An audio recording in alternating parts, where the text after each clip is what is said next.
How are we doing, gamers? Good morning.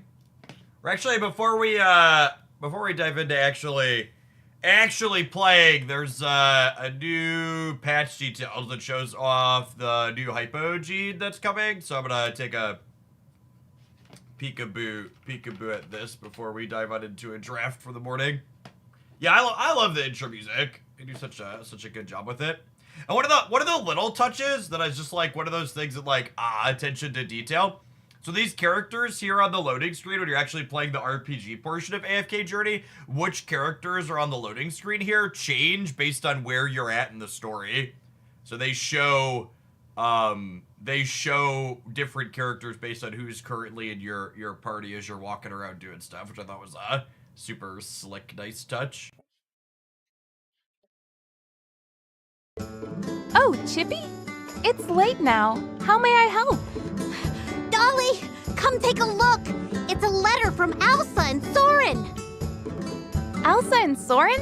Their great deeds have already spread across the Ashen Wastes. No, it looks like something big has happened. Weird incidents have been occurring lately among the tribes. Some of them have started attacking their peers. In fact, it appears someone called the Abyssal Illusionist from the Hypogean faction is here to confuse people. Abyssal Illusionist.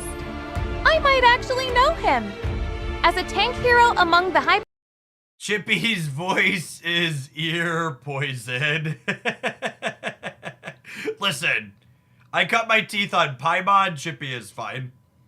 How realistic free-to-play is AFK Journey really? So the drafting mode that I do, you actually can't spend money on it, so it's 100% free-to-play.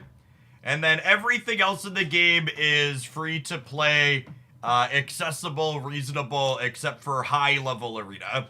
You 100% have to spend dollary dues to get to the very tippy top of the arena. And speaking as someone who spent a good chunk of dollary dues, even I'm not at the tippy top. I float in like the top 30 on my server. But all of the RPG story stuff and puzzle stuff and everything else you can 100% do with spending actual nothing. It's only the stuff that very directly pits player into player at the top of the arena, where the whales have an advantage. Hypogean faction, Phraesto possesses the deadly paralyzing venom and is Phraesto. Well, I was pronouncing that incredibly wrong. I'm excited for a new tank to possibly be pushed.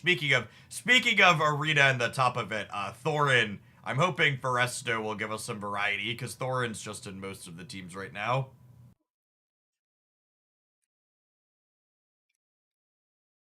best at confusing reality with illusions. Phraesto possesses two passive effects right from the start. Firstly, his ultimate skill, Futile Echo, creates an illusion at the beginning. This copy can attack and use skills just like his real self, even the ultimate skill. Thanks to this passive, it's hard for the defensive side in the arena to discern who the real one is until the battle begins, after which Phraesto reveals his true form. Oh, that's cute. So you get an extra thing to set up as you're positioning them around. That seems real good. What's the best value for spending in AFK Journey? It's all the daily login type stuff similar to Snap. So there's like a gold pass equivalent, there's a season pass equivalent, there's a couple, I think there's 3 or 4 daily login things you can buy. If you're in the Discord server, in the AFK Journey channel, we have a pinned thing that shows the spending priorities. You can pull it up on stream here in a minute if you're someone who's spending. Where is it?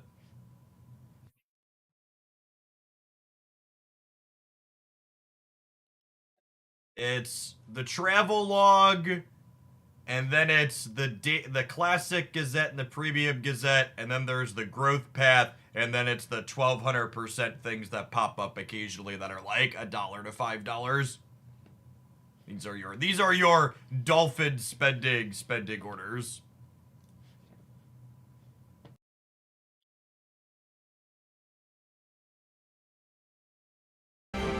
Another passive effect of his comes from his skill, Crimson Contract. Phraesto signs a contract with an allied hero positioned behind him, taking a small amount of their health to provide some buffs. The buffs provided by the real Phraesto and the illusion are different, and that is exactly how one may discern them. Now, let's look at Phraesto's active effects. When Crimson Phraesto and his illusion each sign a contract with different allied heroes positioned beside the start of the battle. Active, deal damage to a frontal enemy 3 times. contract is activated, he will consecutively attack one enemy in front of him, dealing damage 3 times. And when using Vicious Sting, Phraesto stings an enemy in front, dealing damage and inflicting them with paralyzing venom. With his ultimate skill, Futile Echo, Phraesto charges forward and launches a burst attack, dealing massive damage to all nearby enemies while restoring his own health. Upon unlocking... So he has healing built into his kit. That's good for a tank.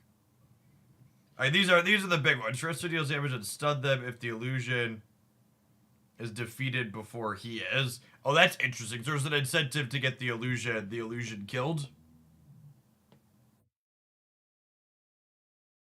His exclusive skill, Foggy Whisper, when the illusion is defeated before Phraesto, it will deal significant damage plus a stun effect.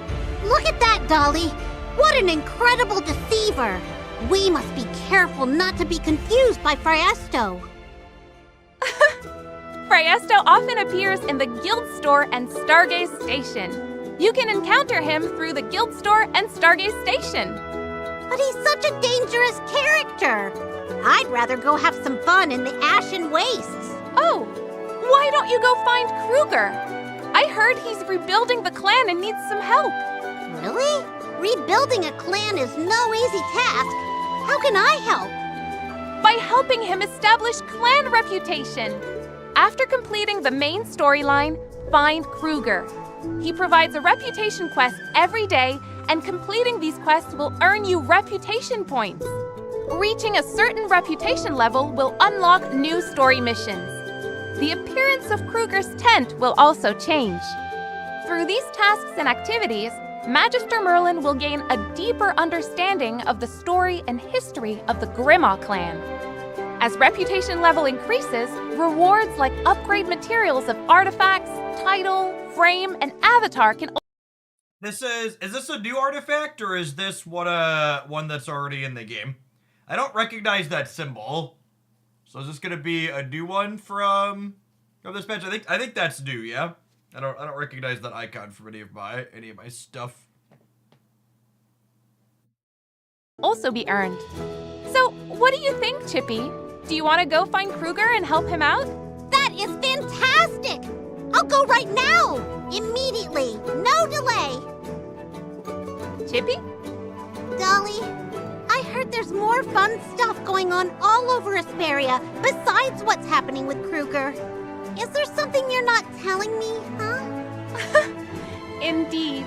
These events are all related to an old tale. Do you want to hear it? Of course!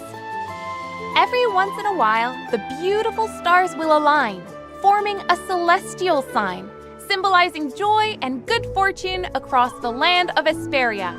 And when this happens, it's time for the Astral Fair. Different clans and factions host various events all over Asperia, and it's really fun. Are these... This is a new symbol, too. Are these celestial bits? Or are these... Maybe they'll tell us what these are, but that's not the silver for H-Star. It must be, right? There's not... These represent character summons, and there's a bunch of pulls in here for... Yeah, they're not A or S. Asperia, and it's really fun. Let's take a look. In Ashen Wastes, there's an event called the Century Quest Expo. I heard that enthusiasts of Century Quest from the Lightbearer Empire are traveling across the land to promote it. Century Quest lovers are gathering to compete and show their skills. It's not just the Ashen Wastes. Hollowstone is also bustling. The Mithril Consortium is busy collecting celebration items from across the land to prepare for the festivities. By participating in the sorting stall and acquiring celebration supplies, you can help make the Astral Fair a grand event. And there's this. Scholars from all over Asperia are holding a trivia quiz event. Answer the questions correctly, and you'll be awarded a hat that symbolizes wisdom. The taller the hat, the greater your wisdom. I can't. Hats. The thing from Team Fortress that lives on decades later. Can't wait to get back to Hollowstone and join the sorting stall. Although I'm very busy helping Kruger and Magister Merlin, the experience of participating will surely be fun. Chippy, hold on. Besides the Astral Fair, there's also the Hero Drills. Hero Drills is a brand new puzzle mode. Every day, it offers various hero-related puzzle challenges. These challenges come with different themes and difficulty levels. This is where the unique skills of different heroes and their positions on the chessboard shine. Hey, Gendy, thank you for the 64 months. That is a long time. Welcome back. Good to still have you chilling. Hope your Tuesday's off to a good start. So you're going to be kind of like the technical drills that you find out about that? This music reminds me of Charterstone. I enjoy the audio design of this game. It's and everything about the game is very whimsical for the character and graphics and music. Completing the trials will also provide generous rewards. Oh, I need to get going right away. I'm setting off now, right now. Goodbye. Chippy? Dolly, I forgot something very important. What is it? To celebrate the Fairy Carnival, everyone made a new outfit for Magister Merlin, and I brought it over. You can easily get this festive outfit by completing tasks. Will you get Magister Merlin to wear this outfit for the events? Of course! I hope Magister Merlin would wear it. Such a cute outfit, isn't it? Oh, all right. This time I really have to go. I'm going to find Kruger first, but I wonder if I'll run into Phraesto along the way. If you do, Chippy... I was wondering, I'm almost done with my Reiner for my story stuff and my arenaing. I was wondering what Hypogean I wanted to do next, and I guess the new one is probably the answer. I need one more Reiner for whatever his next state is. I'm almost there from the store. 29,972. So building the guild medals up is the good way to do that. Buy them from in here. All right, let's draft. Let's do a draft, and then we'll do some season rollover stuff. You could buy some with arena credits. Is that real? All right, now I gotta look. Oh, you could buy pulls with the arena credits is what you're saying. That actually might be enough. I forgot. I think I was close. I forgot how close I was. Surely you don't have bad RNG. Oh, I'm 23 off. I'm gonna pull these real quick. Most of these are just sadness. There's some real high rolls in here, but most of them are just like acorns and stuff. One blue. just depression incarnate. But like chat, there's a chance to get 999 gems.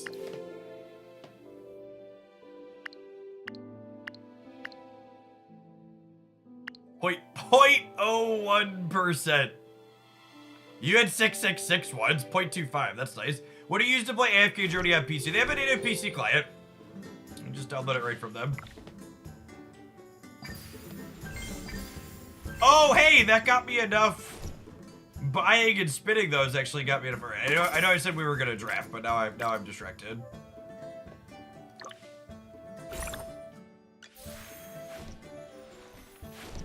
Hold, please. perfect. There are things more perfect than perfection.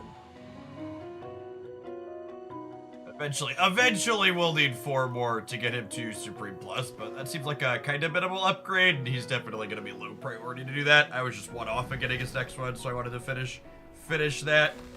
And we'll definitely save other pulls for the new one that's coming along.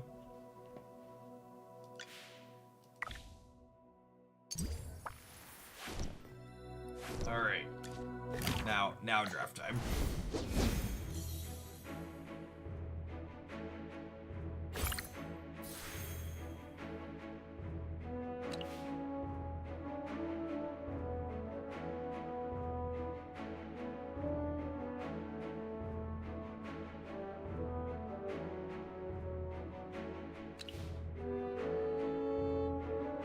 I'm pretty sure Crystal Dew is a trap.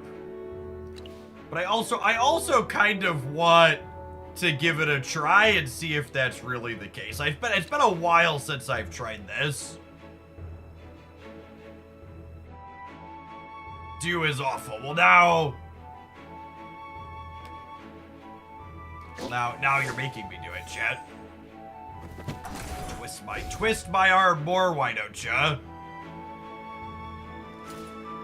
It's terrible. I don't know exactly how to encourage me. Whoo, doggy. So that's a solid start. Look at that. This is a really good first battle team. Crystal Dew is also one of the items where like it's really solid early on.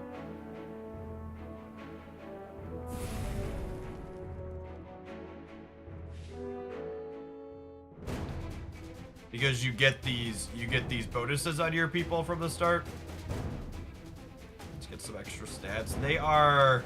This is Pale Crowd's a little scary. Something to know about this map when you're playing into Pale Crowd is Sylvina can't hit characters that are in these 2 spots the way the positioning works out. For sale. Buy 4, get 1 free. This might be, I was originally gonna play Cassidy. Wait, I thought she couldn't target people here. Oh, if I put someone else here, she can't target her. Yeah, okay. What kind of My treasure understanding was awaits us correct. today? Yeah, there's never a strict set time for patches and OTAs. They just happen when they happen, Kurds. I think I'm gonna put Brutus out rather than Cassidy because he gets a shield the first time he would be killed. So having him play into their assassin is like really good here.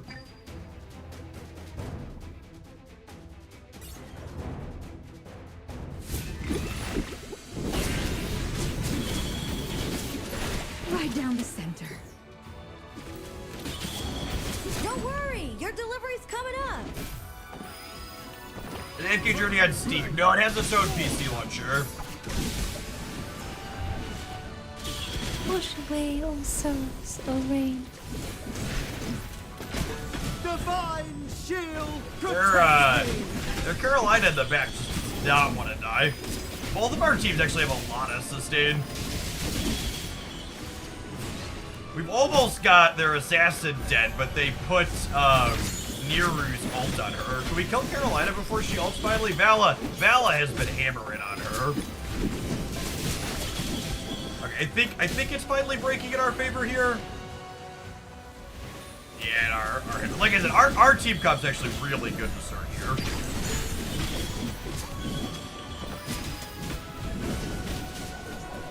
I'm curious to see how much damage Brutus took here. It's probably a lot. Victory, the glory of which belongs to each and every warrior. Yeah, just casual 200k. He did a lot of damage too. He's someone we're probably not playing long term, but we just wanted to play him because we drafted a good one for him early. Yeah, so you play the characters you're dealt. We were dealt Cassidy. That's so sad. This is always like the most depressing thing on your secondary effect in your artifact. You just get like presented with 2, neither of which you're going to use.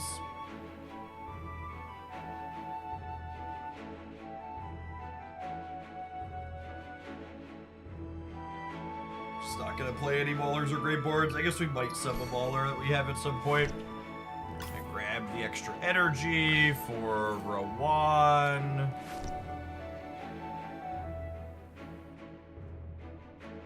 Oh, those effects random. Yeah, they're random from a pool. Honestly, I might sell my Maulers and grab this Beast King's Claw for Vala, I think. Oh, wait. I have Crystal Dew, so we're not doing artifacts. I'm gonna leave that on Verwan, but that'll be the only one we do. Want the extra.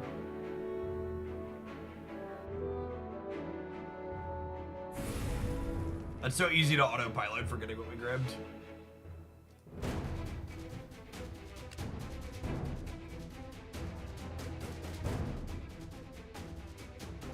The longer the fight goes, the more their light bearers get buffed up. Sir Lucius, at your service.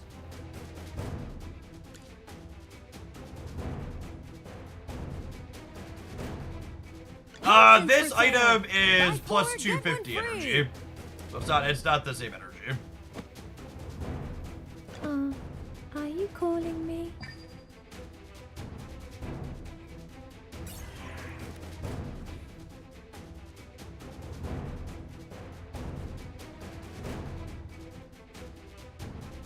For the god of war.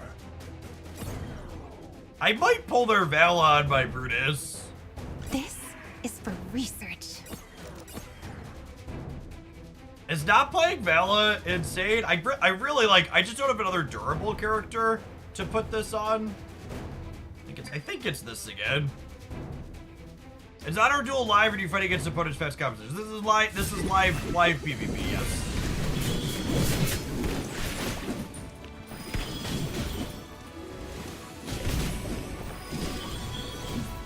My waves of knowledge will crush you! Crush you! She didn't crush much there, Jen. Walker's ult here was about to be bad for us, and then it just didn't happen. That's great.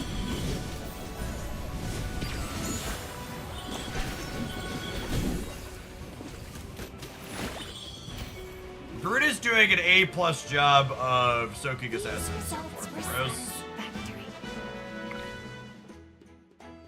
He didn't do much damage there, but we didn't put him in to do damage. We put him in to do this, and he did that, so.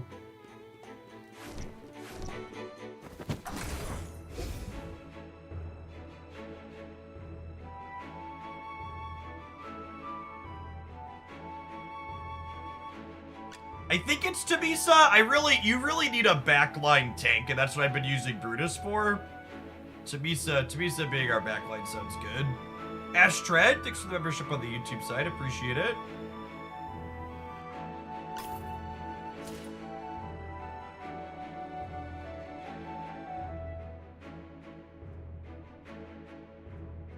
Am I grabbing this? I might grab this 3x pack. I'm happy with either of these and this and this, realistically. Vala could be okay too. That was not great. That was 3 misses, kind of. I'm gonna pin Lucian.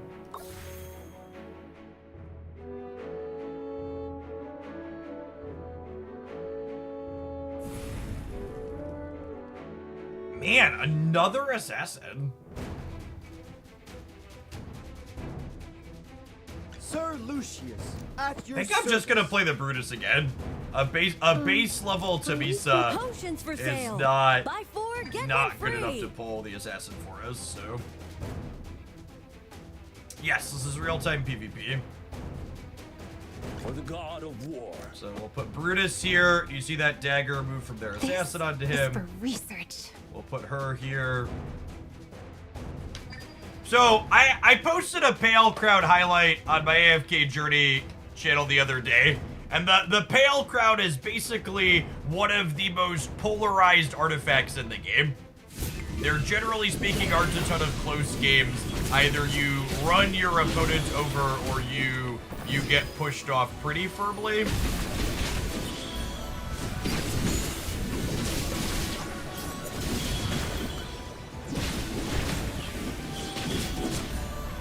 It looks like the second is happening. You either win instantly or you get stopped a lot of time. We'll see. Their Cicia is trying here. Battler's shield, our Lucian shields have been so good here. He's hit basically all of our units. If Headwind ults again here, I have to imagine we're good to go. Oh, Lucian died. They might get us. We'll see. Their ults from their CC. Yeah, they might bridge the gap here. They have the type advantage over us being Graveborn.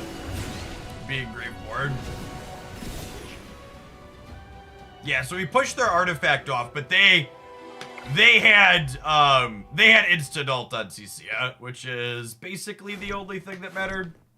Which honestly, that's probably the #1 reason Crystal Do is lackluster, is you can't play the instant ult artifacts, which are the best thing to be doing by a wide margin. I'm gonna roll this again, because I never learned my lesson. Oh good, we got 2 hits off at that time. I'm gonna sell a couple of our bad dorks. Never playing either of these ladies. We'll buy this Lucian.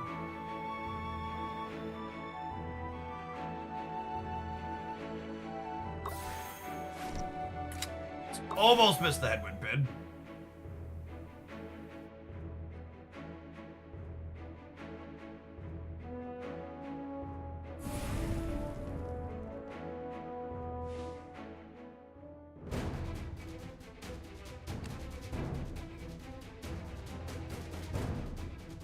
Okay, so this will be At your a service. comp where we play Tabisa, I think. This is for research. Potions for sale. Buy 4, get 1 free. Charge bravely for the I'll put divine Cassidy on light. Tabisa, Potions I for think. sale. Buy 4, get 1 free. Charge bravely for the divine light.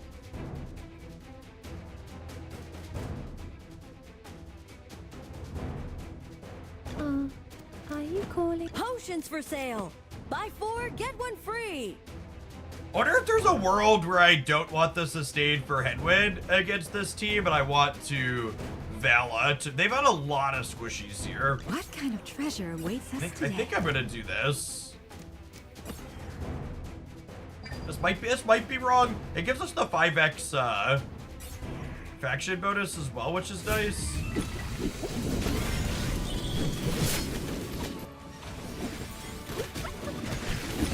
Yeah, Vala plus Tabisa there just deleted their Phraesto in the backline.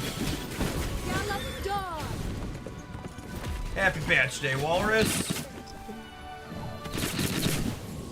Their Florabelle and their Arden are popping here. If we're about to die, if we're gonna die, this is where we die.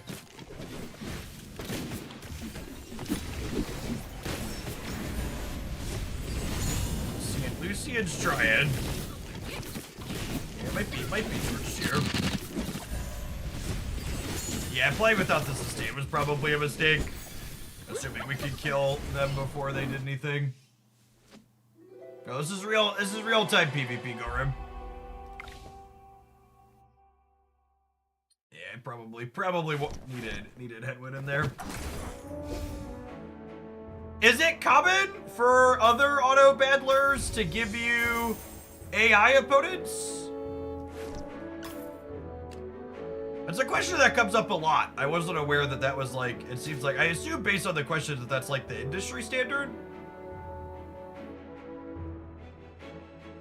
It's a question that comes up quite frequently, so I assume. You're not microing the characters during the gameplay if that's what you're asking. It is an auto battler. Sell a couple so I can grab this Lucian. And we'll pin this to be able to hopefully roll some solid ones next time. We are 2-2 now. If we lose one more, this run is done.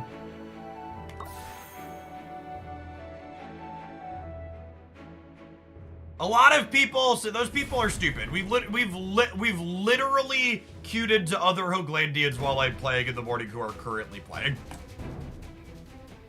Sir Lucius, at your service. Just like... The unironic answer to your question is that, like, it's a conspiracy theory and humans are dumb and prone to believe in conspiracy theories. Are you calling me? This is for research. Their artifacts. Faster ults and ults do more damage. Scary. Potions for sale. Buy 4, get 1 free.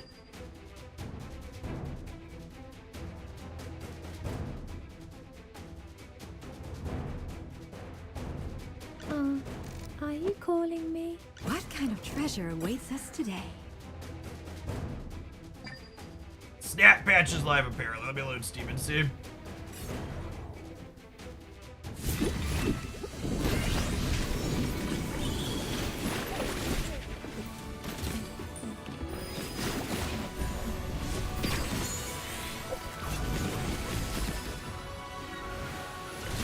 I have a 2 gig update on Steam here. Yeah, maybe we switch it over to some snap in here. Alright, might be torched here anyways, we'll see. Wilders are very good. They're definitely the faction to beat in this game mode.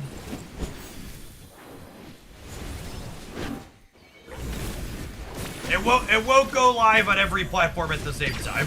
If it's up for me on Steam, it'll be up for everyone on Steam.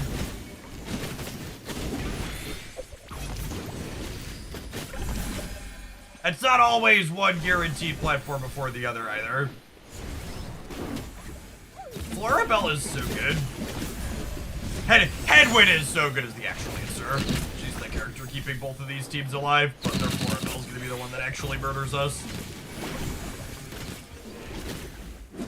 Does game B primarily uses auto-battler mode, or do you need to/want to play more? So I like Hero Collector games, I do all the RPG stuff. In order to have currency to play this mode, you need to at least do some of the other stuff.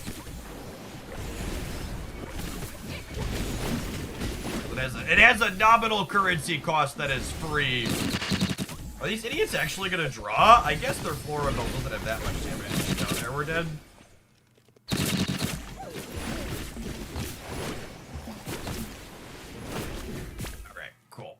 Yeah, it looks like I'm gonna double check and make sure we're live here. It looks like we're gonna switch over to Snap.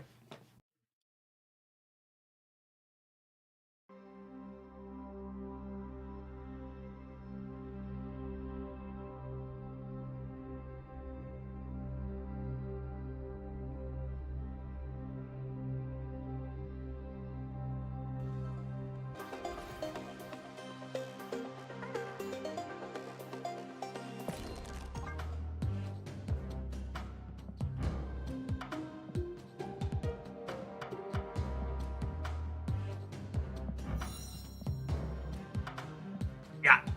Patch is live on Steam. Let's roll our patch video, huh?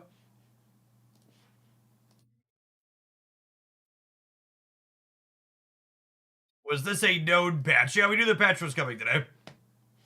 Card series downgrades are here once again, and our bigger Thanos redesign that was teased earlier this year is landing as well. Let's go ahead and dive on into everything this patch has for us today. As far as card changes go, this patch is very light. As far as series downgrades go, we have 5 cards downgrading from 4 to 3. Howard the Duck, Silver Samurai, Mirage, Echo, and Martyr will now all be available in your collector's reserves if they've been missing from your collection. Also keep in mind that if you were previously Series 3 complete, that claim 1 free Series 3 card per month section should open back up in your shop if you were missing any of these cards, so be sure to grab one of them through that method before you tear into your reserves for the rest. We also have 7 cards downgrading from Series 5 down to 4, which means while they're not in collector's reserves just yet, they are available for 3,000 collector's tokens now as opposed to 6,000 like they were previously. These cards are Jean Grey, Selene, Hercules, Nebula, Silk, the Living Tribunal, and Gladiator. While obviously cards like Selene and Hercules aren't particularly playable, the other 5 of these cards all see varying degrees of play in good decks off and on throughout Snap's history, and I'm glad more people will have access to them now. As far as card changes go, Thanos is actually the only one who's being adjusted in this patch, with 5 of his Infinity Stones getting text box changes. To start with, the Mind Stone will once again be going back to drawing 2 specifically Infinity Stones out of your deck, as opposed to just generically 1 energy cards. The Soul Stone is getting completely redesigned. It will be getting a draw added back onto it with an on reveal, but it will now be ongoing. Thanos can't be discarded or destroyed. Time Stone is getting the closest thing to a strict upgrade you can have in a card game, with the cost reduction that it applies to Thanos now being permanent instead of simply for the following turn. I think this change makes a lot of sense. It's definitely a big upgrade to the stone. You can now play Time Stone out at any point in your early turns and still gain from its benefit and draw that card early on. Space Stone is getting completely redesigned. It will still be on reveal, draw a card, but then the remainder of its effect is ongoing, saying nothing can stop you from playing or moving Thanos. It's a really interesting design. It technically means that Space Stone with Thanos is a counter to one of my least favorite cards in Marvel Snap, Professor X. You can use this to get into places like Sanctum Sanctorum or a flooded location. Perhaps some type of Thanos-themed lockout deck is something people want to explore that only counter opposing effects like this, but also synergize with their own. It is also worth noting that unlike the original Space Stone design, this does not allow you to move anything itself, so while nothing can stop you from moving Thanos, you'd need another effect like Ghost Spider, Iron Fist, or Heimdall to move Thanos around the board to begin with. Lastly, Reality Stone is essentially eating a strict downgrade, and it is losing its draw effect. It's noteworthy that since Soul Stone gained a draw effect, there's still the same total amount of card drawing inside of Thanos' kit. They simply shuffled around which stones it's going to be applicable to. All in all, I really like this set of changes to Thanos. I think they likely achieve the goal that Second Dinner has of trying to make the Mad Titan better, while also making sure it's not just a generic good stuff deck in the future. The immediate thing that jumps out to me is that since Space Stone is an ongoing effect now, we have an extra ongoing stone inside of Thanos' kit, which means the Kazar/Spectrum ongoing Thanos deck is probably something worth exploring again, especially with Gilgamesh releasing in the new season today, enjoying buffs from things like Kazar and Blue Marvel. Overall, I will say it's probably a little bit disappointing that Thanos is the only change inside of this patch. I would have loved some buffs to some other underplayed cards, but I'll definitely take what we can get, and the changes we did get here I think are good. While it's not technically a card update, it is going to have gameplay impacts and how you play things out, so I wanted to call it out today as well. Second Dinner has changed how cards that move around the board are going to work now. Specifically, effects like Nightcrawler, Vision, Jeff, and recently released Nocturne will now all count themselves as moving to their new location before any cards on the board flipped up. Previously, it used to be that the order you moved things and the order you played things out for your hand all happened sequentially, so it could matter if you, say, move Jeff and then played a card, as opposed to playing that card and then moving Jeff. A deck that I recently posted a highlight with and had success with leverage this effect to profitability, with having Proxima get discarded whether you moved a card or didn't move a card before you did that, to kind of control where your stats are at. You'll no longer have that fine-tuned control. I think overall, simplifying how this works is definitely a good thing for the game long term. It makes things more intuitive, knowing that those types of effects will just happen before cards flip up, but it is a little bit sad to lose that skillful element of the game, even if it was a little bit more niche. It's also worth noting that how cards move around like this also matters with a location like New York. There were some weird niche interactions with that location in the past where, depending on who had priority, if you moved like a large card to New York, different tech cards could impact it or not. And there were weird interactions with things like ongoing effects, where if your opponent had moved a card but it hadn't been fully staged over yet, its ongoing effect was off, so it didn't have power, and it was messy. So from a simplification standpoint, that will be better overall. Is this a Craven nerf? If you think that's a Craven nerf, you need to go back and listen to me explain what's happening again, or read the patch notes when they go live. It has actual zero impact on how these cards interact with Craven. It's a timing window change on when it counts the cards as having actually fully moved over. No. I mean, I would be surprised. I would be surprised if a new game mode rolls out with no advanced fanfare or teaser. I expect they teased that they're going to be at IGN's Summer Games thing this weekend, so I would expect some type of announcement there. It is a super whelming patch. I really think they should have thrown in a couple of +1s or -1s to things that they were only going. I understand not having the bandwidth to do more large redesigns than just Thanos, but they really should have adjusted numbers on something. They should have thrown in some amount of OTA level changes of pushing bad cards around. All right, have some adverts. We'll see you in 120 seconds. We'll play some Thanos when we get back. Thanks for hanging out. Don't go anywhere.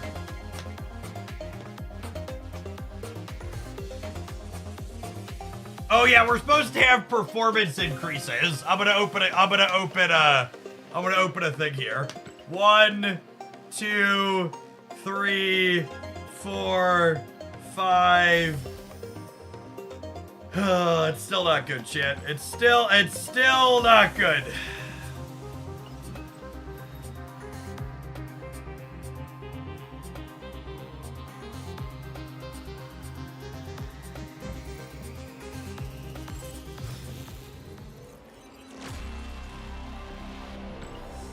Five to 7 seconds was how long it previously took.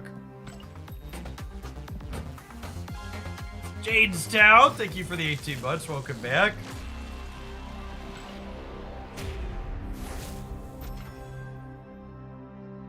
No, again, the Space Stone no longer gives you the ability to move anything, Spark. It just says nothing can stop you from moving or playing.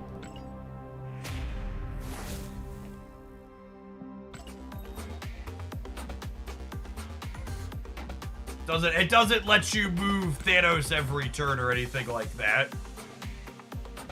Chat, I don't think they view Thanos or Professor X or Hela as problematic. I think it's pretty clear at this point that those cards are not viewed as problematic. Thank you for the Hawaii 5-0, Stiggy. Appreciate that. Welcome back. Jadestown, thank you for the 18 months. I built some Gilgamesh decks last night.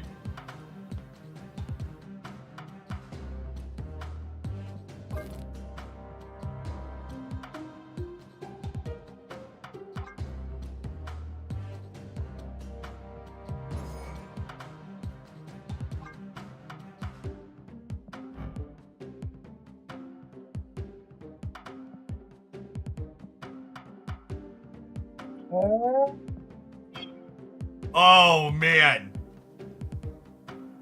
I expect people are gonna get big mad about this one. This is a better variant, but so the previous variant that was in the bundle, apparently the artist was deeply problematic. So I don't have a problem with them changing it out, but I expect people who enjoy people who are deeply problematic are going to be very mad.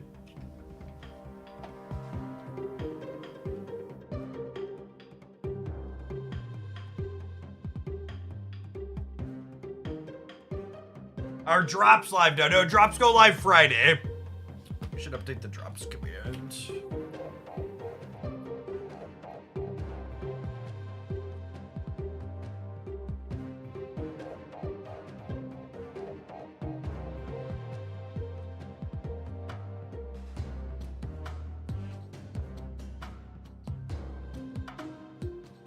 You can explain what they changed about borders. I cannot. Series drops are live, yeah.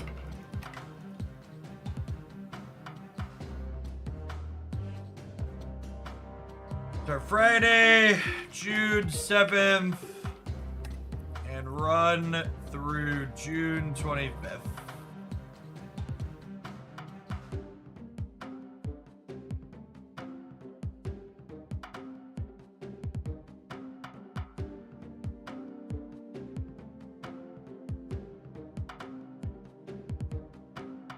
You could say swapping out this variant was a gambit. Thanks for the entire year, Mike. Welcome back. Let's get you a sword to go with that shield. Yes, if you have Jean Grey pinned after you update your client, she should be 3,000 tokens for you pinned in your shop.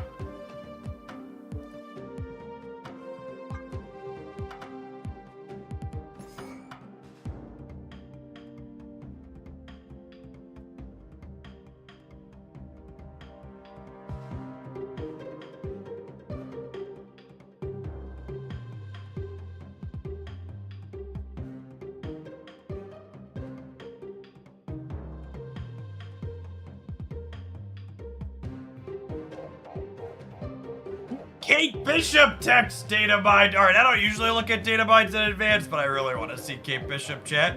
Oh my god, she's the season pass card too?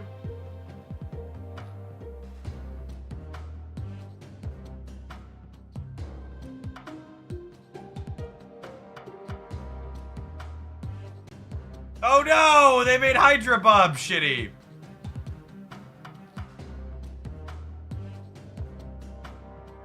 On a reveal, add 2 arrows to your hand. 1-3, after you play your next card, move it to this location. On reveal, if you play a card at this location, next turn, +3 power. Acid arrow switches sides. Okay.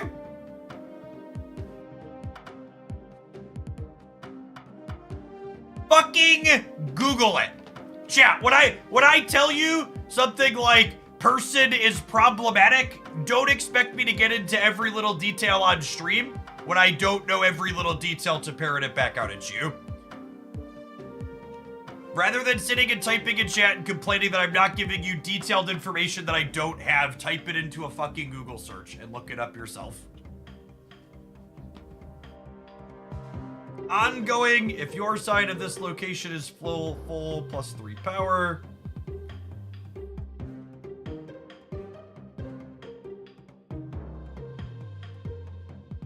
That seems neat. Ant-Man arrow, movement arrow, Hawkeye arrow, Goblin arrow.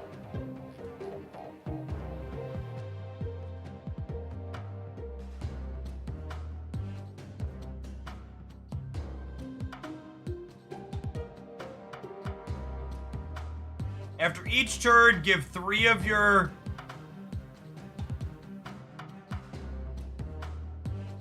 Excuse me?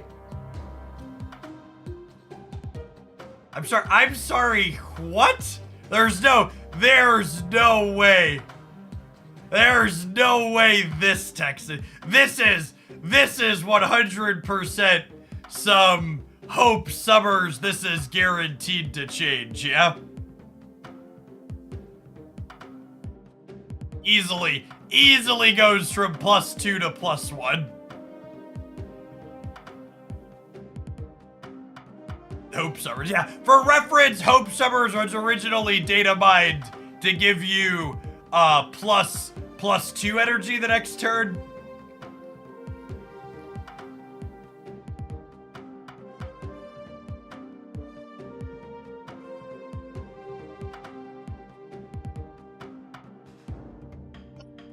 I like this design. Ongoing has +1 power for each turn you spent all of your energy.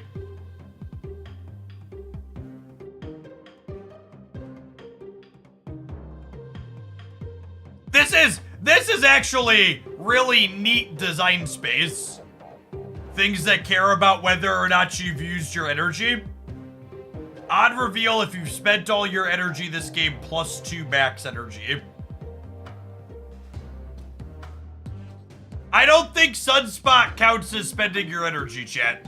I'm pretty sure Sunspot explicitly says it involves unspent energy. Do I need to download assets on... I'm pretty sure download assets on PC isn't a thing. I'm pretty sure, yeah. PC just auto downloads everything, chat. The PC download was almost 2 gigs.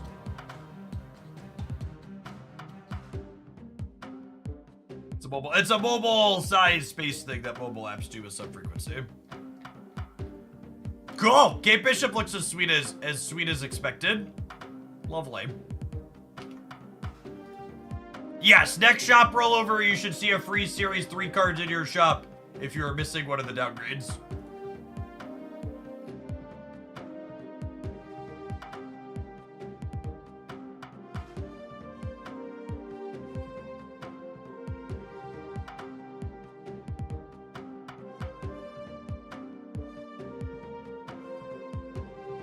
Any idea why my Twitch may have automatically unfollowed you? You probably just fat fingered the button while you were using the mobile app.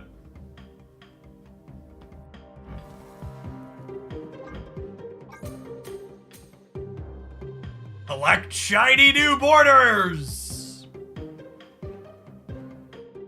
Unlocked for all variants of that card. Ooh.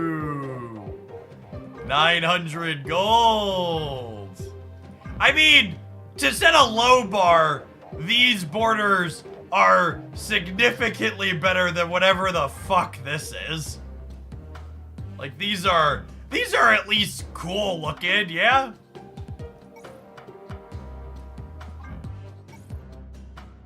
Yeah, that looks pretty baller.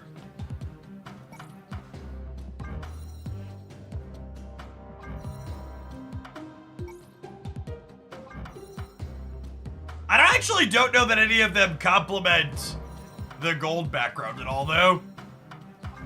I feel like none of these, like the gold with it's only okay.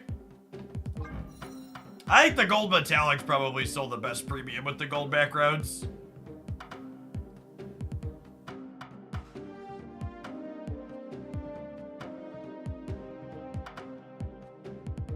Cosmetic borders are now available in the cosmetic shop with a discount. So I would assume that means you're going to periodically see borders for your cards appear in these 3 slots at a cheaper price.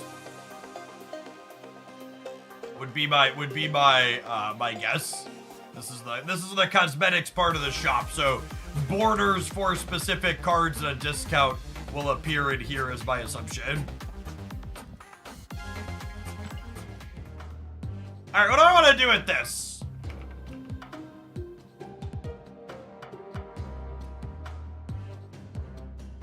That's not what Jeff is supposed to look like.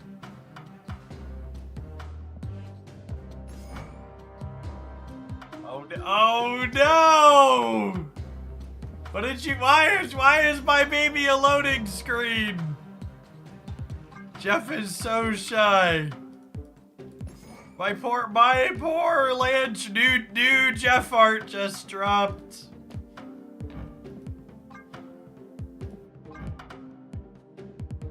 At least the new custom border works on my new artwork.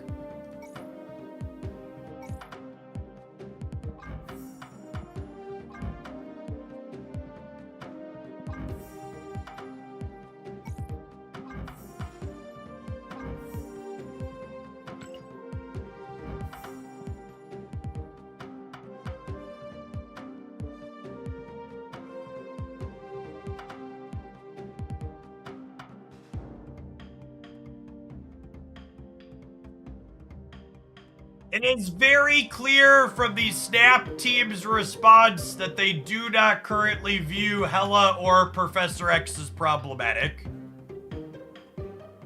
I'm probably gonna have to repeat that a lot today, unfortunately, but it is the sad reality in which we live.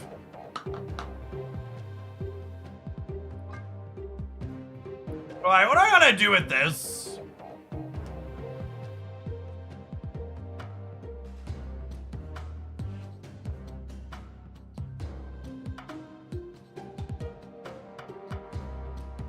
Am I putting Professor X in this deck? Probably.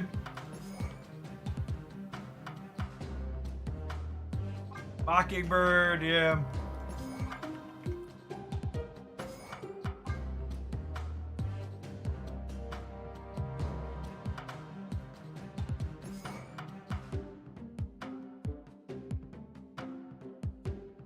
Nico's a great call. She's good with the stones.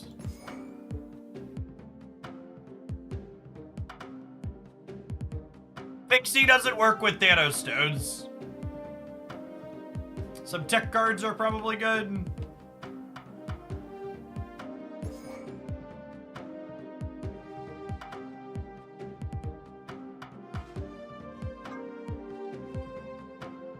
This asshole. If I'm storming, I probably don't want this asshole.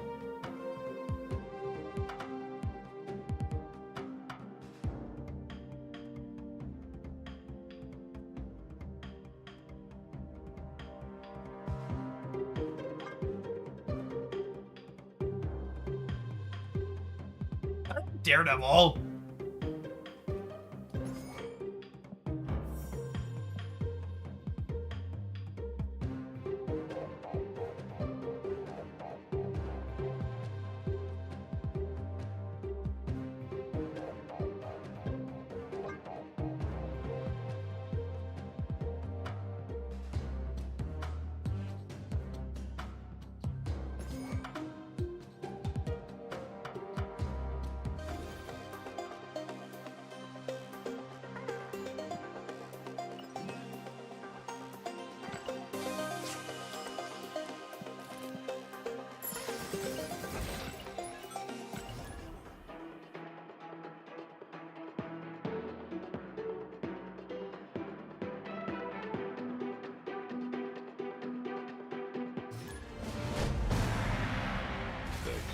Shall be set right. This land is always changing.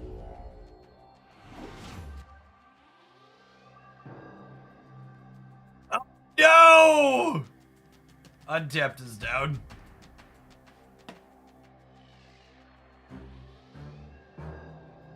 Let me relaunch it just in case, but I might have killed Untapped.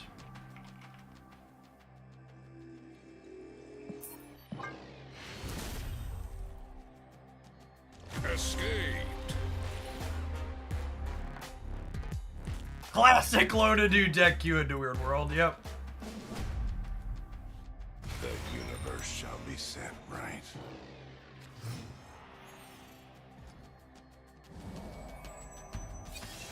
Have a Thanos, bud.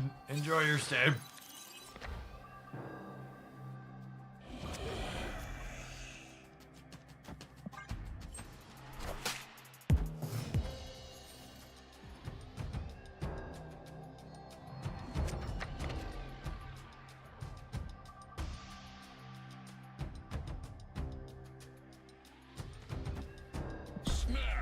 Snap on the Goose Straw into their Onslaught deck.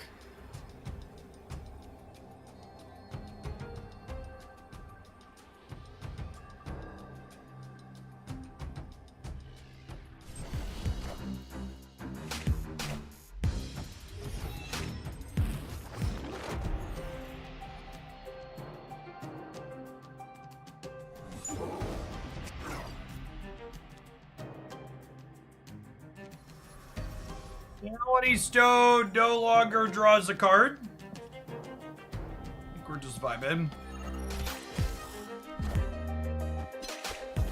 They're hella Modoc, quite possibly.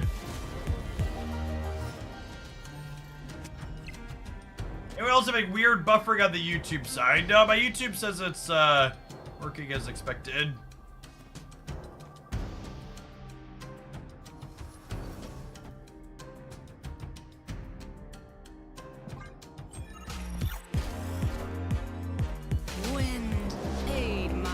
When do series drops take effect? Series drops are live with the batch.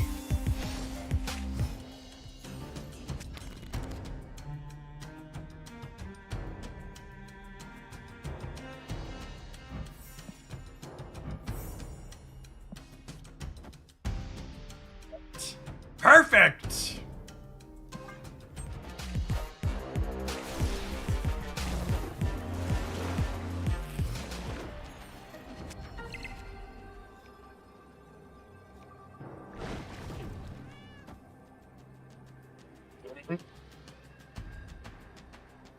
If this is a Modoc, we could lose here.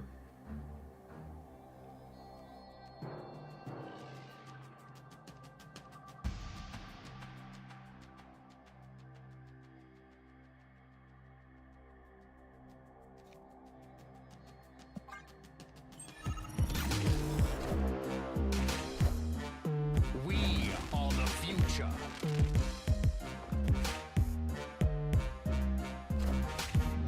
I am Iron Man.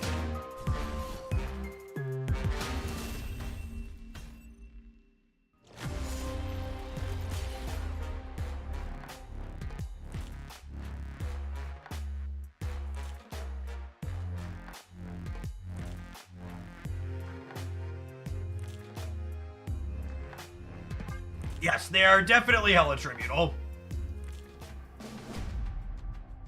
Destiny will arrive.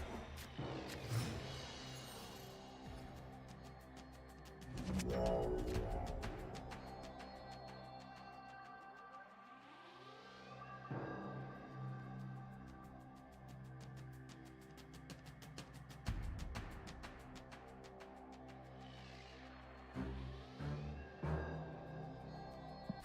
snap.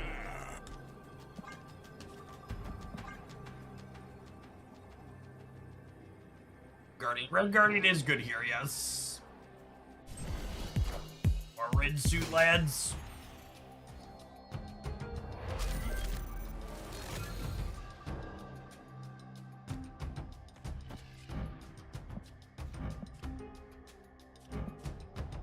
Actually be useful.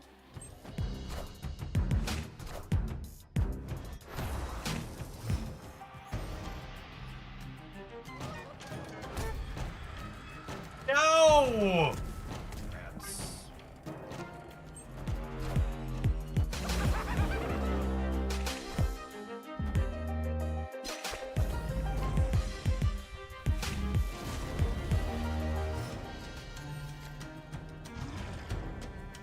Got an Infinity Conquest win with a sick brew that maybe you've heard of. Professor X plus Cannonball. Yep. It's pretty good one.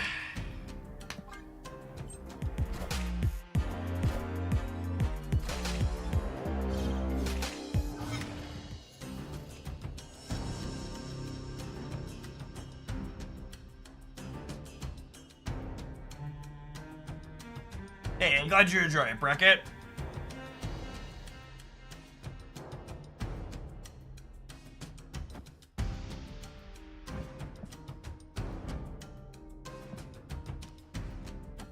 Well, we will certainly call Obsidian there.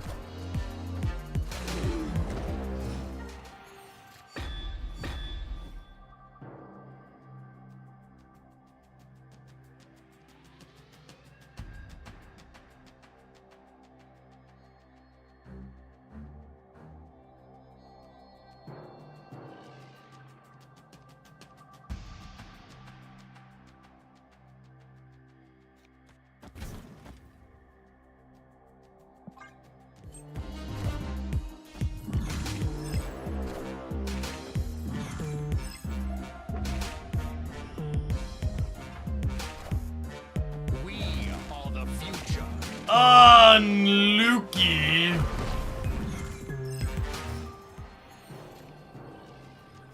All 7's wrecked.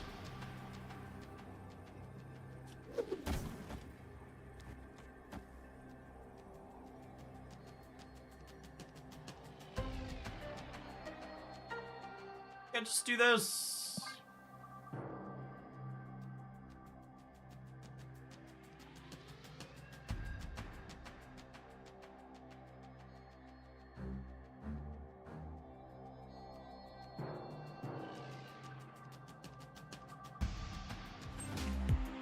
Such is my judgment.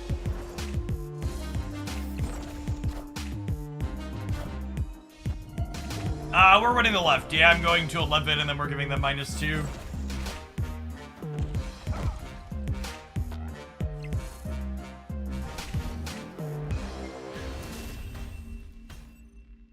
Victory.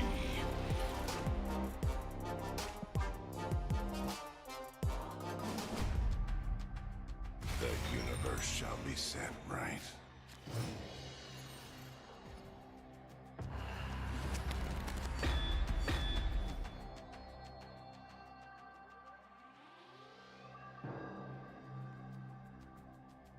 The drops are not live now. Oh, sorry. Series drops. You really need to include series drops when we're talking about drops. Twitch drops are not live. For the sake of clarity.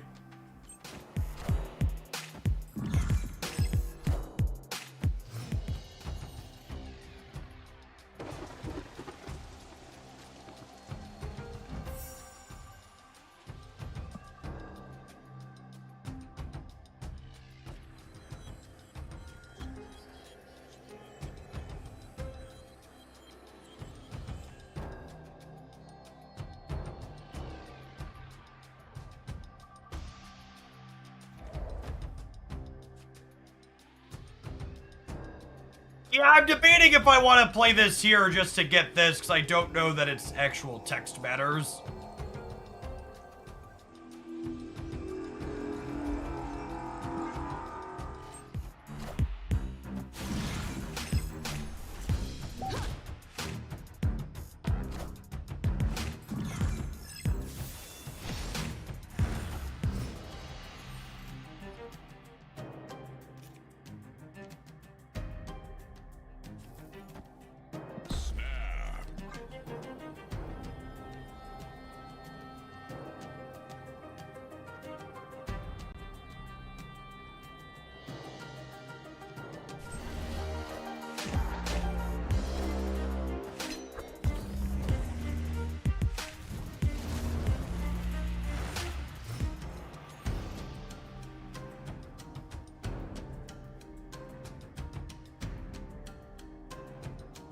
Opponent snapped.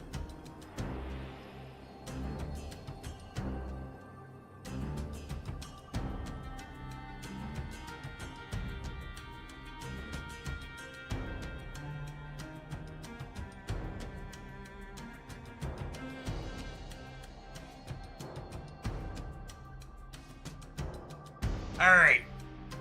So this is just the appropriate amount of Stark, I think. Jeff doesn't have the deck list off because he wants your viewer experience to be worse.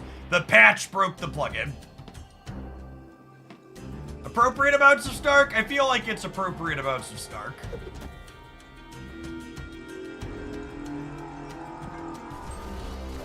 It's okay, Jeff. No one reads pit messages. It's true.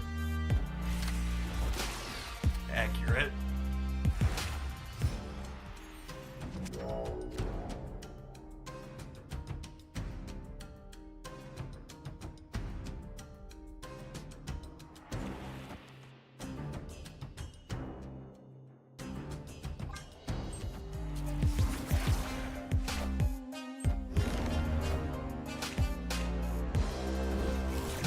Nice! Show me Hella.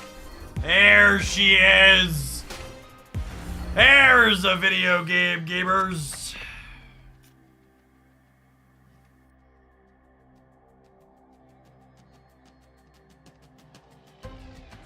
You got him.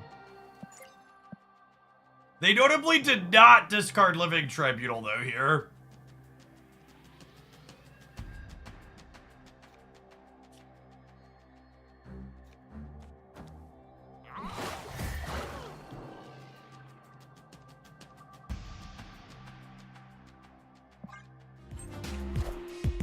They can roll Iron Man into Living Tribunal and win the game still. They only had 3 cards in their deck.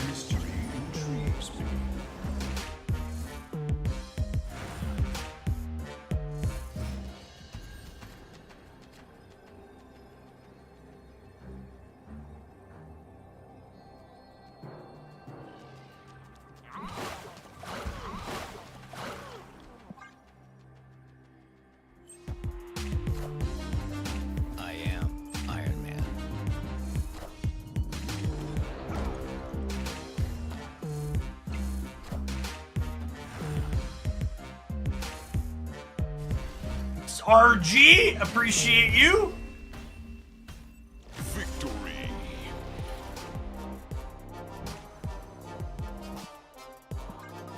Mighty fine land, that Red Guardian.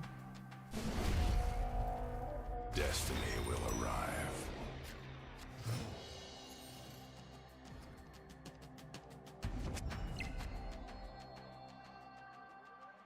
Series drops are live in the patch and require a rollover in the afternoon to take effect, is the official communication from Second Dinner.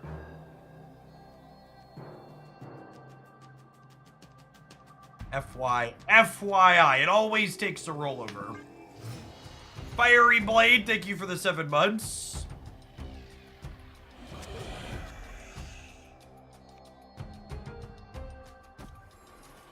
That's lovely.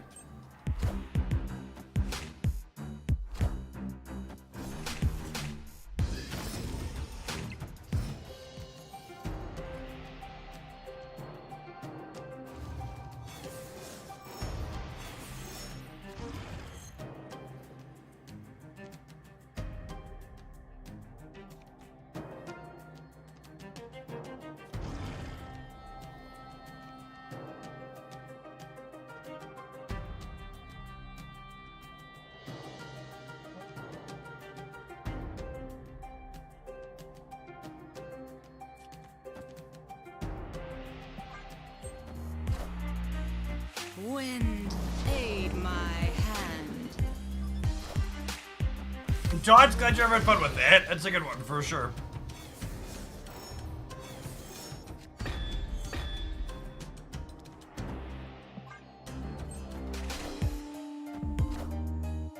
I am Iron Man.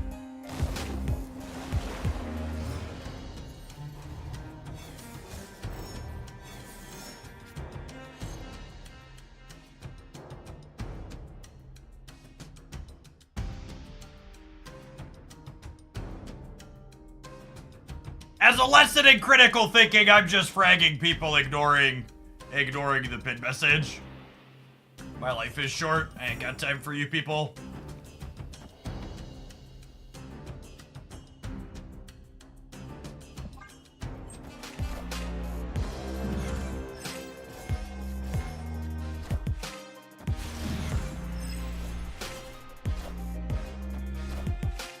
We are the future.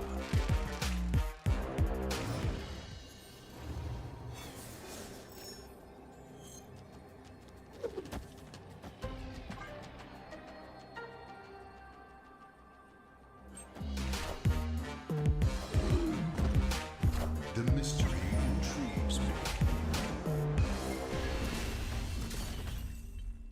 Victory.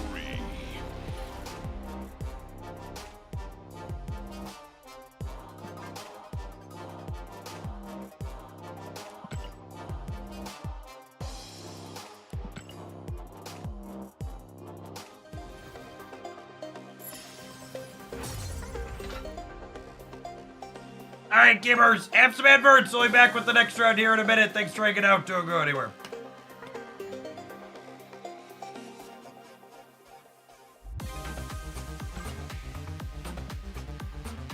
We'll claim 2 of these, so that way we don't miss 2 missions when the rollover happens, and we'll save the rest. We'll save the rest for after. Long stream on Friday. We'll do long streams on every single day where we have a strong viewer count. Corum, thanks for the prime. Kneel before Galactus, thank you for the 19 months. My loose expectation is that any day we're breaking 2,000 concurrent viewers on the Twitch side, we'll run for a longer stream.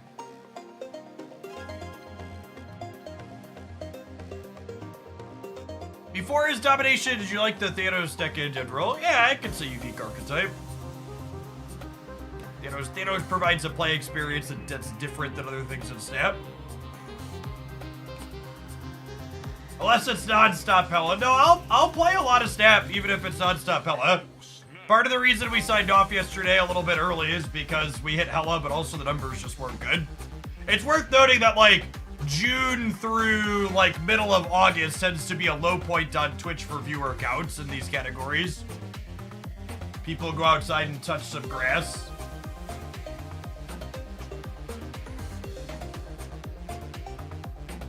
Kilometer, thank you for the half a year. Appreciate that. Welcome back.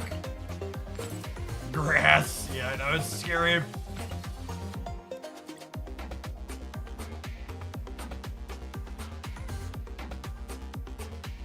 There's some confusion in chat about grass. I'm gonna provide some reference material.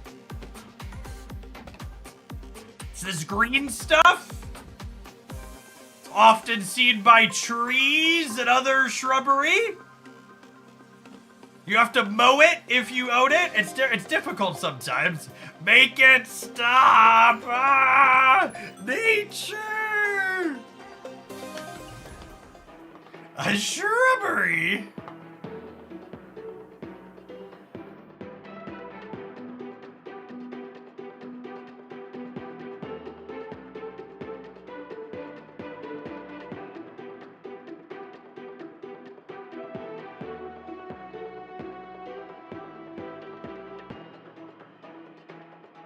Looks like a green screen to me. Chat, the only green screens on this stream are my very real human background behind me, okay? Everything else you see is authentic unless indicated otherwise. Dr. Grindal, thank you for the 3.5 years. I appreciate that. Welcome back.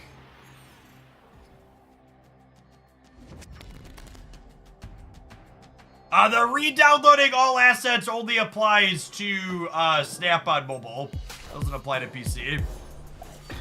Not my dad. Thank you for the half a year. Welcome back.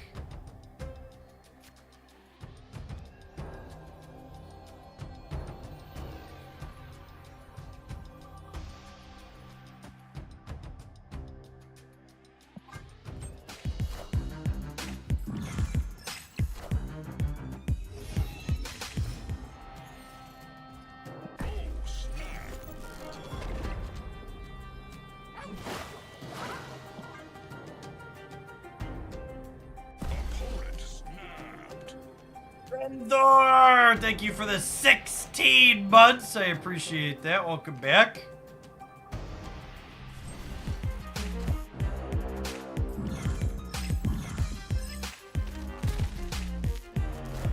Alright, I think it's time to pedal for a little bit, gamers. Is this another Hella Tribunal deck? It is looking like it's probably another Hella Tribunal deck.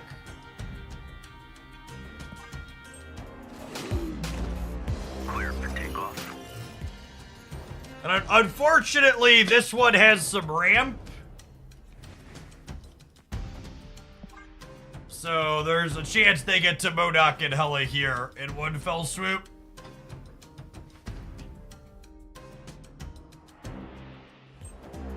To the 7 months crunch. Hopefully one of these is Modok and the other one is not Hella. We get to find out if we should leave though. I am Iron Man. Such is my judgment.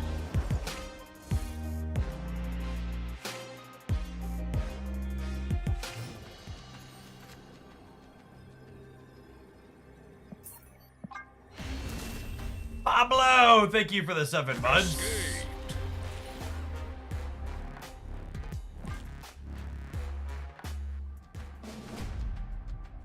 Destiny will arrive.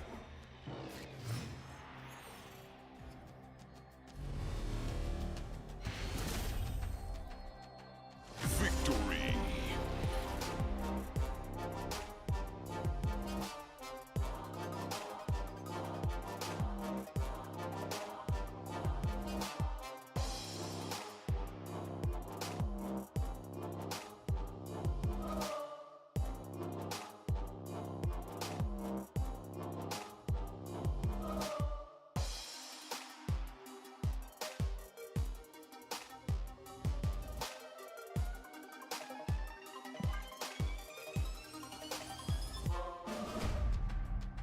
Destiny will arrive.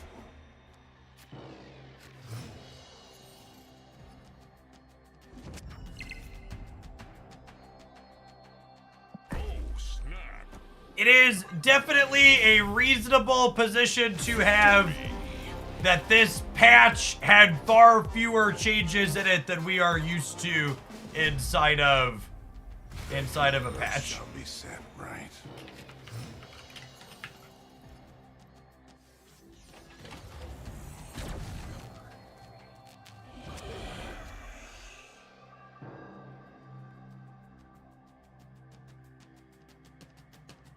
There isn't an OTA on Thursday. The OTA is on the 13th.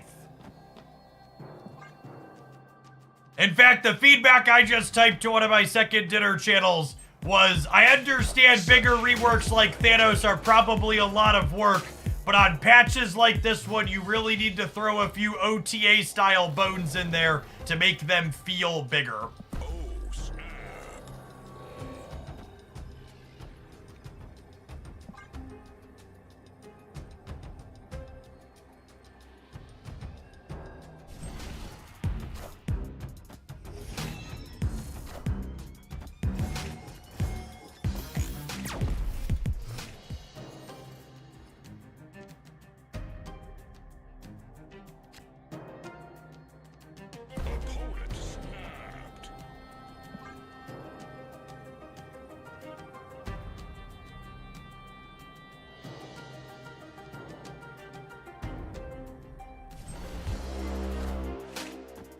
Alright, I'm gonna put Untapped is down as the very first thing in my stream title.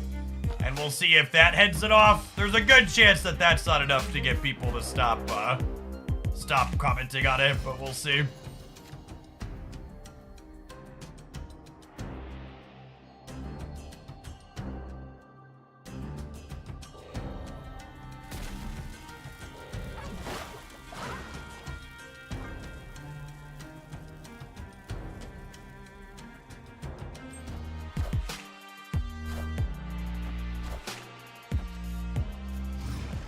Raven getting +1 power to make up for the move changes would have been nice. What do you mean make up for the move changes? They functionally didn't change anything with move. They changed when the staging timing happens, and that's it.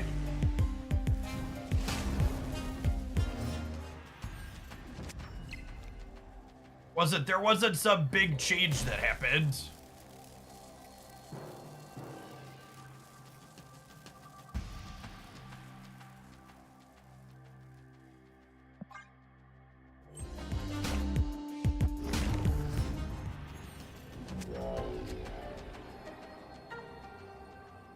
Raven doesn't get buffed the turn you move cards to his path now. Is that true?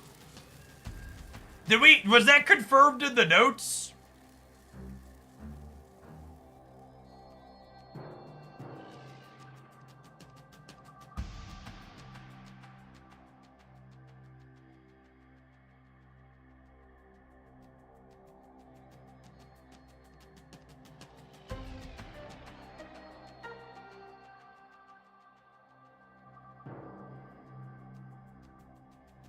He can't be buffed by independent movers the turn you play him. Yeah, I guess that tracks.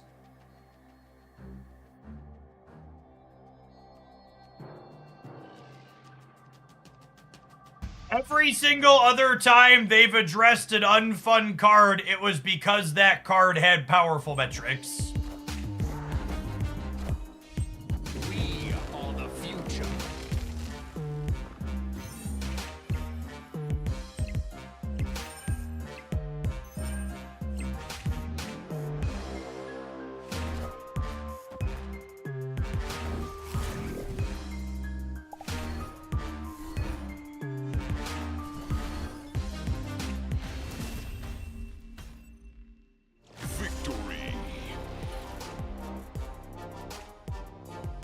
We were winning! Even if Nocturne didn't change this. Yeah, into this, they'd be -2, we'd be -4, we were good regardless. The Nocturne didn't matter. So long as she wasn't explicitly negative for us, we were winning at neutral locations. Apparatus, thank you for the 2/3 share. Welcome back. Right.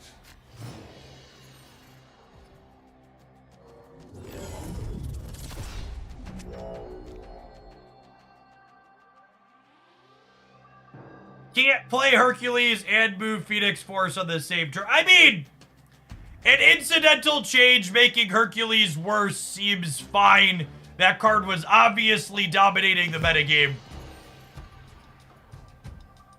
So making sure that you take a top performer like Hercules and pull it down with a situational change like this makes a lot of sense.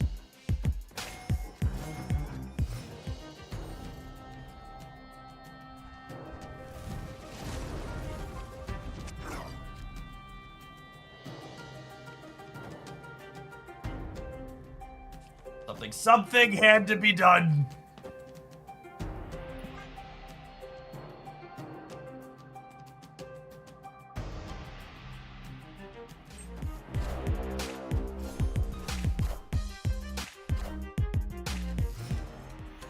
Oh, we missed a draw, Sid.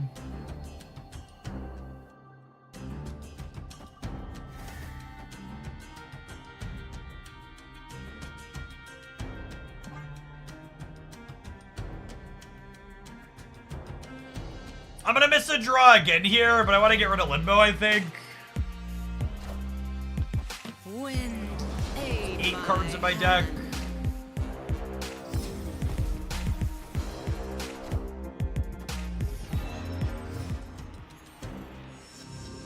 Oh, this is a fun one, chat. I get to Goose and then Space Stone to play Big Thanos into the Goose path on turn 6.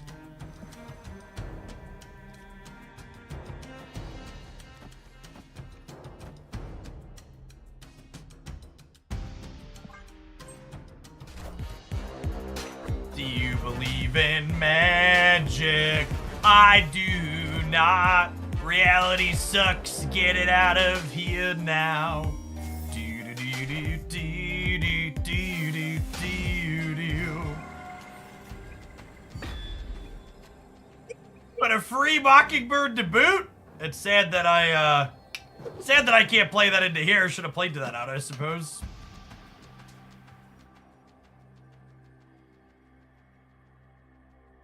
Space Stone does not let Thanos move, chat. It just says things can't stop him from moving.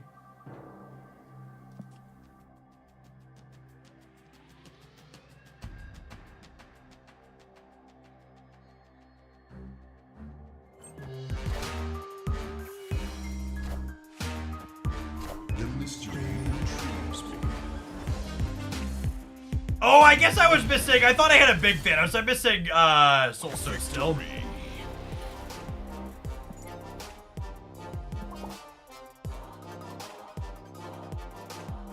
Yeah, it essentially gives Thanos like War Machine style effect, basically. Lets him get into places like where Professor X is locking out.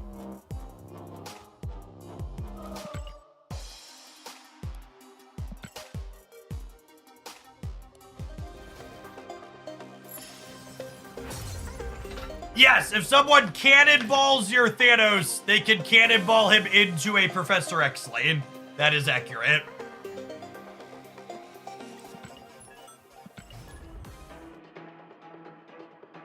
Are they making an ongoing War Machine effect to test it before giving that to actual War Machine? Fingers crossed.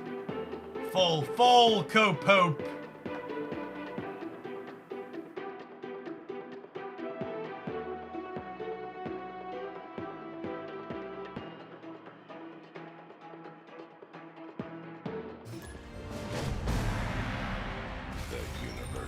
Set right.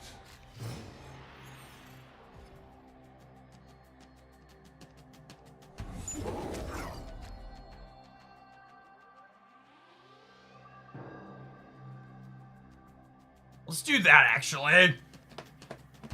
Inspiration struck.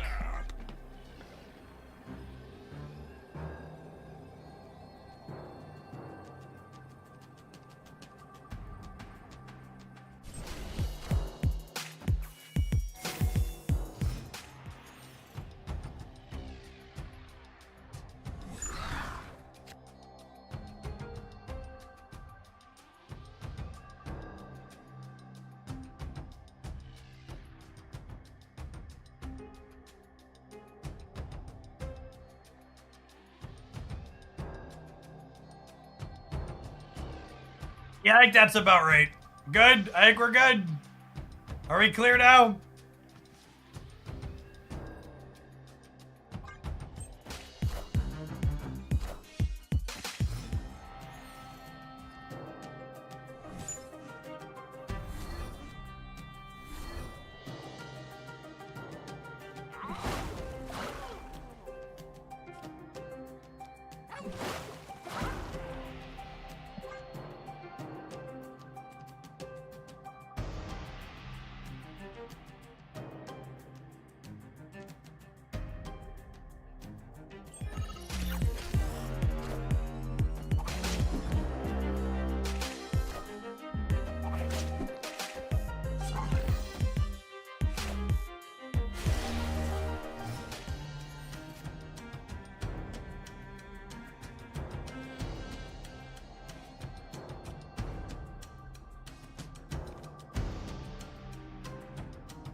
Turn late.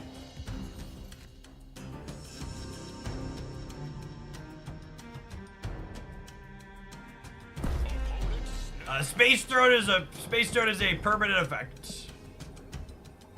As long as it is in play, nothing can stop you from playing Thanos out.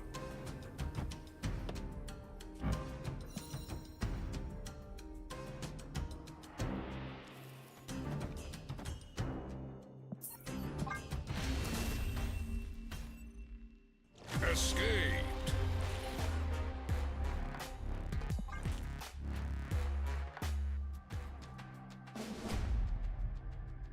Destiny will arrive. Yes, it's like War Machine for Thanos is a great way to conceptualize it. Oh, snap.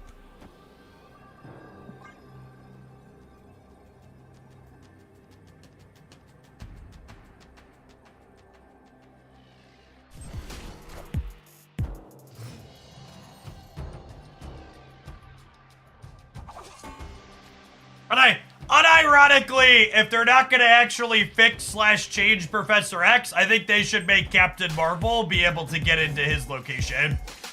I think she should probably just have a passive, nothing can stop me.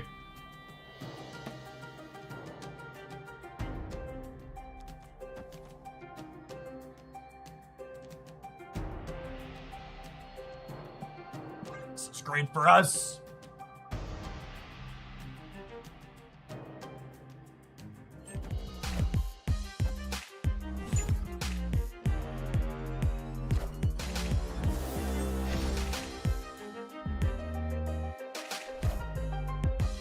What a Pog champion, Reality Stone gamers!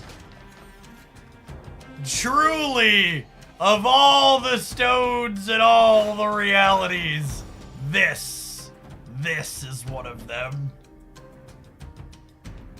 Cool and calmly calculated.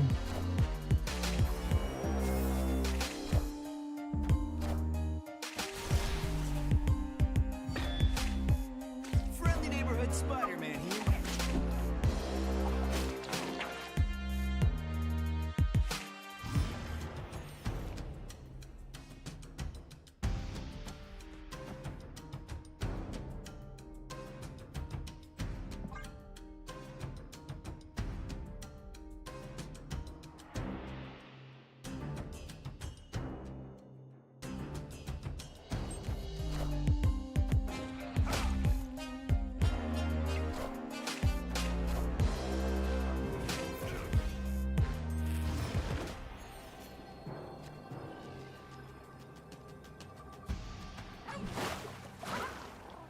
Red Hulk is 13.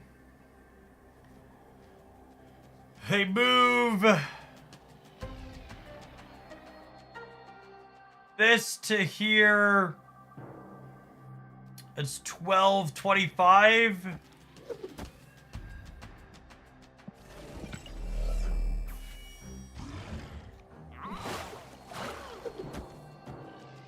This beats Red Hulk here or here, yeah? This is 10. Red Hulk here is 15. Vision is 12. I'm at 12. I'm at 16 here.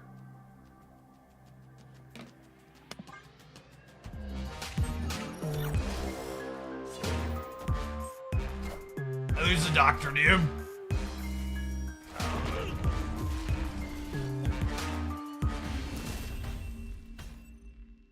Victory.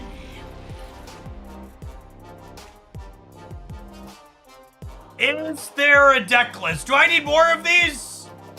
Do I need more of these? Okay, let's fix this. How many more do I need? Gamer, you let me know. You let me know when one of these is in a place where you think you're gonna happen to look. We'll try and head off. We'll try and head off some more of those at the pass. Oh wait, hold on. Right, maybe right in the middle. There we go. Cool. Are we getting there? The universe shall be set right.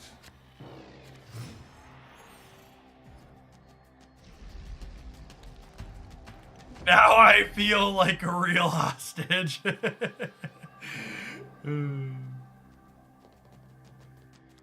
More!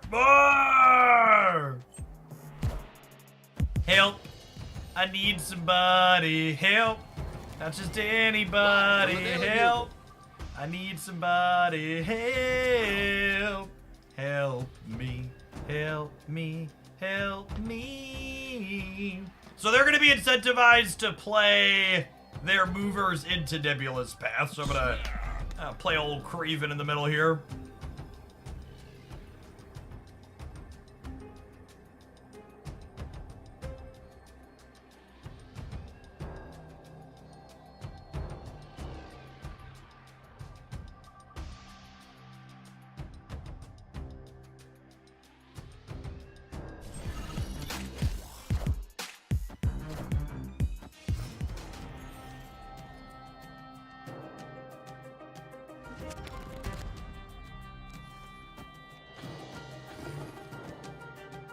How many cards are we going to draw? Yes.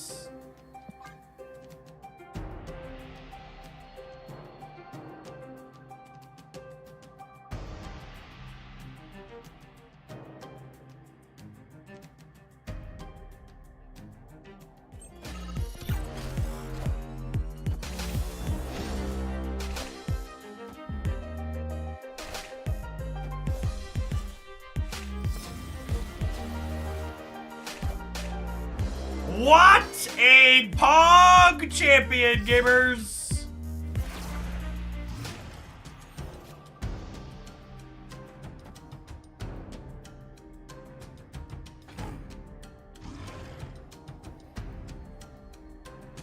So I played 2 stones. I could assemble big Thanos this game, yeah? But it would take a lot of space. Yes, they are a Shag gamer.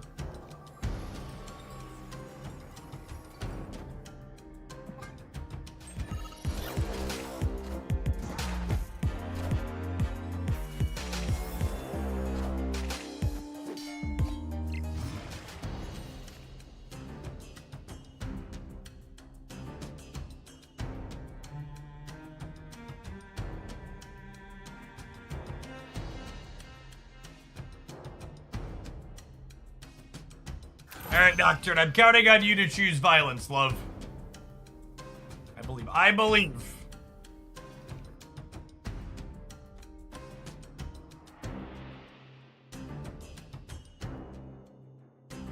Hey, Butter, thank you for the 18 months. Welcome back.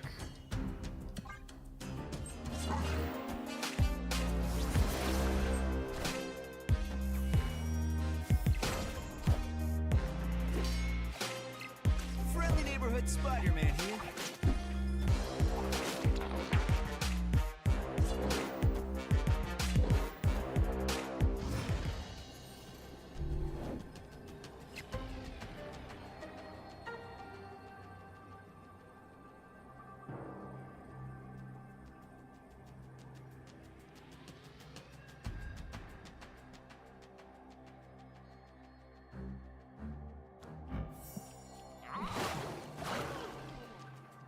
How big was their kitty? 4? They played her once, and she got this, and then her own thing as well. If they replay kitty here...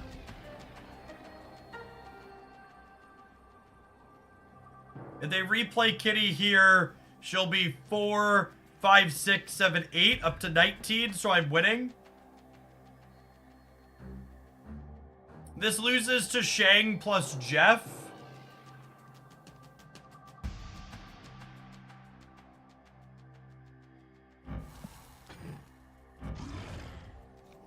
Maybe I put this here to beat Shang on the right, and then this is tying.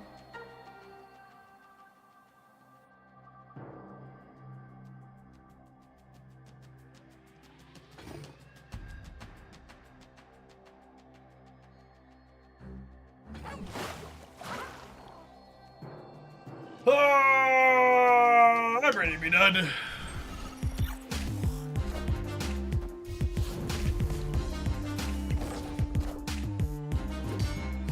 Oh, got him. Calculated. Both our lines won. Both our lines won. Victory.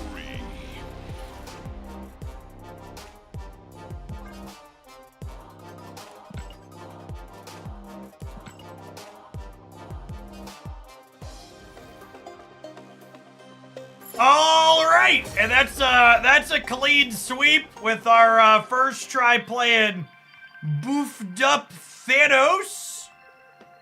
So we'll roll some ads and we will tackle an infinity ticket here in a second. Thanks for hanging out. Don't go anywhere. Did Power Stone change? It was skipped in the video. It was skipped in the video because it didn't change.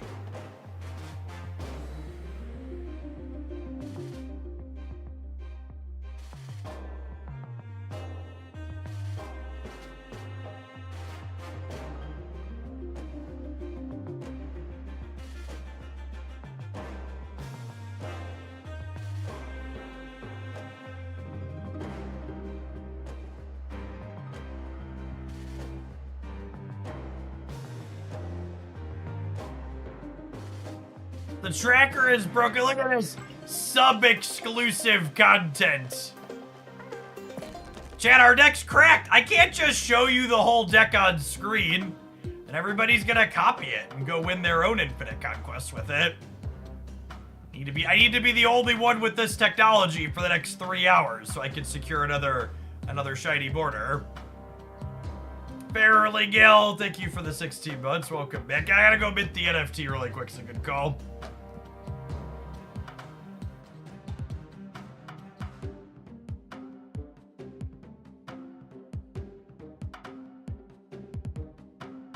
Hold to gold one. We're so far off. That's what I was checking. We're so far off of gold call. That's what I have zero. I have 0 splits. So we need 90. We need 155 times 4 plus 90 for our first chance. So 710. We need like 200 boosters to have our first chance at a gold split. Plus, obviously, a bunch of credits. I'm surprised you have that many call boosters. We played some Zoo, and there's probably a 155 or 2 in there. We expect another split bonanza soon. That video was highly entertaining. I believe the $1,000 worth of splits video on the YouTube channel is actually the singular worst performing video the edited channel has posted in the last 3 or 4 months. Quite literally every time that channel posts a piece of content that's not the cookie cutter best decks or anything else we post on a schedule, it performs poorly.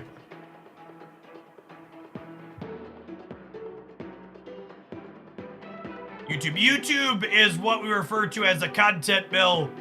You gotta just output the same type of stuff every single day. Destiny will arrive.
I have no idea what that is, Dr. Kerr. I don't really follow anything magic related.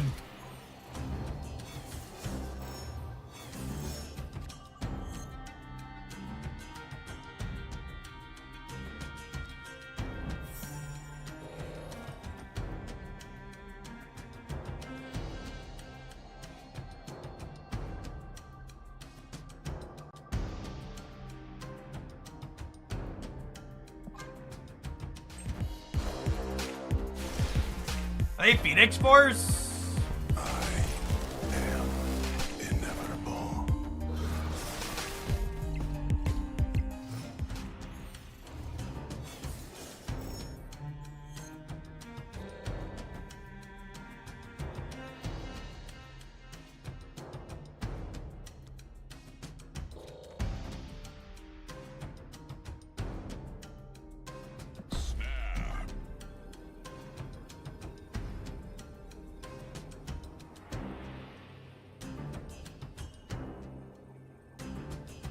Some of these Phoenix Force decks are Living Tribunal decks, so...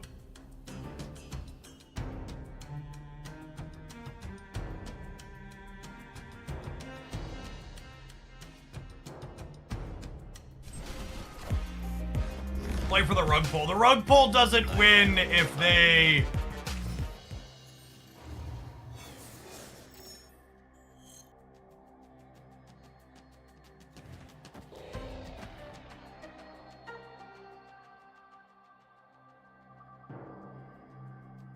The rug pull doesn't win if they play their, what's that called, out?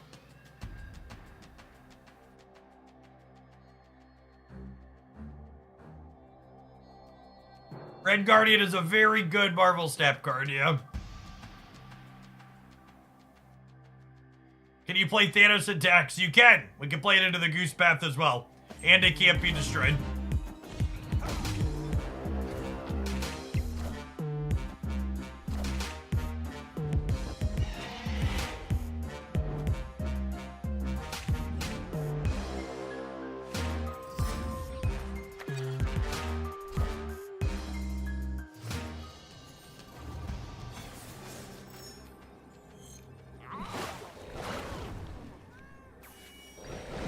Yeah!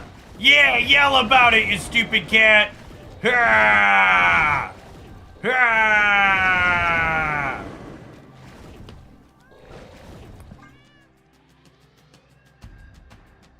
Die, mad goose! Nobody loves you!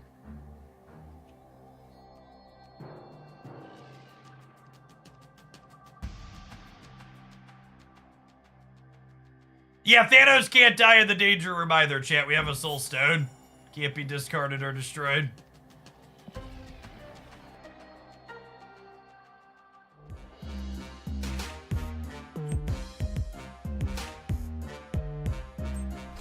We're gonna lose the Living Tribunal? I actually didn't count Living Tribunal. My mighty hand. Nah, they just thought they were gonna beat Thanos steady. Victory.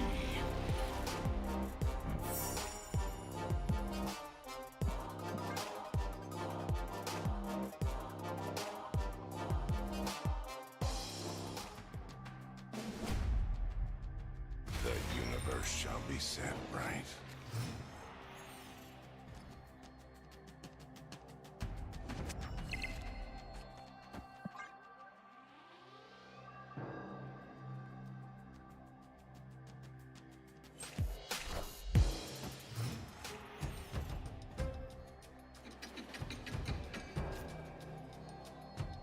Do you think reverting Chavez is an option?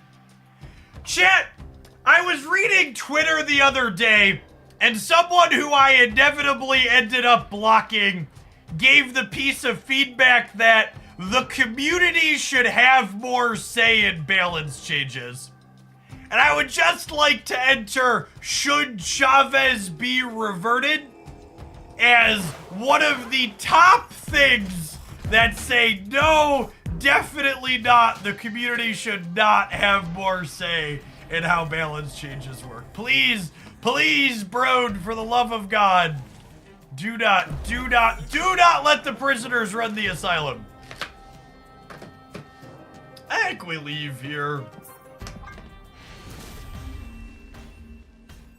Escaped.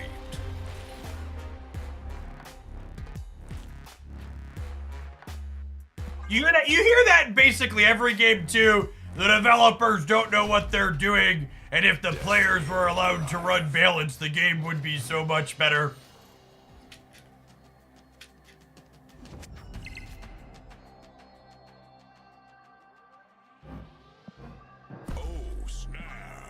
I'm gonna snap before this scar happens. They're gonna stay, and Professor X is gonna flip up and lose me the game.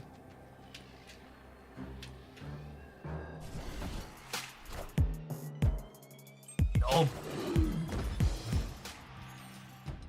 Any changes to collection level boxes? Nope. And second dinner has also gone so far as to say if they ever make changes to the collection level boxes in the future, they will forcibly open all of your existing hoarded reserves before that happens. So the only reason you have to sit on your collector's reserves is if you're like me, too lazy to click on all of them individually.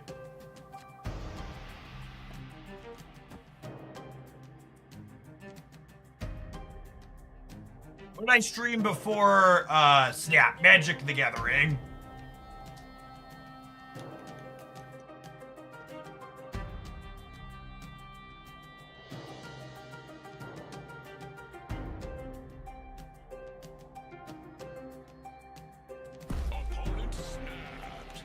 I'm staying, gamers. We're storming the crap out of this gunlun.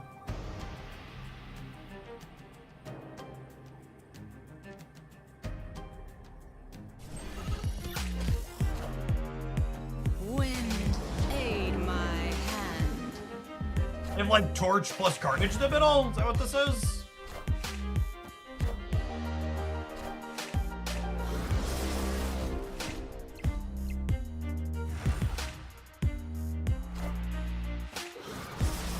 Alright, they have their Phoenix Force on curve.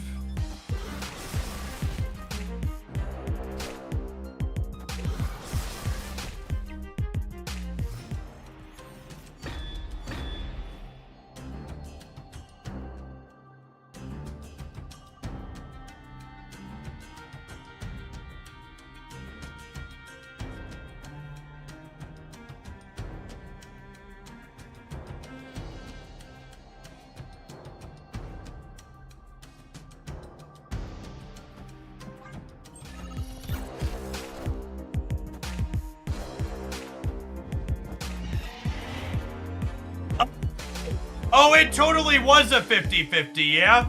They could have gotten a carnage out of it? Unlucky.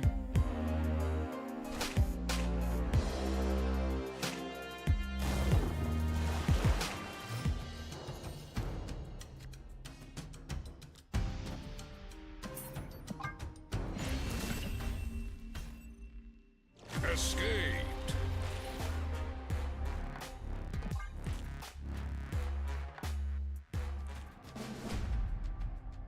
Destiny will arrive.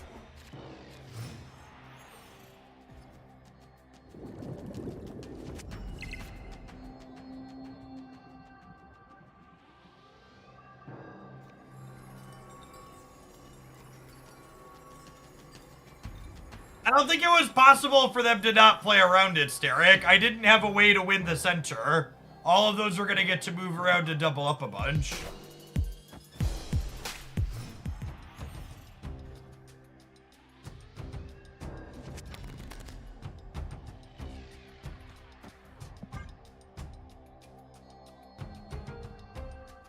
Yeah, it was Human Torch.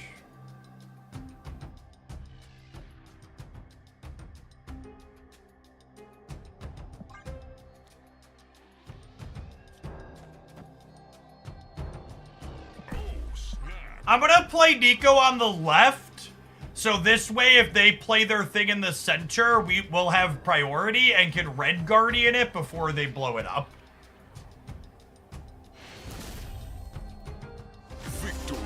So I should play here and here, so this way if they multiple matter Human Torch here on 2, I can Red Guardian it and get rid of its text box before they kill it.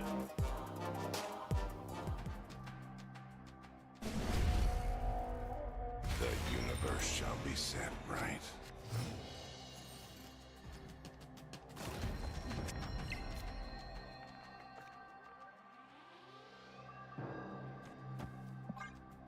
I'm just gonna put Nico onto Jeff here for the sake of priority with the Red Guardian.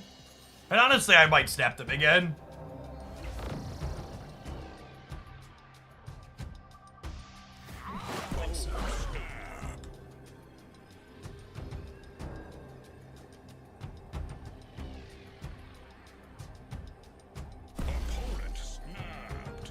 Yeah, let's play for all of it.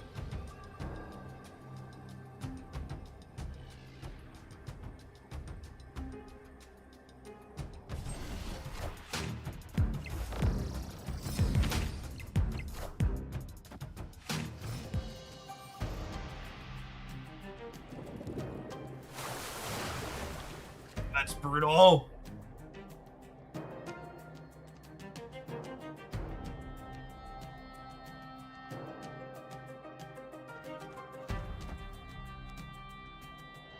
The freaking Nico draw mode, so I can't Red Guardian them. Probably dead.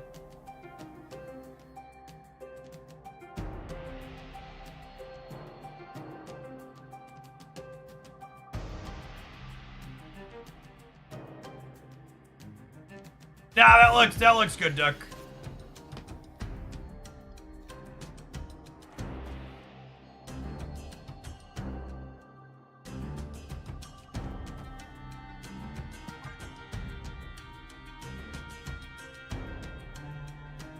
Lamario was actually beneficial for us after they opened like this, because it means they have one less turn, or they had to wait a turn to draw their Phoenix Force if they didn't already have it.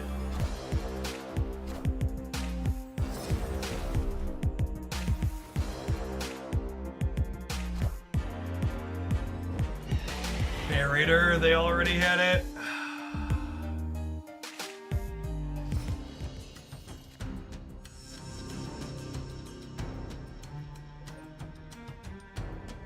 Daredevil lets me Red Guardian one of the multiple men at least. What's going on, Death and Cross? Appreciate the 17 months. Welcome back.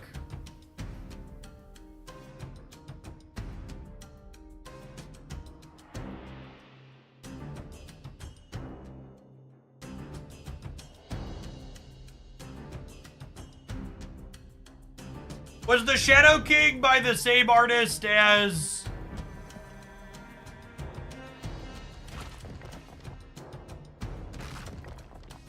Yeah, the Shadow King was a different artist. Anchorage Givers.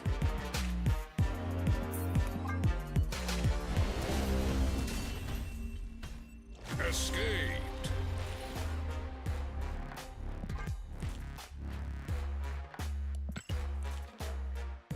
Lucky.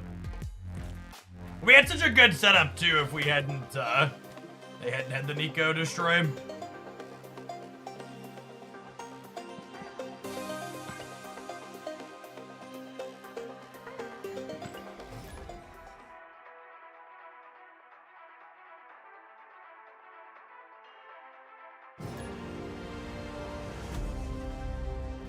Destiny will arrive.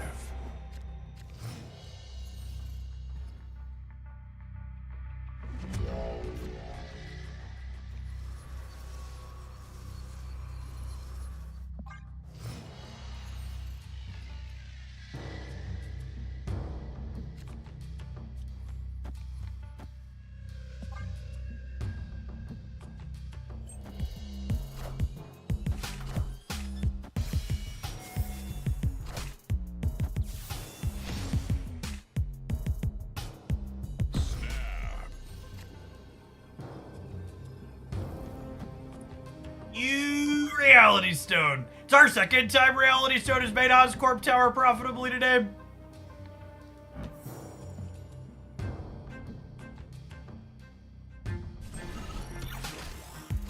Lovely lad.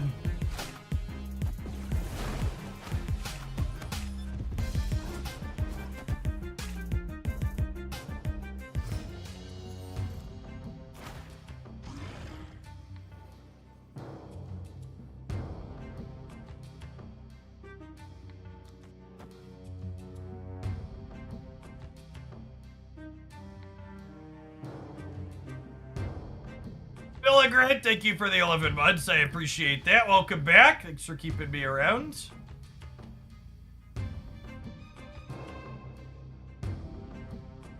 Am I just cheesing? I think I'm cheesing. Because even if we cheese and we miss, I could Thanos into the location later. Oh, yeah. That's the good stuff right there, gamer. I like the way you do that right there, right there.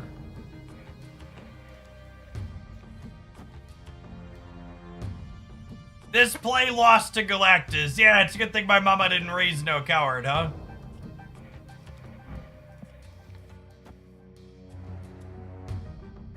Doom rules all except the center lane. Yep, thanks for the wave, buddy.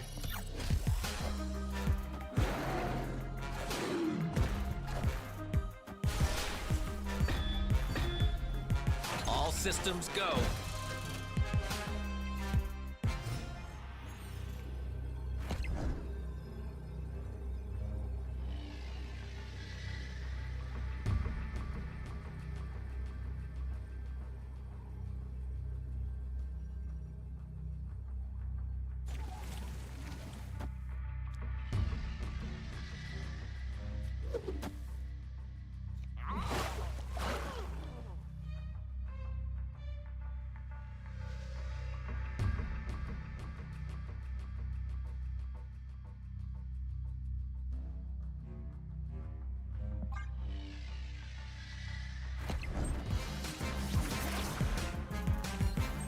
Yeah, the I don't believe you was bait, by the way. They thought they were juking us.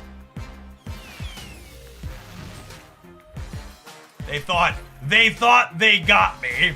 Yeah, for reference, for people that didn't watch the patch review, the order on Nocturne doesn't matter anymore. Cards like Nocturne and Jeff always count as moving. Victory. Always count as moving, before the cards flip up. We're gonna mute them for the future because they felt the need to try and use the emotes to gain a psychological advantage, and I have no desire to have someone engage in that manner.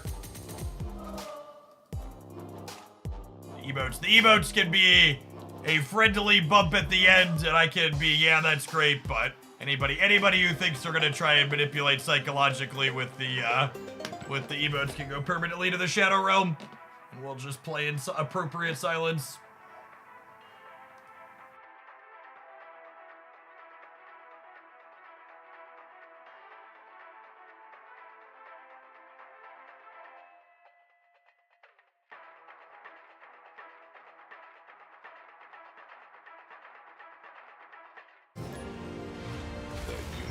Shall be set right.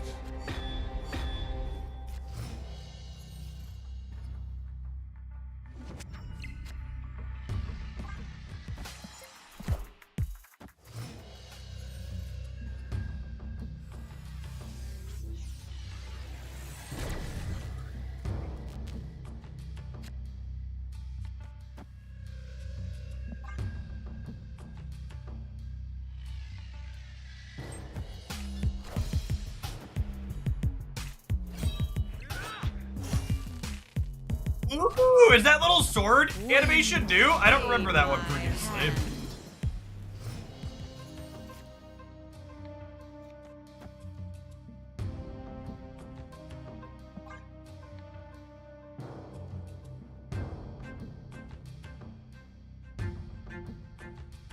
Storm here, Goose here, Professor X here. Locked him out of playing, hello.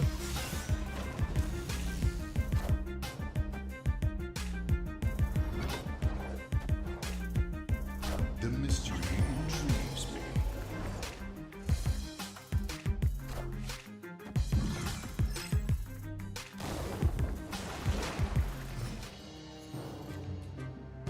Thanks, Brode. Appreciate you.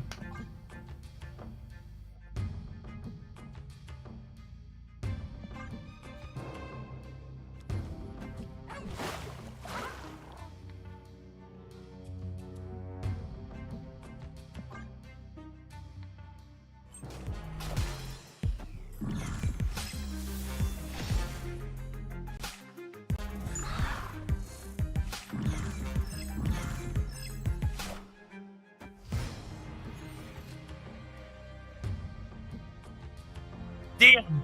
If we... they left! Thank you. Praise, Brode. Man, that's the... Whoo, doggy. All right. We take those. Thank you, Benjamin. Yeah, maybe they're just like out of cards they can play. The great Brode giveth, the great Brode taketh away.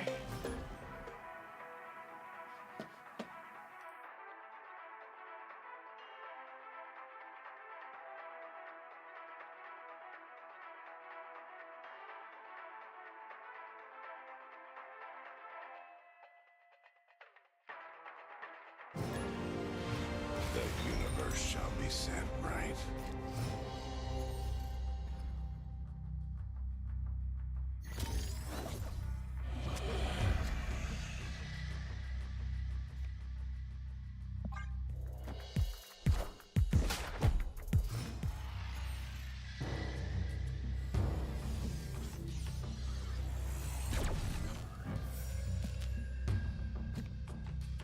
A little aggro, but I'm gonna punch Nightcrawler in the mouth, I think. Storming a deck with Nightcrawler, it is not particularly appealing.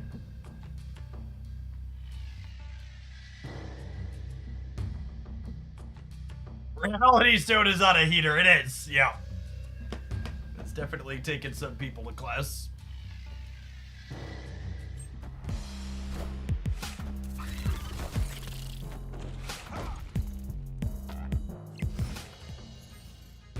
Cerebro 2 gamer?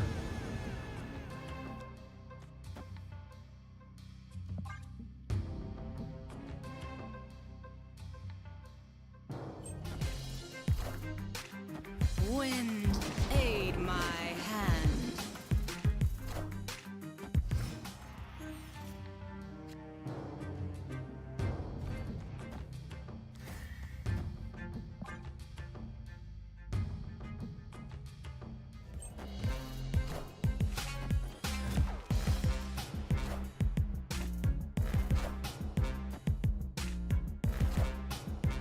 Wind. That's actually kind of unlucky, because I can't play my call in the center now. Wardox, thank you for the 2 months. I appreciate that. Welcome back. Although I suppose there's a world where this Professor X cheeses the left for us, yeah?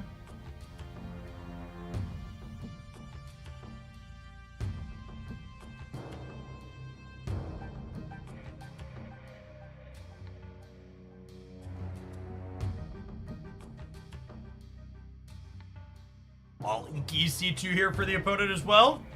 Not a casual Cerebro enjoyer.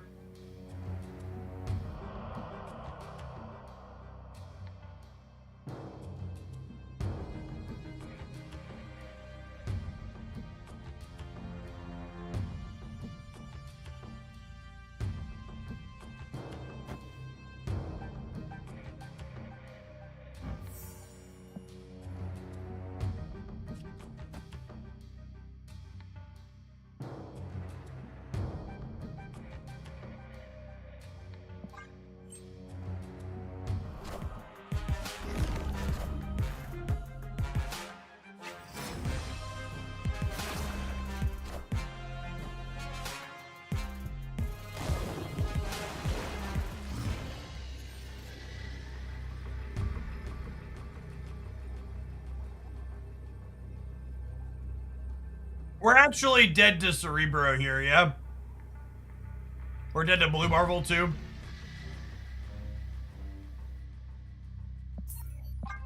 Historically speaking, Cerebro 2 is good against lockout decks. Not surprised to see us eat shit here. And Soulstone no longer punishes Cerebro. Is noteworthy. Cerebro had a somewhat challenging Thanos matchup historically because of Soulstone. But that card is a new text box now.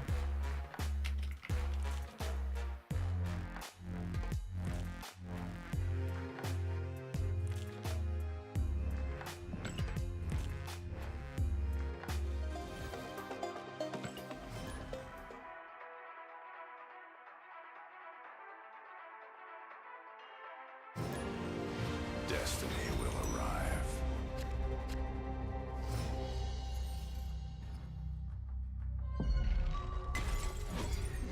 There's a difference between lockout and lockdown. Yes, semantics.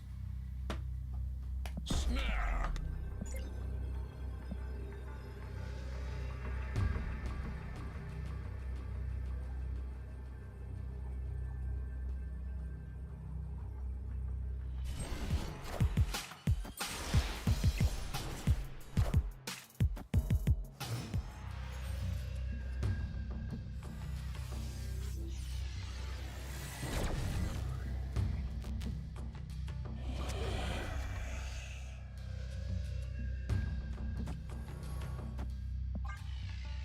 Hopefully they're not destroying.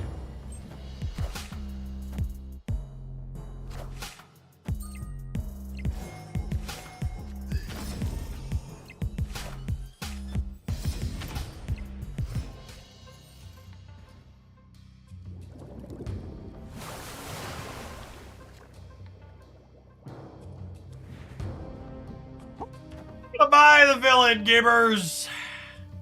Boy, howdy! If there's a bad guy in this game of Marvel Snap, it's this one right here.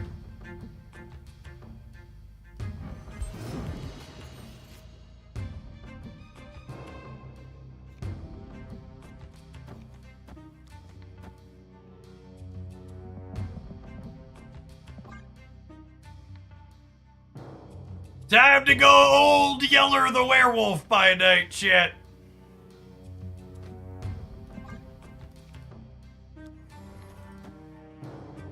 I want to draw an extra card, actually, yeah. We'll save these for the last turn.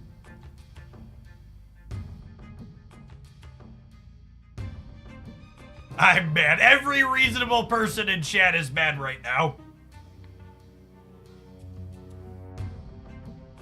If you aren't angry on my opponent's behalf, you're not a real Marvel Snap player. Panda Sushi, thank you for the half a year. Welcome back.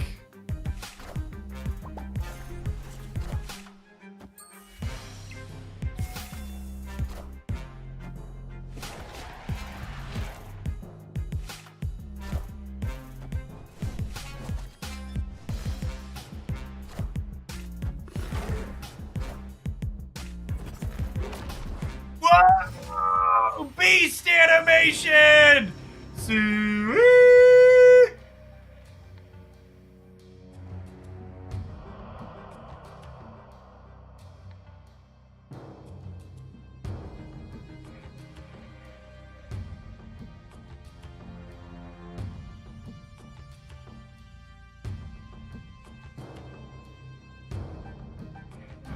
It's me. I am the problem. It's me. At tea time, everybody agrees.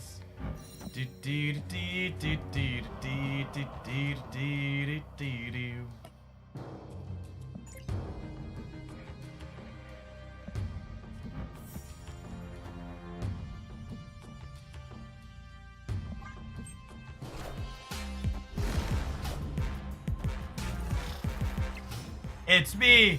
I'm the problem. It's me. It's me.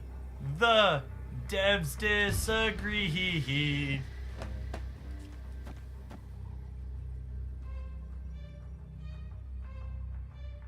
Does ever lose the game? They basted their demon, right? Yeah, I think they basted their demon. I think this one's most of the time.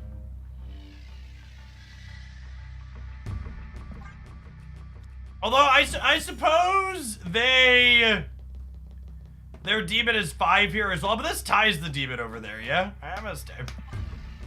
Might be wrong. Nah, he can't be shagged, chat. Can't be shagged.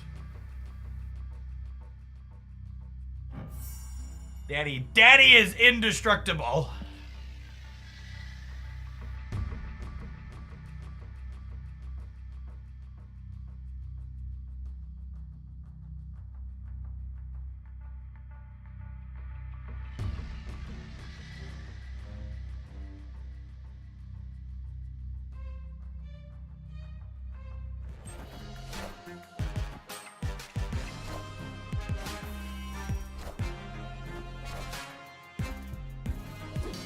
Mexico is scary.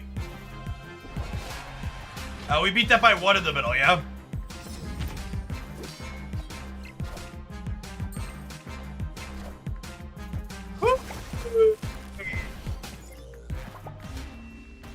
That was a game where we killed their dog. That was close.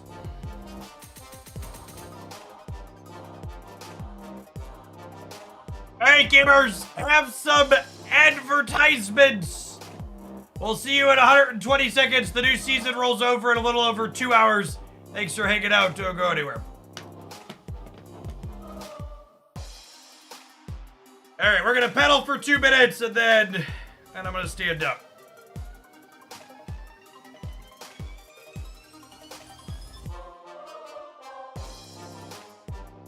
We'll put the deck up on screen. Oh, you can hide results to see the game board at the end. That's great.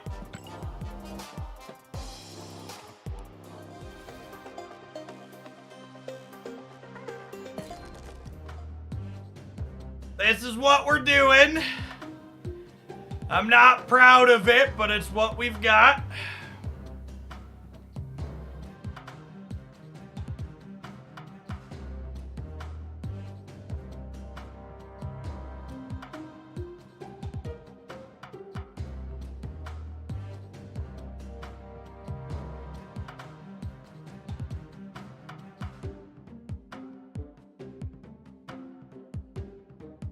Optimal 12 cards. I think the odds you get an optimal 12 cards on your first draft is incredibly unlikely.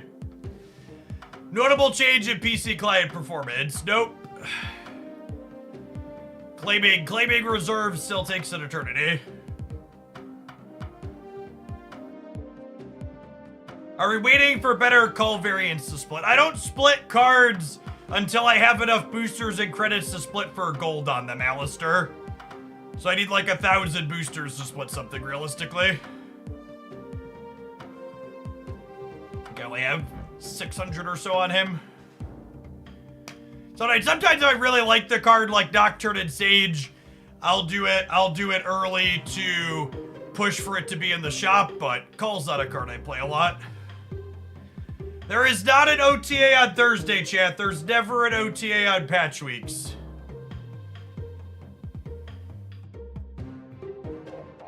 Nocturne replacement. If you want a Nocturne replacement, you should check out my Series 4 and 5 tier list, where I talk about common replacements to optional Series 4 and 5 cards like Nocturne. I didn't mean to play Conquest. We're gonna play some more Ladder. Although I did get to buy some boosters here, notably. Notice that at least.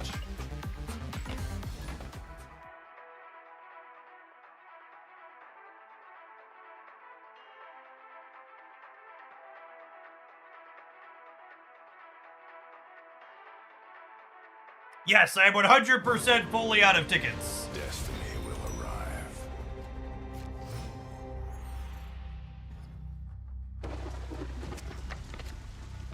God, the new Venom movie looks horrendous. Dear gamer, normalize allowing people to like things on the internet without coming into a space and being needlessly negative about something completely unrelated to what's going on. There's enough negativity in the world. If you see a movie or something else that you decide doesn't look like it's something you'll enjoy, just pretend it doesn't fucking exist and let other people who want to like it like it.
Hey, Derpa Bro, thank you for the 14 months. Welcome back. Am I leaving?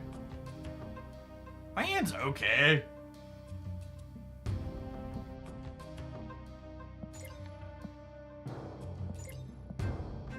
To stay, it might be right to leave. Should I stay or should I go now?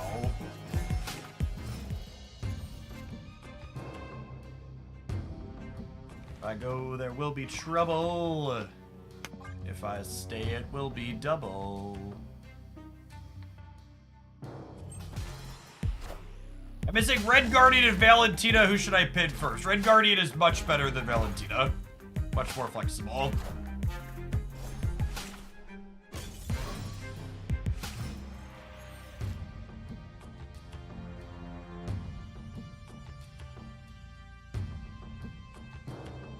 I only have one key to gamble. You should never gamble, chat.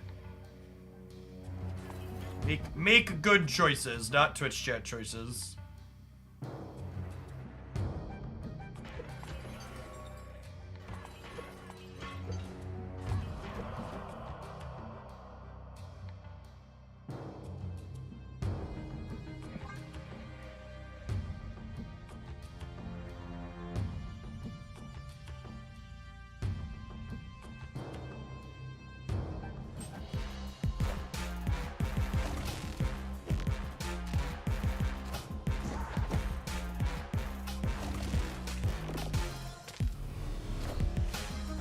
Damn it, Nocturne!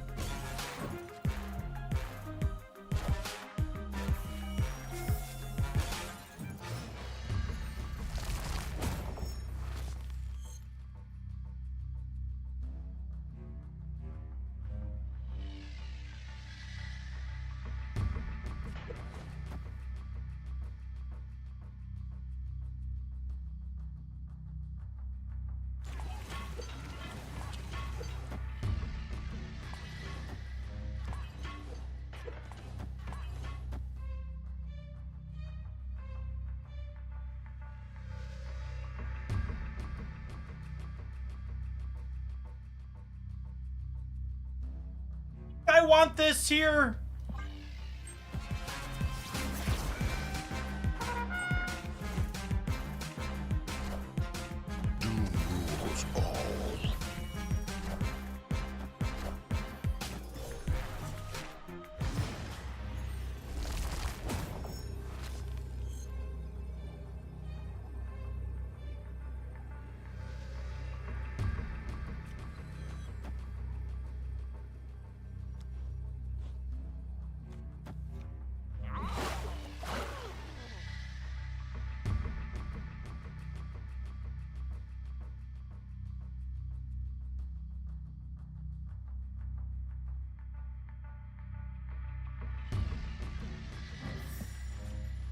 So Thanos is turning on here to win the right. The question is, how do I cover these others with Captain Marvel?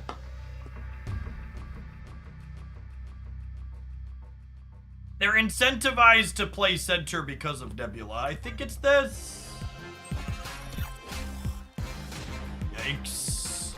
Oh, I forgot about... Holy. Thanks for the armor, bud.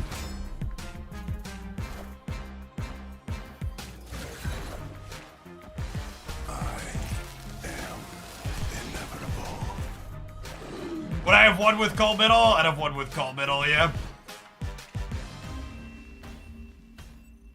Damn.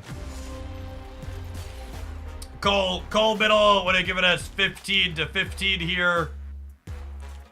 And we would have been -7 here, so it would have been up. No, Marvel doesn't win mid, chat. Oh, because Miss Marvel with it. Yes, you're correct. So I was counting we were beating 15, but really they had 20 with this. Oh, that was a lay high Killmonger. Good beat.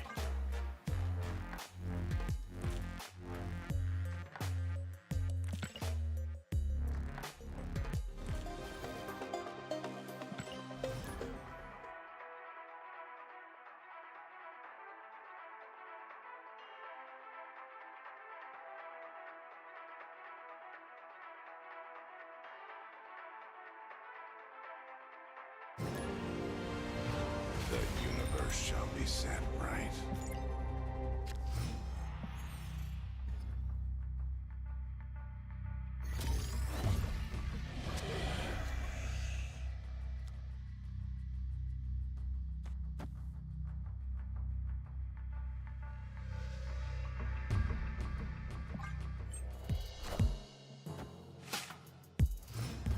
Why didn't Killmonger kill the Mind Stone?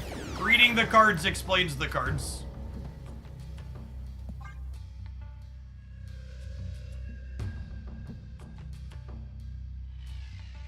Opponent snapped. Escaped.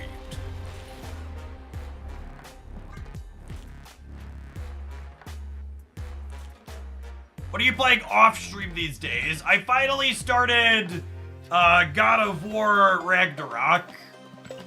And I'm playing AFK Journey both on and off stream.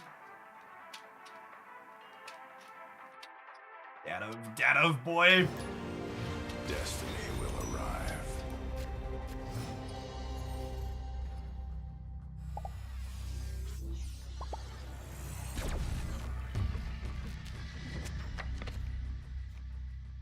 They also finally put Spider-Man 2 on sale for the first time.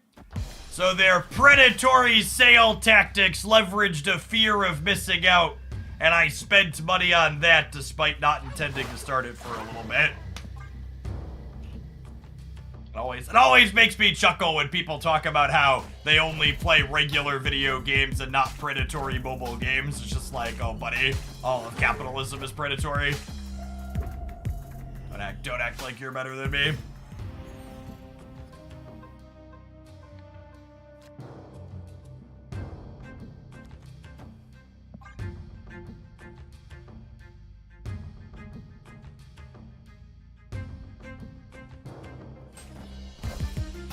I spent money on Hogwarts Legacy. I'm gonna time you out in honor of Pride Month, trans rights, or human rights. Fuck J.K. Rowling.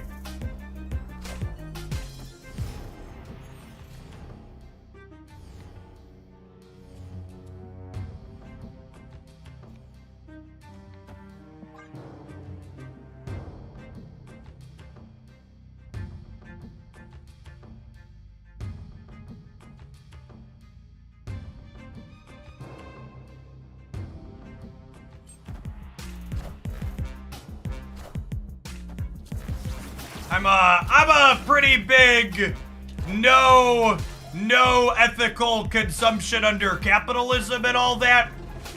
But J.K. Rowling, when asked pointedly in an interview about how she, I forget what the exact wording was, but basically, does she feel right or wrong based on all of the pushback that she gets for being an awful fucking bigot?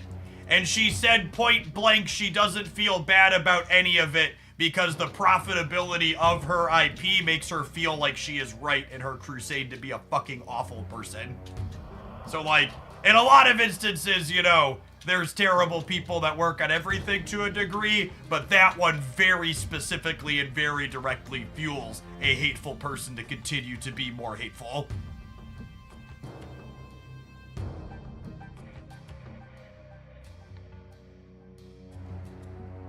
We're dead here.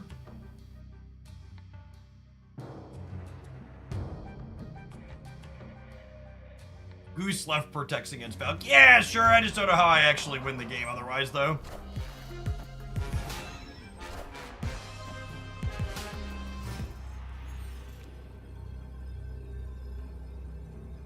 Wait, just like never beat them playing Cerebros and stuff. Hey, Zuzan, thanks for the tier 1, appreciate it. Reality Stone has been on a tear, but I don't think counting on Bar with no name is realistic.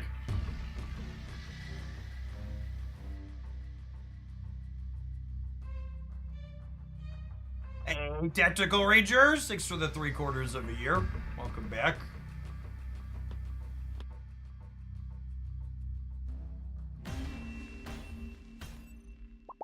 Escaped.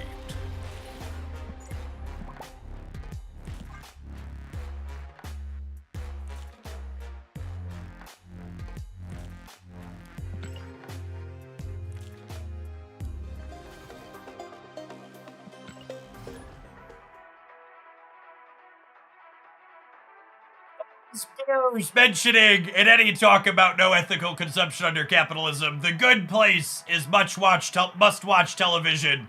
In fact, if you haven't watched it, I'd recommend turning this stream off right now and going to start it. It's very good. The universe shall be set right.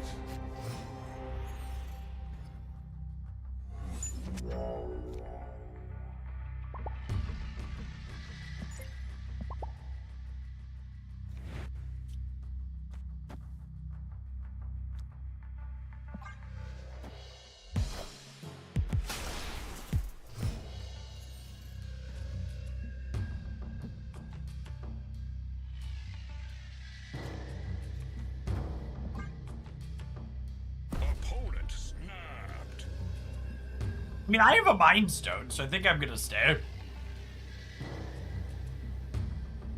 Is Squatch a decent replacement for Cull in this deck? I would assume Crossbones is better. Draw 2 rocks. No, Mind Stone is guaranteed to draw Infinity Stones again. That was one of the changes in today's update.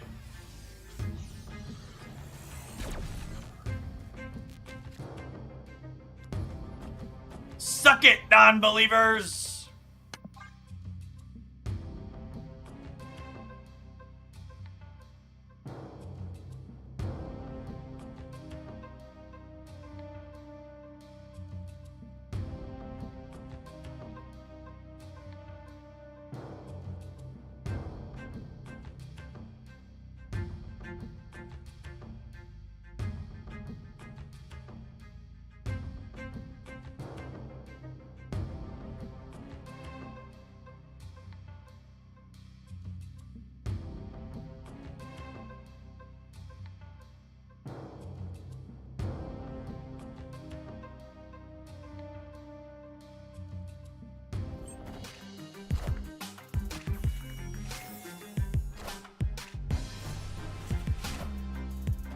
It's unfortunate that they drew stones that draw cards and we did not.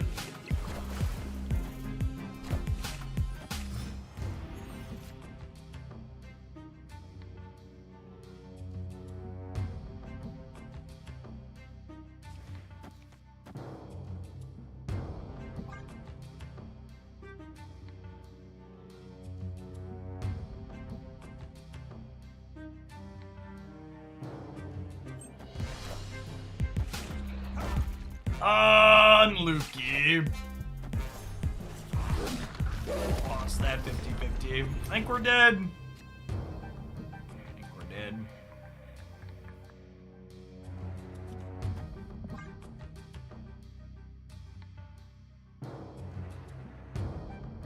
Yes, the new Space Stone encourages you to play Thanos with Professor X. Everyone's favorite, yes. I always say, chat, Marvel Snap's a much better game when Professor X is a competitive card. It's my one true belief. Escaped. Please, Glenn, I'm begging you. My family, they're dying. Hela and Professor X, they're holding them hostage. Nerf them into the ground.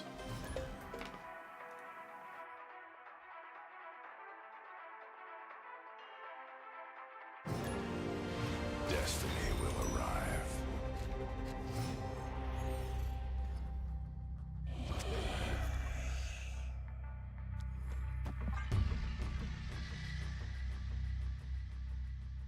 What happens to leftover conquest spells at the end of the season? They turn into boosters at a very bad rate.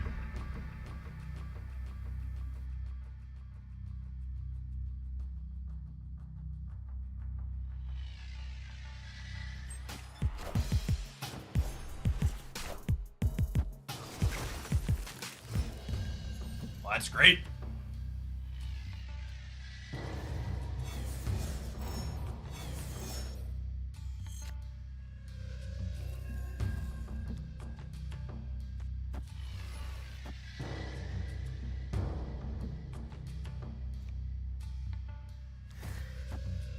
I think our deck doesn't benefit a ton from the super flow. I'm gonna get rid of it.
I don't know where I'm cheesing.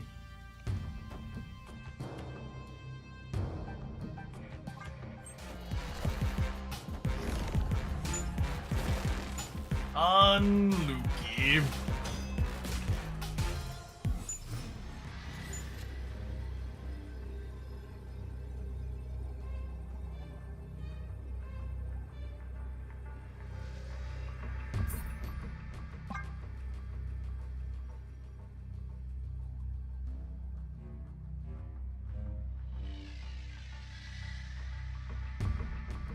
Thanks for the primer. Back up.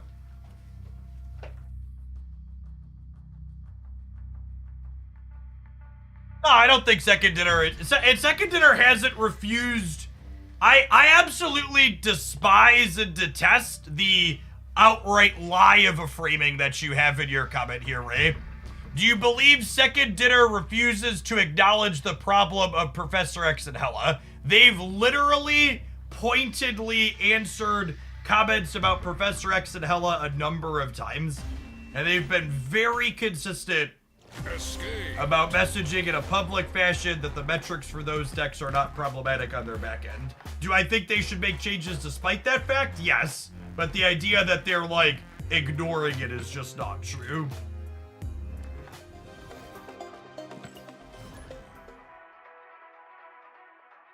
It's a misrepresentation of the statement.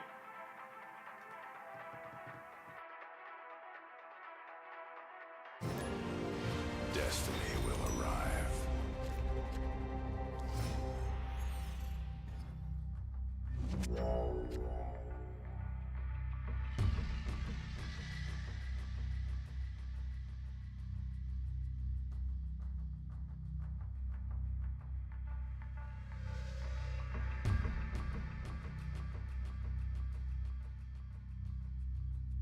Something in my mouse, gamers. Sorry about it.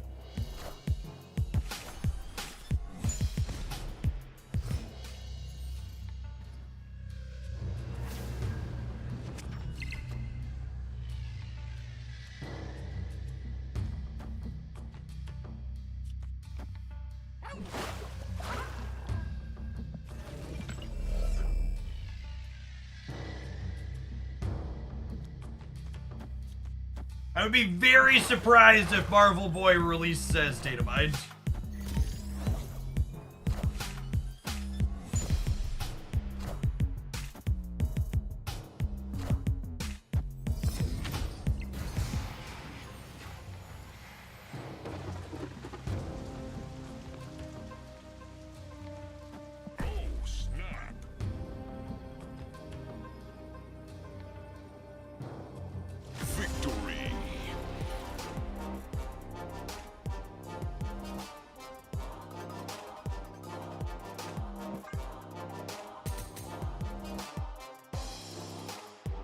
I probably should have snapped going into turn 2.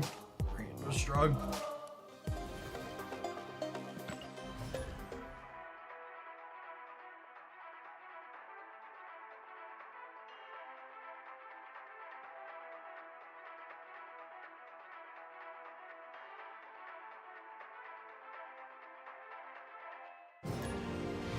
The universe shall be set right.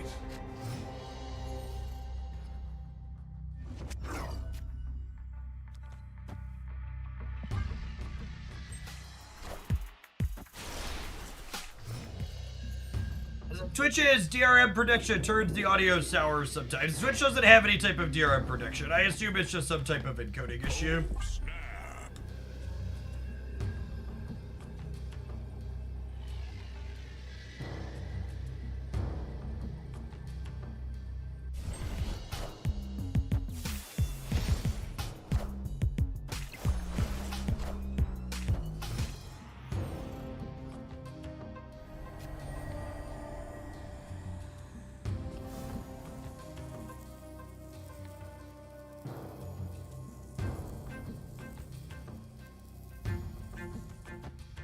My personal opinion on the Hogwarts Legacy stuff is that Harry Potter as an IP and Hogwarts Legacy as a game is not particularly unique or special, And there are so many good video games out there that don't actively signal boost a person who is actively terrible towards people that I care about.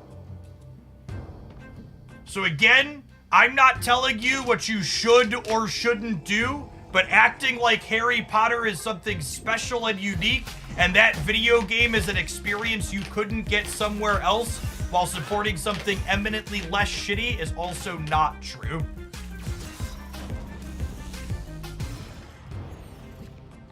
Opponent snapped. So again, you live your life how you need to live your life, but that's the lens through which I view things like that. If my options are do something that gives stuff to a shitty person and do something that's very similar or the same and doesn't give stuff to a shitty person, it's a non-decision, non-factor. This one wins every time.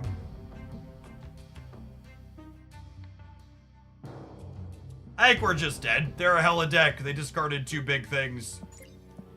They have a big blade.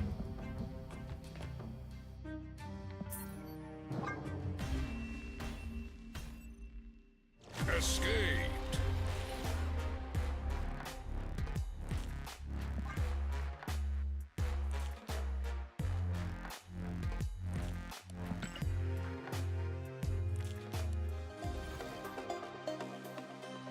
This deck felt fine.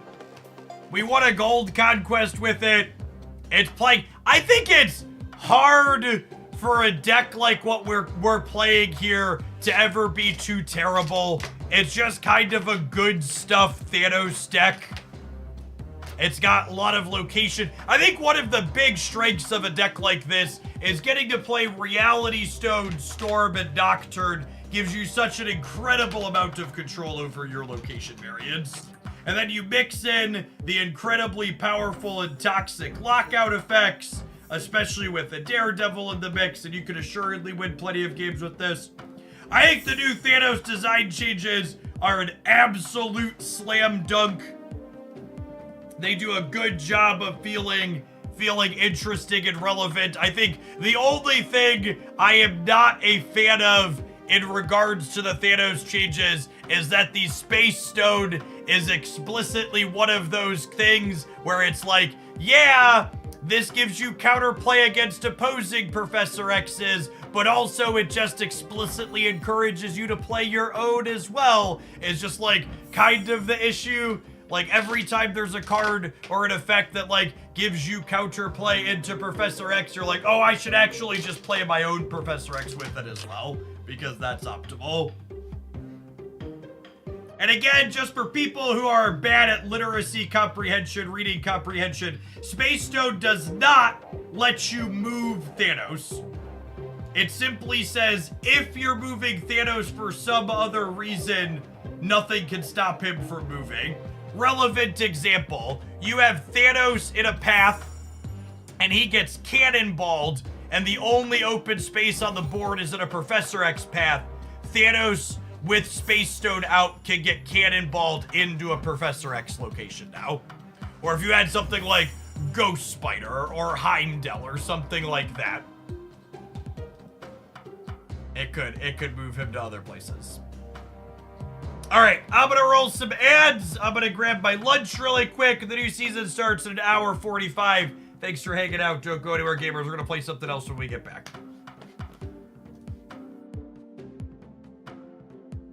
New York. Yeah, New York's the other one.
Yeah, Pride variants have been data mined for a little bit. They are Angela and Sarah.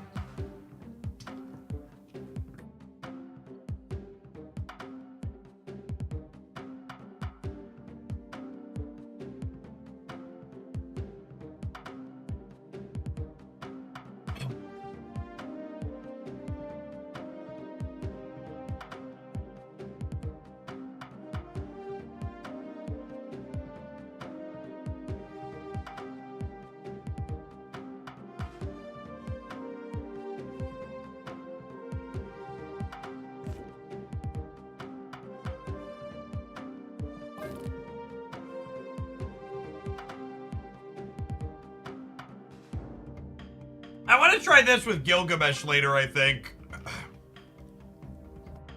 We can play a little bit of it before then.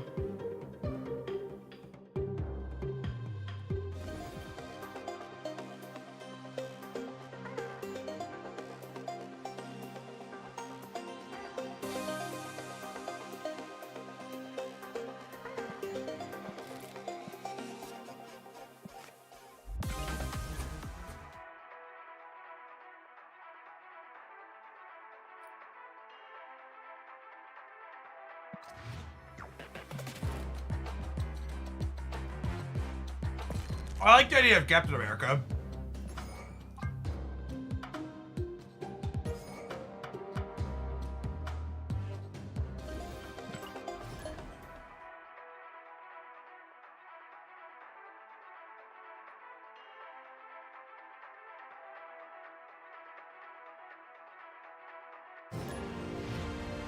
The universe shall be set right.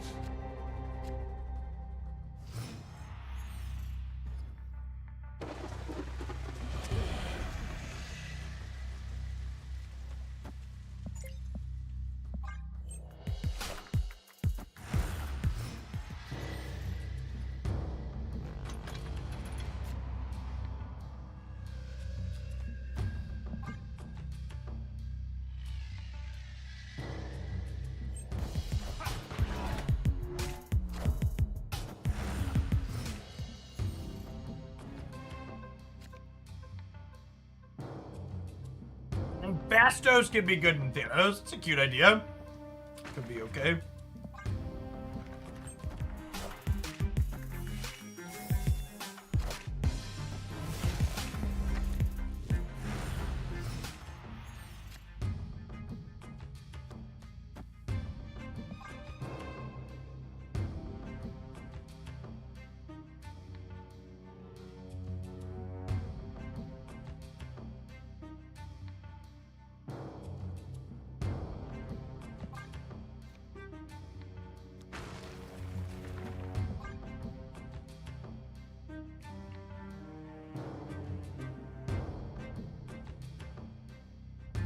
Opponent snapped.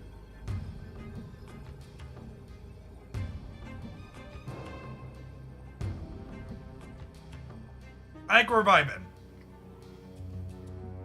Let's spew.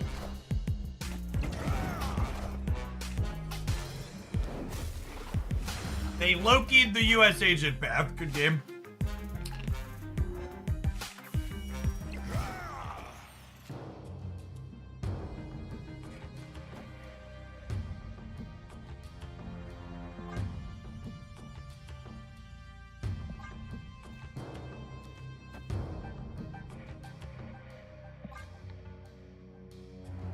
Oh, they could have my rogue here.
All right, Reality Stone, choose violence for me, bud.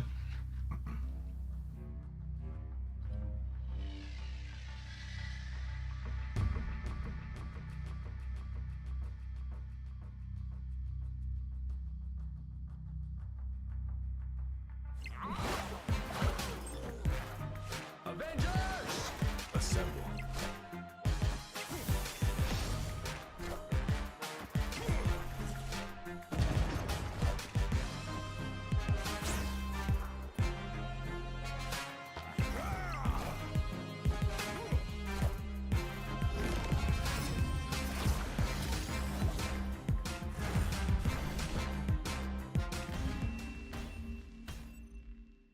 Victory!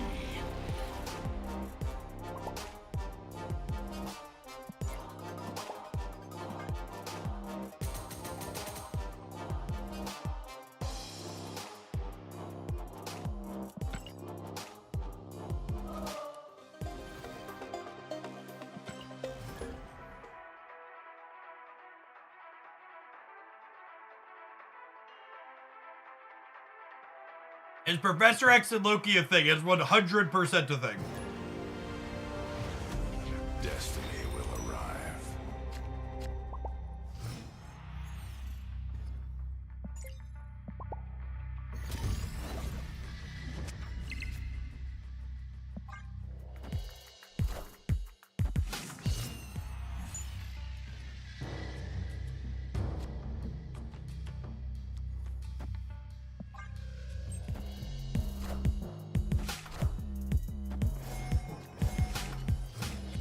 Smart Ally, thanks for the Baker's Dozen. Welcome back.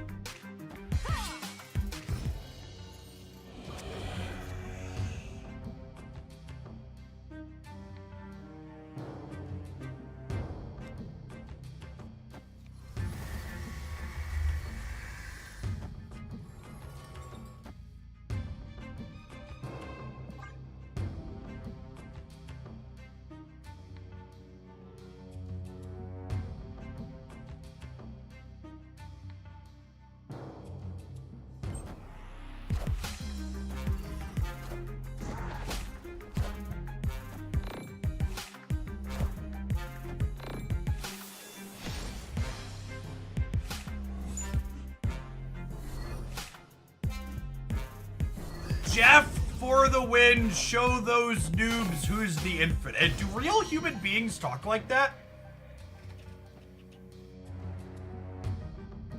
Is that a...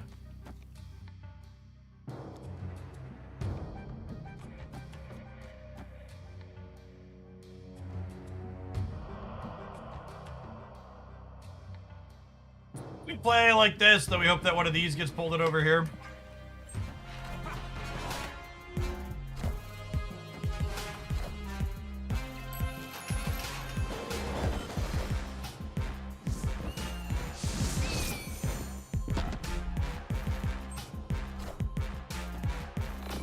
Knowledge is power.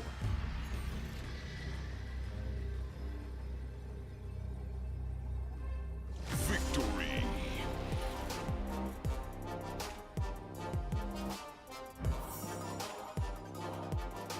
Space Stone is ongoing now. Is this deck real? This deck feels kind of real. Bruley, thank you for the Baker's Dozen. Welcome back.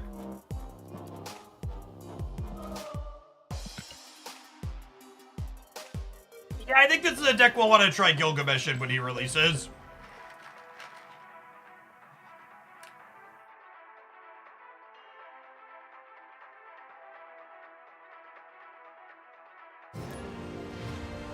Destiny will arrive.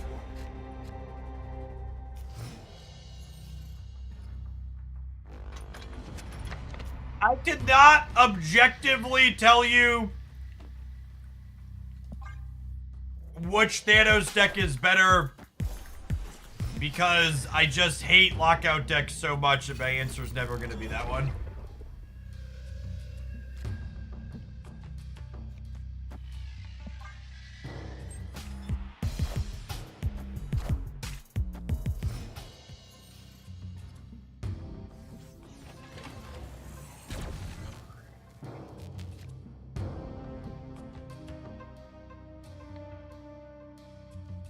Your match, gamers? I think it's a mirror match.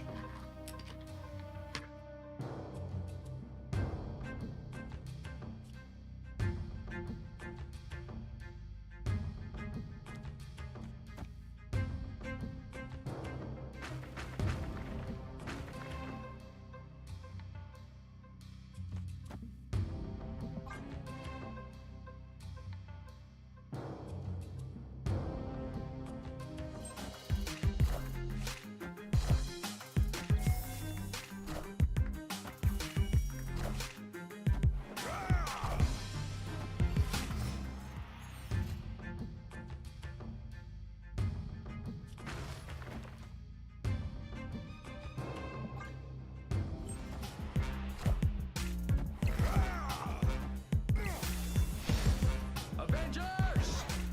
Assemble.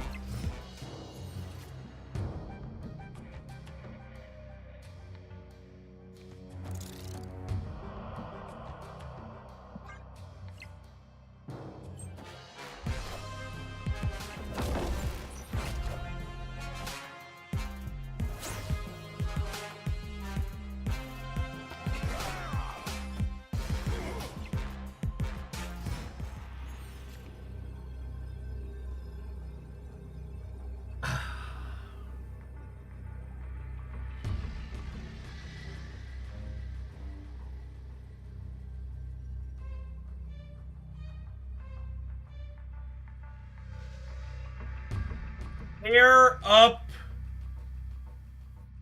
3 points right now. I don't know that putting only 12 into play does enough here. I think we're supposed to leave.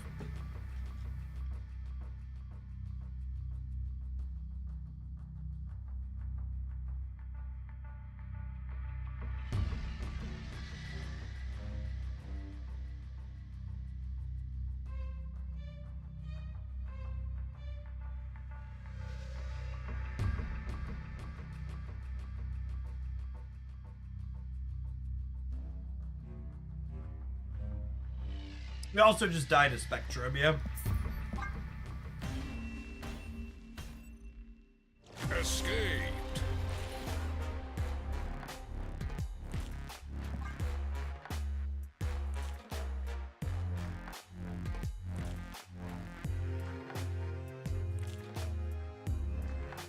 I mean, CS 4215, I see you all going back and forth about commenting on me not having splits on Captain America. All the other cards you listed that you think are comparable to old Captain America just aren't comparable. Those are all cards that had very niche playability in decks where they were optimal in slot, whereas old Captain America was just a shit, always unplayable card that was never optimal in slot anywhere. Be set right.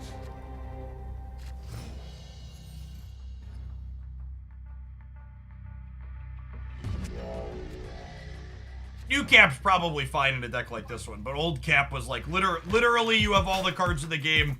You never looked at old Captain America and were like, he's slot optimal here.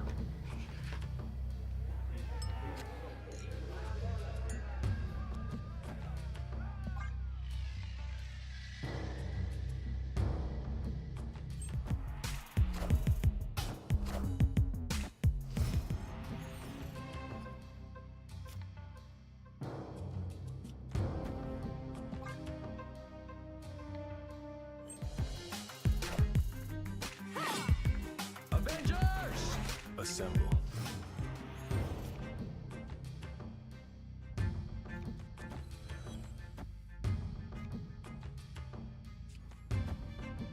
Snap.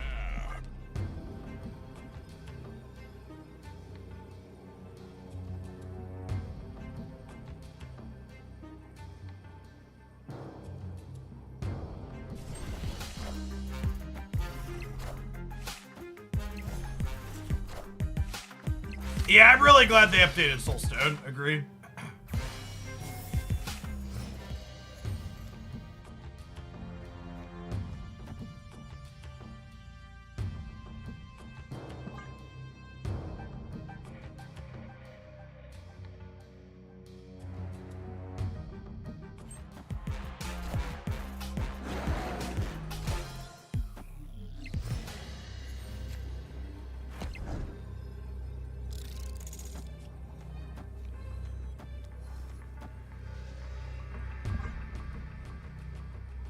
It has some big numbers on the left, and we're kind of winning on the right. A Reality Stone might cheese the middle.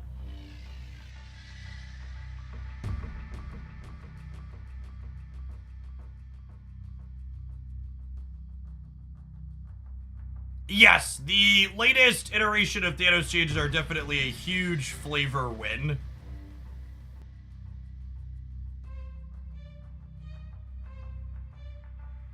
Even if they also try to Reality Stone the mid, I don't think they could beat us left and right.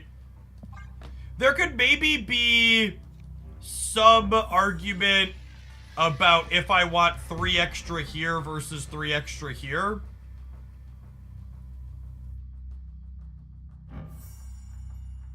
This is gonna be what? 6, this is 14, and this is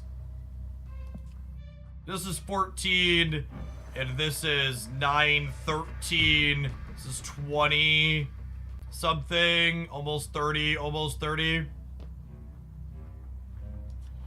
I think this is fine, but there could be merit to putting the 2 extra points from Power Stone on the right.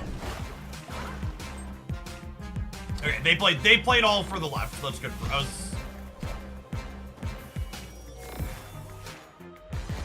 We could still lose. Holy.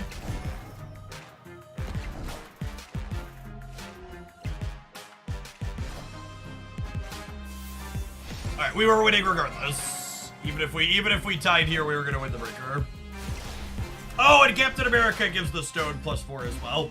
Yeah, we're good by a lot. Victory.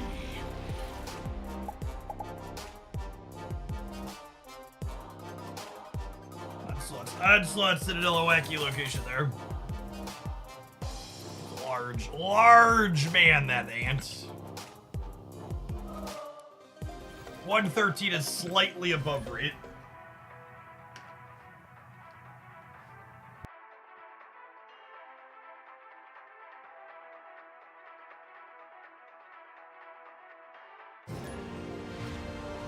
The universe shall be set right.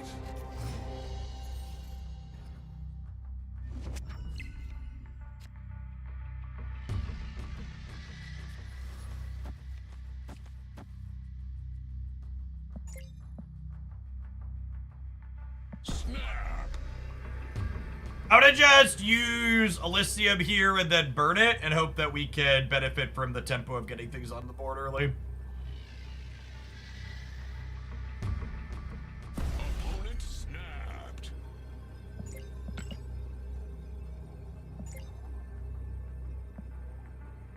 Oh, they're sub-rank 5,000s. They probably just care less about cubes.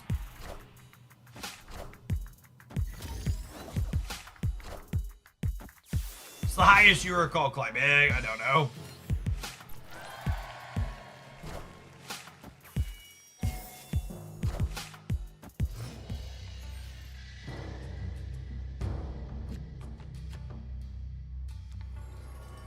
So Mojo World's gonna be in one of these 2 spots.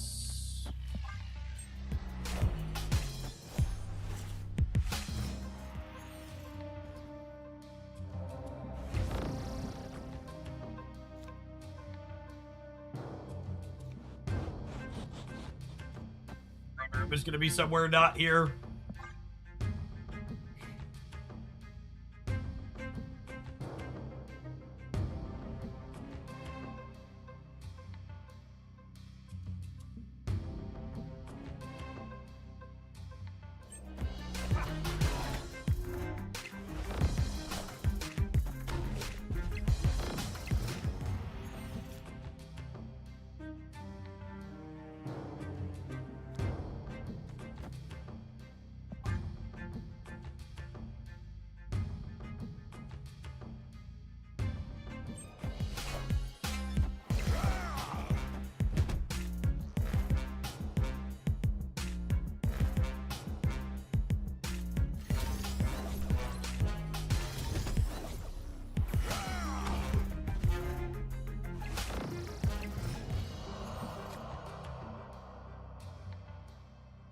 A backflip. Thank you for the 7 months. Support from folks like you is a big part of why I'm able to keep doing what I do. Thanks for keeping me around.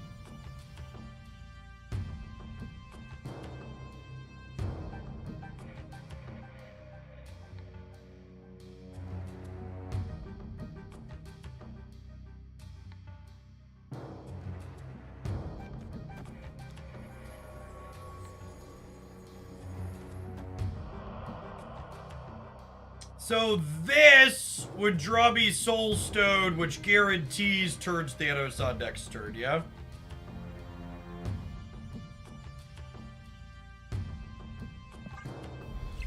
Avengers! Assemble.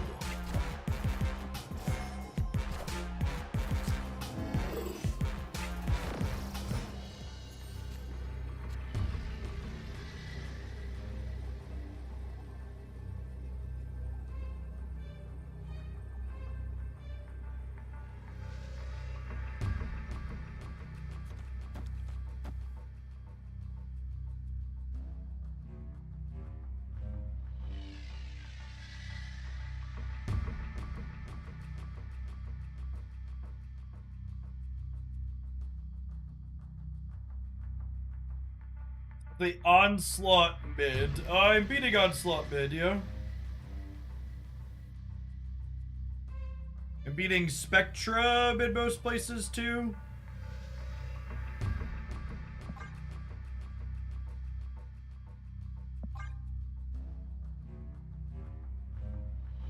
I feel like if they play a 6-drop, they always play it center, and then I win left and right.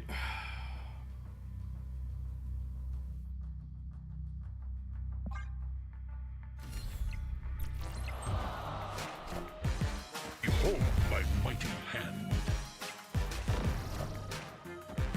I am inevitable.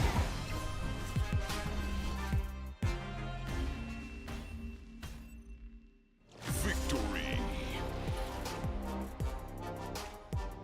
Why do you suddenly get 2 million ongoing decks when you switch to an ongoing deck? Because humans, as an evolutionary response, developed pattern recognition, and as an additional evolutionary response, we also inherently remember negative experiences more vividly than positive experiences.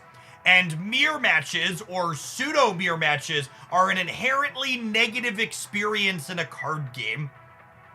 So even though you hit lots of decks when you're playing lots of different things, your mirror matches, when you play them, stand out in your mind more vividly because of how we've evolved as human beings. The universe shall be set right. The plural of anecdote is not data. Your sample size is bad and you should feel bad for bringing it up.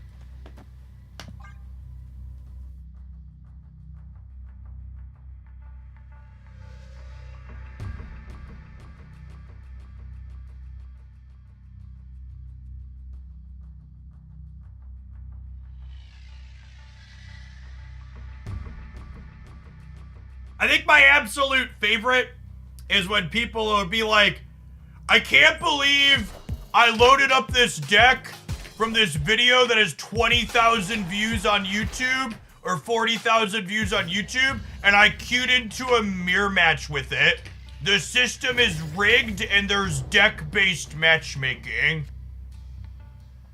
The only possible explanation for the mirror match I am currently playing from the deck that I net decked is that the system is rigged.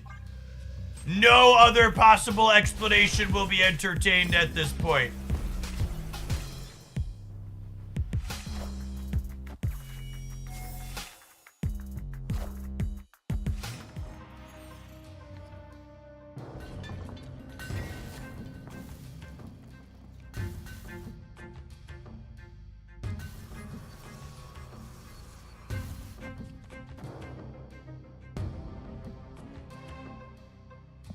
For people that aren't familiar with my background, I have a graduate degree and an undergraduate degree in mathematics, and I spent time teaching at both the high school and college level.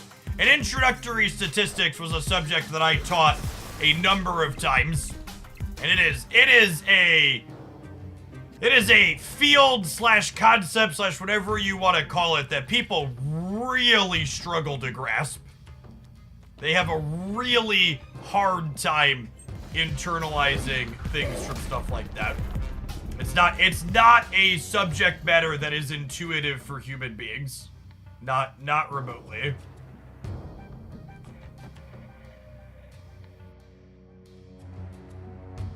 Panic area down here, hopefully before we get Kill Daddy, but we'll see.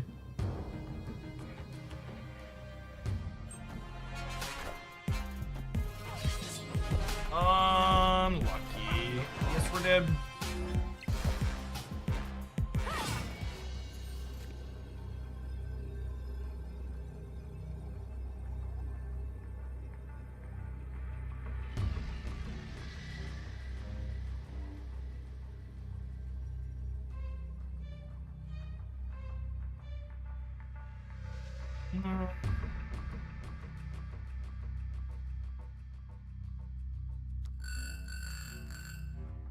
You yell at me, U.S. agent. I have Lucas right there.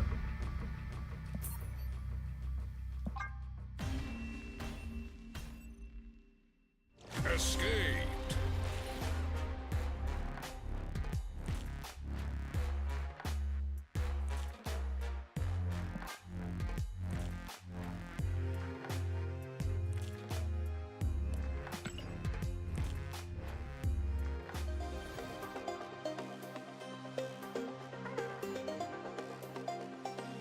Donating early for the good luck tomorrow. What's going on, Philly? Thank you for the 97 months. I appreciate it. Welcome back.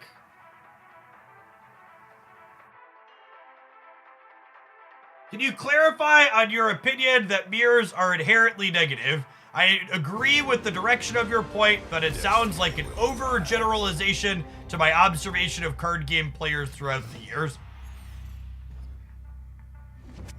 No, I don't have some type of formal statistical analysis or study to reference that mirrors are considered an inherently negative experience in card games. Just copious amounts of anecdotal references. It is true across basically every card game that I've ever played that mirror matches are considered an inherently negative thing to have happen.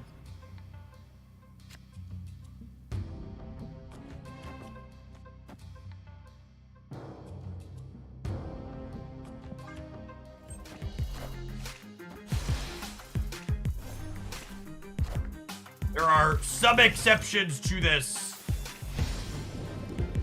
obviously, but in general, that's how it goes.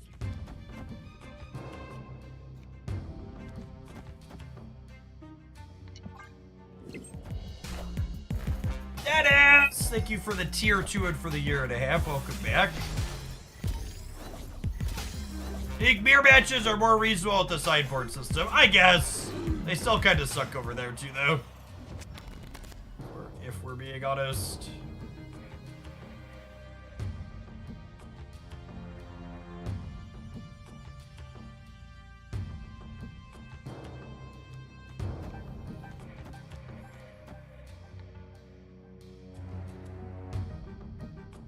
If I do this, I can't Spectrum these cards over here, but I feel like this gives us a good chance to win here, and then I can, like, Spectrum or Thanos Pig here.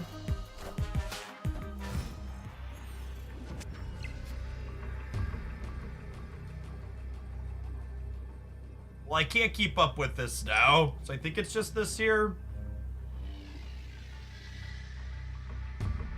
Juan, thank you for the 7 months. Welcome back.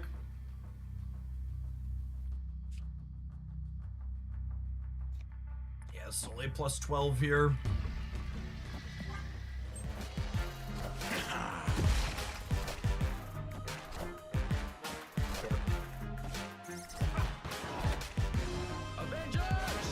Assemble. Unfortunately, punished for playing the US agent out proactively. That gambit did not pay off. Lemons! Thanks for the consistent content. It's fun to watch and also help my casual gaming feel more rewarding. Thank you for the 7 months. Good to have you around.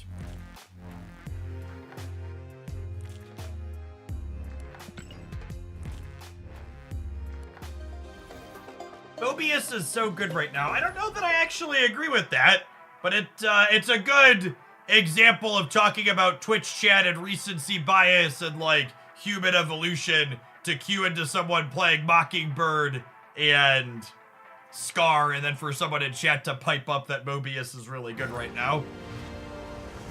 The universe shall be set right.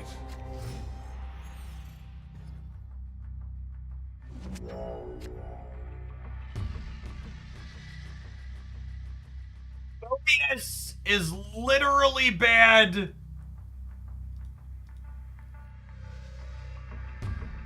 Mobius is literally bad against every deck in A tier here, yeah? It's bad against this one, it's bad against this one, it stops death against tier. It's actually bad against basically every deck on the list there.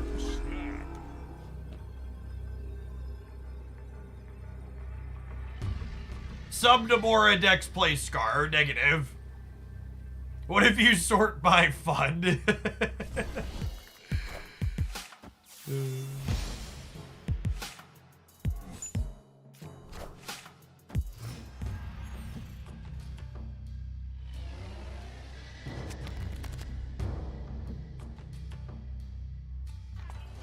Lockdown plays Ravoda. Yeah, but it's not a deck that heavily leans on that card. You don't look at your Lockdown deck and go, oh, can't play a game of Marvel Snap. They turned my Ravoda off.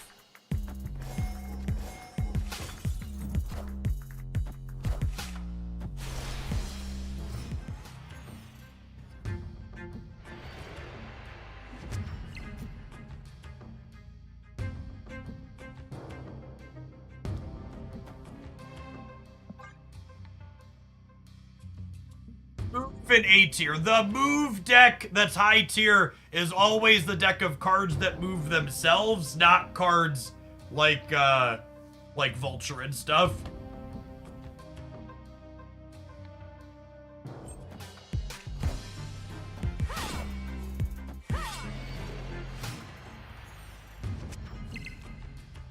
What do you think about Second Dinner changing the Gambit variant bundle? I'm gonna take the incredibly predictable leftist take and say that deplatforming bigots is good, actually. Thank you for coming to my TED Talk. I'll be here all week. Avengers! Assemble.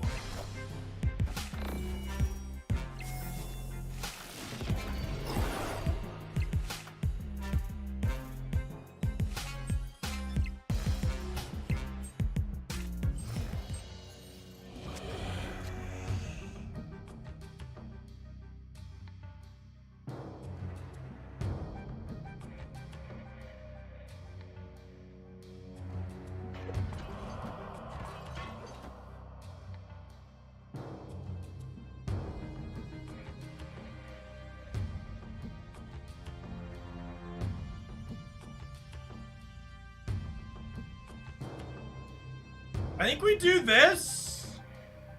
And then we have Blue Marvel, or we have turn a stone into a demon plus a Blue Marvel next turn.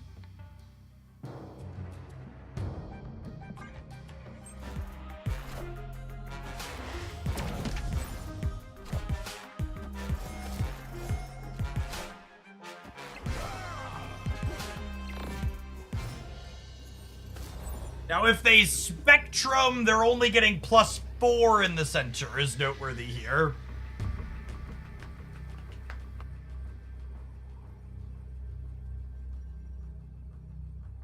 And I have priority, so if I Reality Stone as the one I'm turning into a demon, the Reality Stone could choose violence for us. This is the line.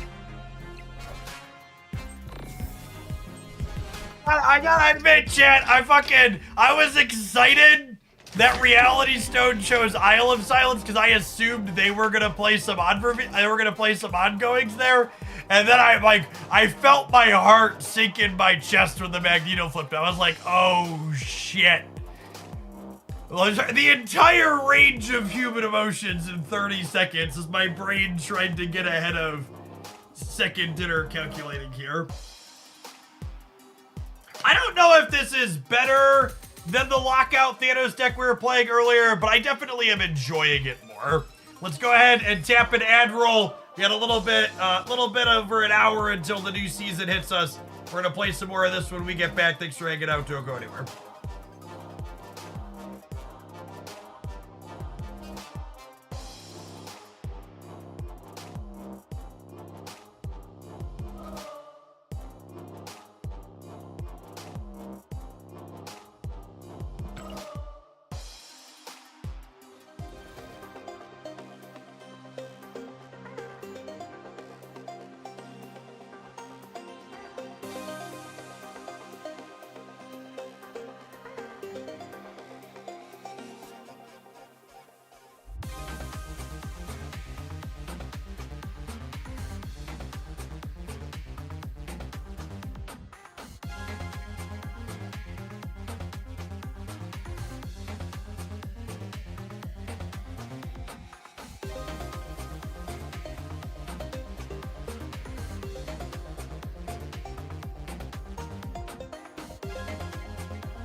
Any particular spicy brews for the new card? I've got a couple of things lined up. I think this deck could maybe try Gilgamesh in it too.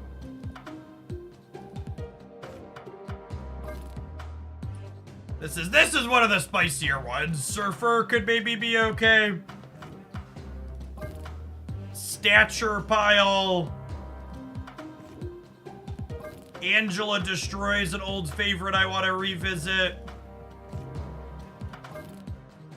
Kitty, Theta, Craven stuff. I want to play Theta and Gilgan here, so we've got 2 slots open. Just straight zoo stuff.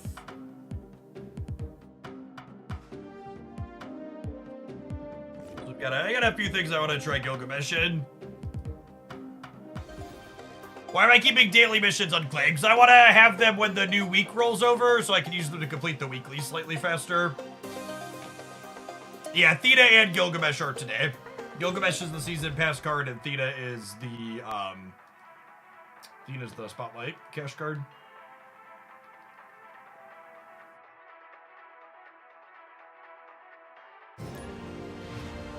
Destiny will arrive.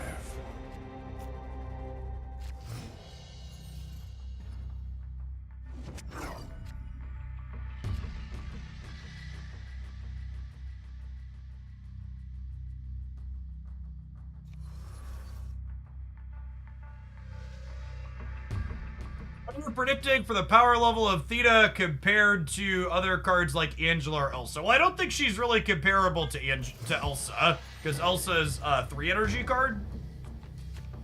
But generally speaking, 2 energy cards that scale in stats tend to be fairly playable in Marvel Stat, so I'm expecting Theta to be a solid card.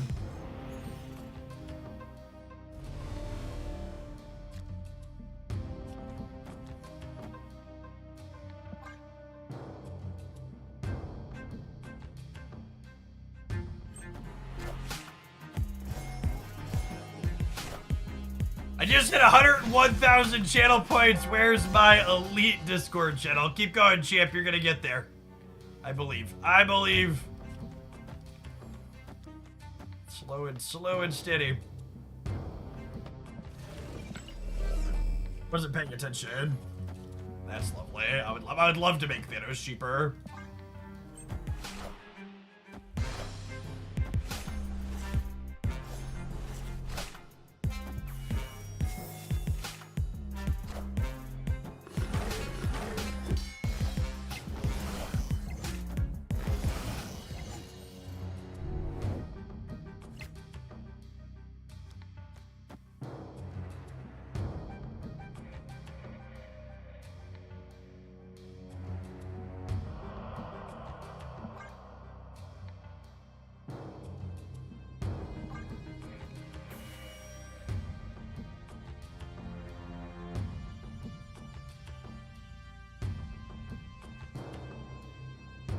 Is it this? I think it's this.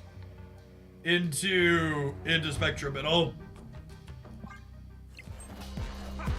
I don't expect US Agent to have text here. He's basically just a 2-3 ongoing. Monkey! That's so scary.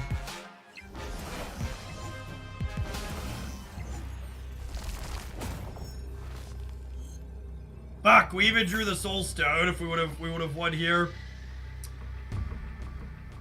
Does 25 ever win the right? Probably not.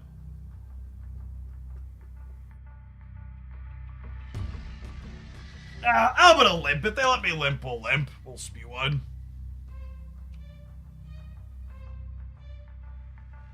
It could be a Mockingbird slash Sasquatch build though too. Yeah, all Inkies looks good on the opponent's deck.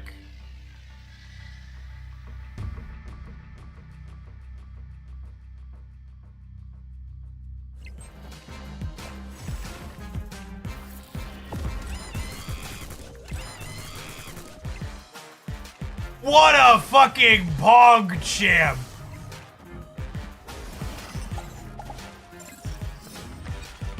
Fucking Grandmastered gamers. GG opponent. Knowledge is power.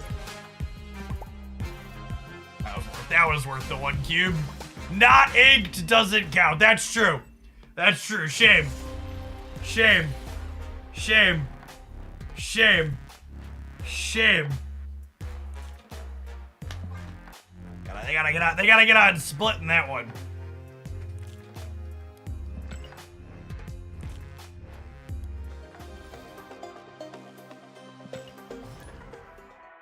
See, chat, that's what an actual cook looks like. Grandmaster. Not shoving Cannonball Professor X into Loki. The universe shall be set right.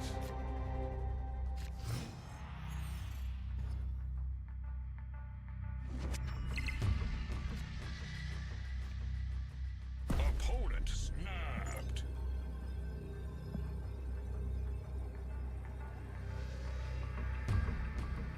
Been saying Grandmaster was underrated since he was released. I think he's pretty appropriately rated. It's very bad for a very long time. They're also a Thanos deck. I want to stay. Our hand's okay.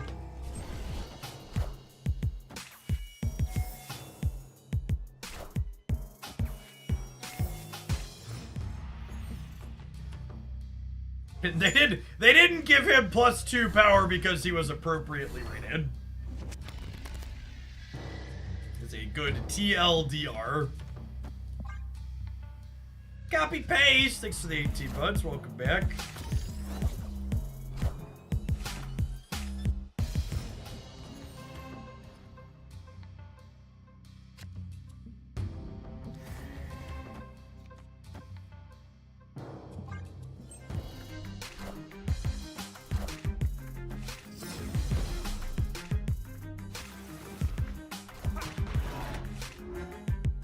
Some hits better than other, but all of these are fine. Knowledge is power.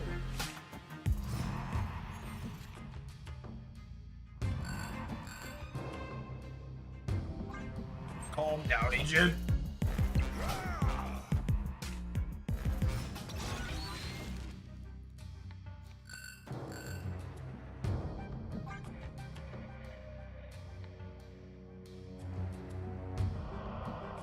I think Spectrum was the worst hit. She was still 10 stats spread out around the board. She's fine.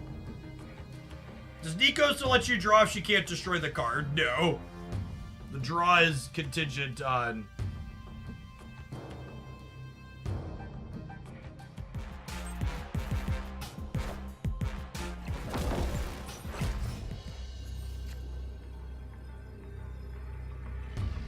They passed.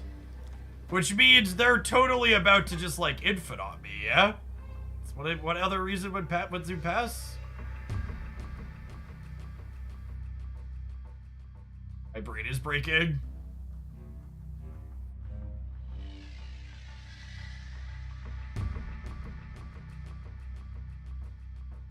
Alright, dinner's ready. Come and get it. I guess they could have had all 6s in hand. Maybe a She-Hulk. Victory. They moved Vision. Sure, that doesn't stop you from playing Infinite, though.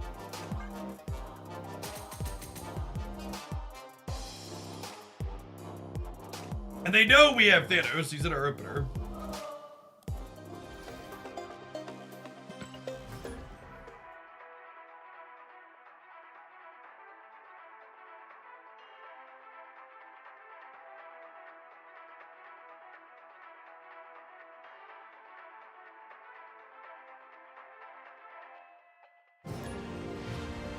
Destiny will arrive.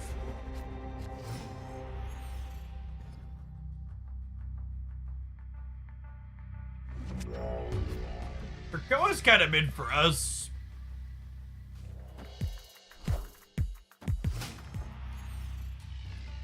And they chose not to play Power Stone here, implying that they have something... Implying they have something bigger to play into there. Wonder if they're a Nocturne build. Jeff could imply that. Split.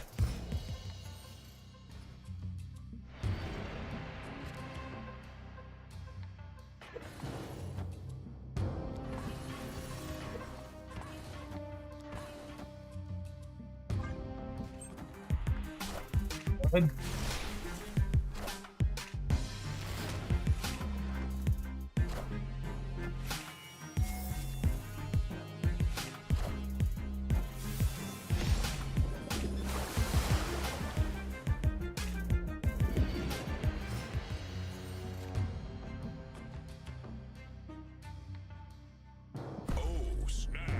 Can you have Takis? Did you ask your mother if you could have Takis? Well, my mom is in a meeting. Oh, she's in a meeting? I want you to eat something that's not pure Takis first, okay? Okay. Eat something resembling something healthy.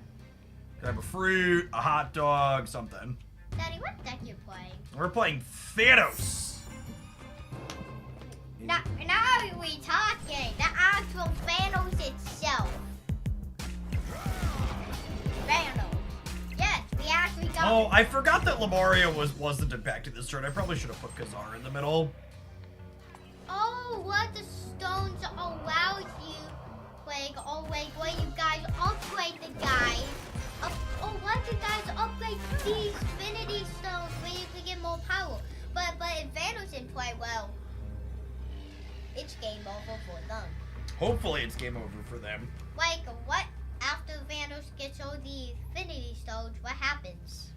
If Thanos gets all the Infinity Stones, he gets extra power. He doubles up. So like 20? I think we're dead because of my mistake, gamers. But that's not that much. 20 for that, and then destroy all that. That doesn't make any sense, you know? Like, why do you want to waste a bunch of power? Go eat your Takis and lunch, my dude. Around power instead for one big guy for 20 points. Would that just be a disadvantage? Thanks for the 19 months, Mason. Welcome back.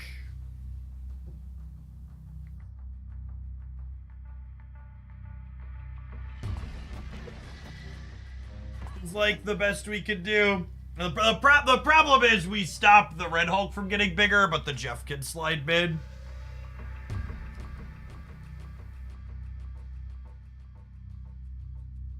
Like ahead on the left by a little bit, but I assume they play at least one big thing somewhere.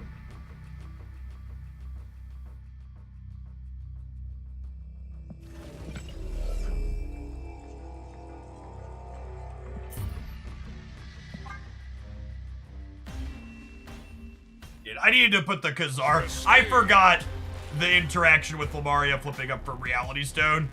When I played this on the right, I was expecting it wouldn't have flipped up, and it did. That was on me.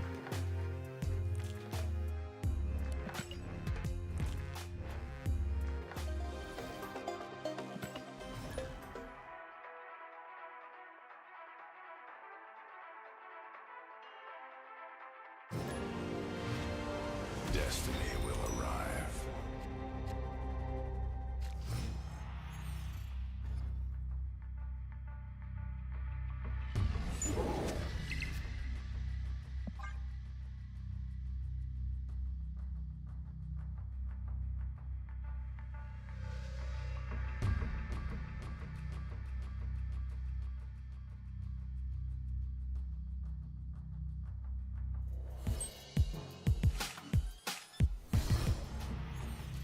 assume our Hella matchup is rancid.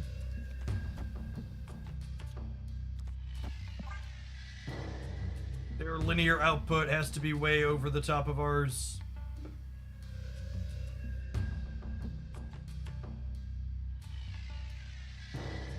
We don't have any meaningful interaction because meaningful interaction doesn't exist.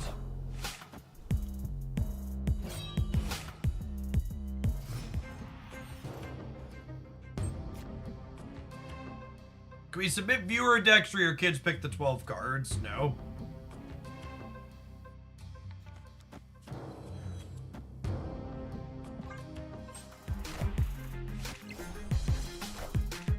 We did see the new Beast animation earlier, yeah.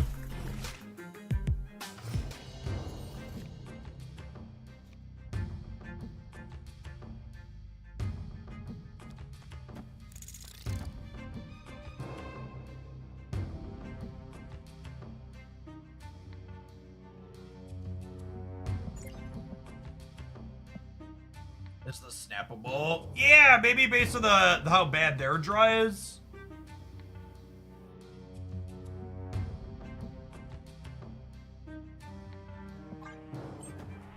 Could be, I don't know. It's like have a good discard this turn and we die.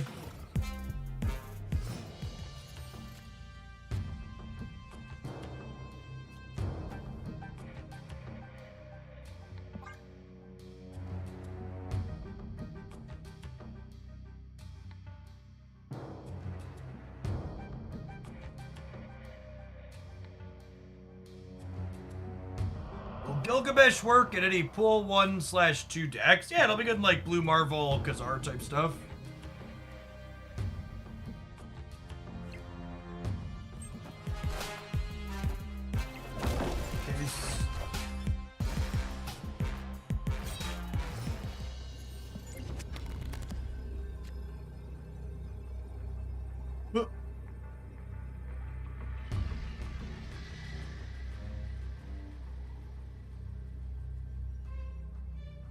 I just got an email that Twitch subs are going to $5.99. That's so fucking stupid. I can usually find the silver lining in things, but realistically, rather than screwing with the price of subscriptions, Twitch should probably just do what YouTube does and let us assign our own value or amount for subscriptions.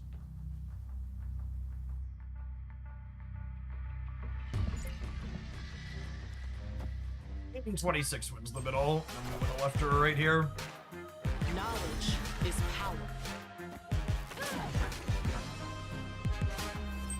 Look now.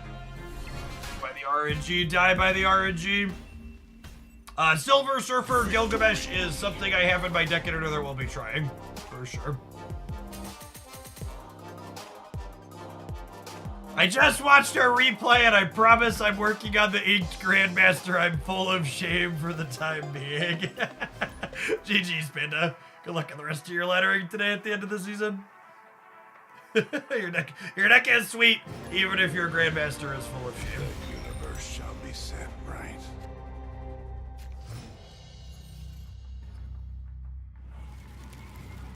Breaking news. Breaking news.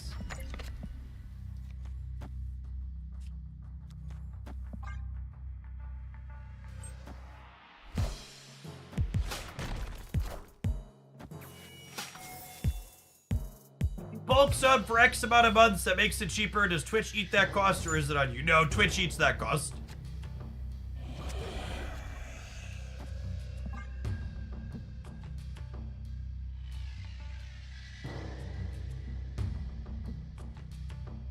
For people asking about having my kids do stuff for content, well, obviously I don't shy away from like posting pictures of my kids or letting them poke into my office when they want to poke into my office. I very explicitly make a point not to have my children make content for me for my job. It's really weird, awkward, scummy, shitty, whatever you want to call it, when you see families that force their children to make them make money like that. Yeah. And like, obviously my kids benefit from my job being successful, but that doesn't mean they should be. Kids at that age don't really understand or parse what you're asking of them in a moment like that. Yeah, you can't get consent from a child even if they say they want to do it because they don't parse what they're consenting to.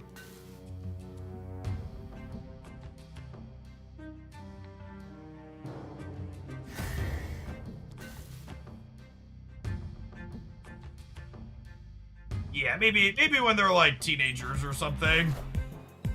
A little bit older. But definitely not at 9 and 10.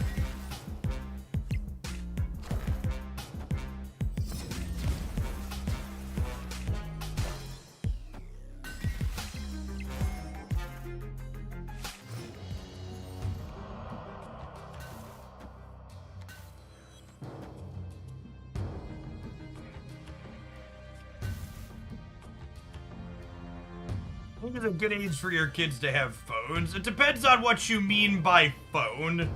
So my children have had Android devices since they were, I don't know, very small.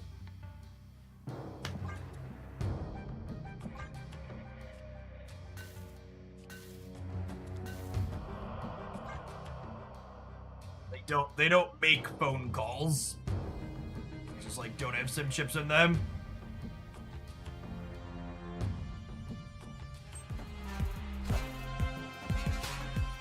Wow, Black Bolt is huge here. That Ant-Man was gonna be really good for us.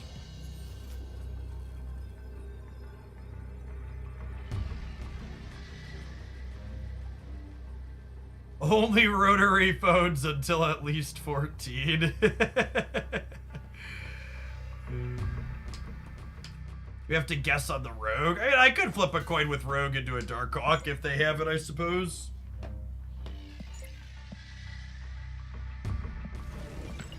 Also just fan out and play for all three as well, though.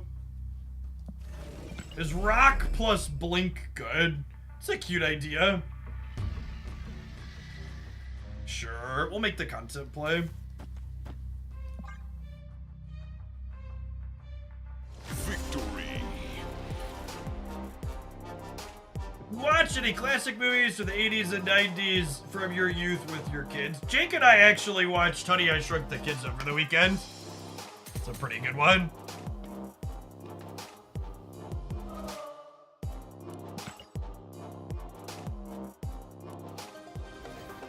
Consent is important. Acknowledging a child cannot consent is a key part of teaching them to set boundaries. Yep. Thanks for the 17 months, Diva. Welcome back.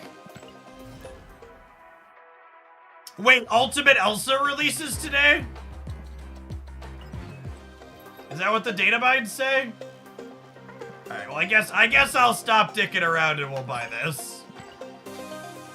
I definitely need Ultimate Elsa to show up in my shop.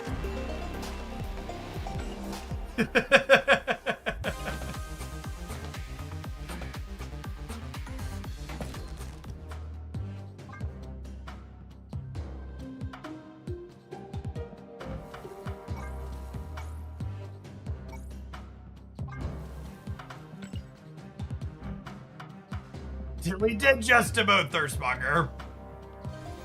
You can't even see his abs. What's the point?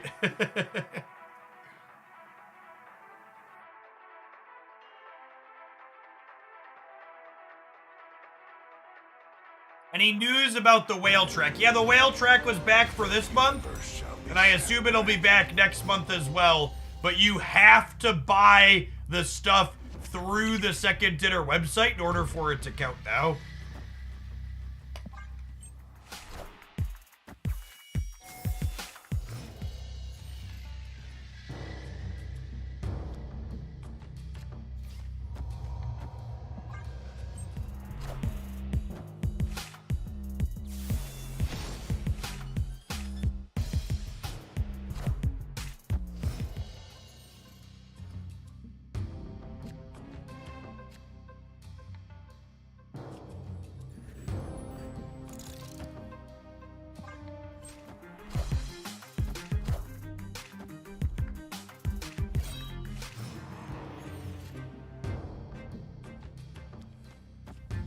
I was gonna play the rogue on curve here. Probably doesn't have text against Ella.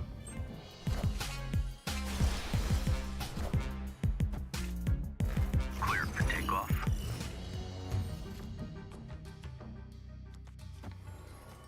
Petition to change the name of Crimson Cosmos to the Small House.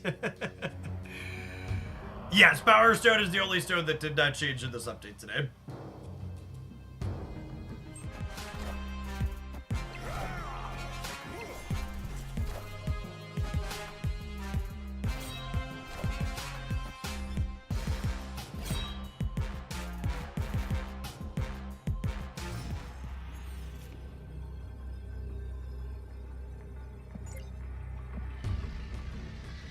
Alrighty, yippee-ki-yay, gamers! Knowledge Marvel Steps, a skill-based game, doo-da, doo-da. Marvel Steps, a skill-based game, doo-da, hey.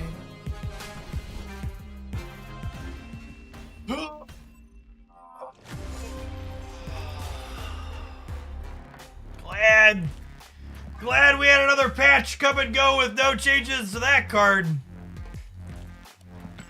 Definitely a better game with that one. Fun and engaging.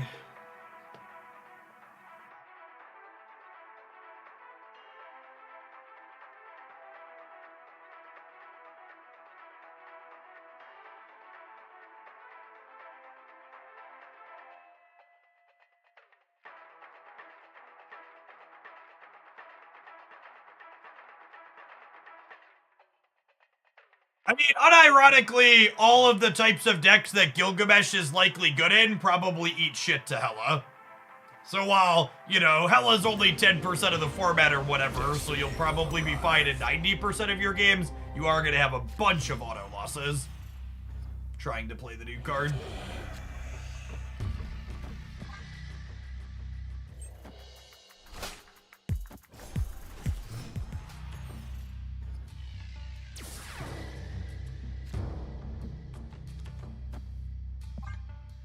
I've opened 7 reserves with those Series 3 cards. I think I should wait for the shop rollover. Yes, it was said that you need to wait for the shop rollover in order for the series drops to take effect.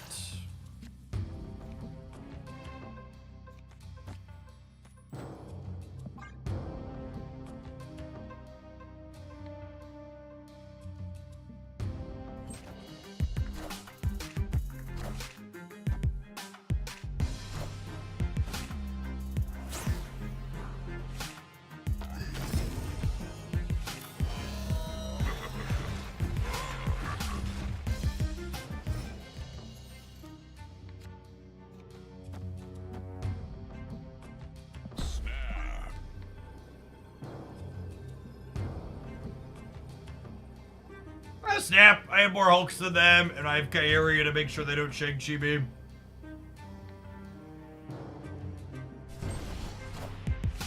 Avengers! Assemble. Get fucked, Buttercup! Nice Marvel Snap card. It's good for you, it's good for me.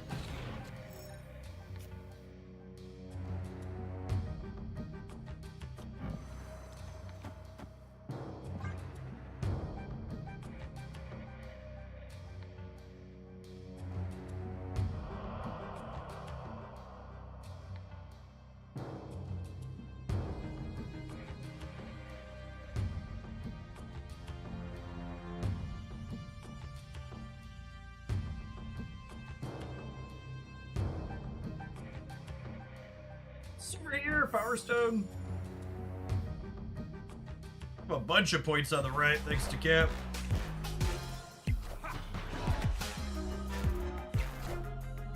We are the future. Blue Marvel! Blue Marvel! On Lukey. We lost the coin flip too, right? They went into the tank and came out of it with the 50-50 to guaranteed lose center. What a fucking gamer. They were 50% to grab Kyria instead of this, so like not only did they hose this path on us, but they also would have lost this. That's very frustrating.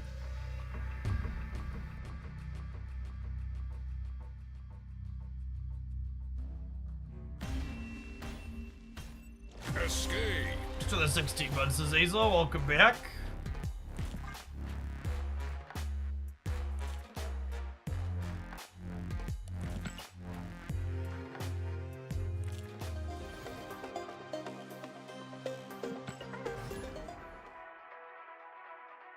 I'm truly confused by the people who are confused that the Shadow King that was in the same bundle as the Gambit that was done by a different artist is still in the game.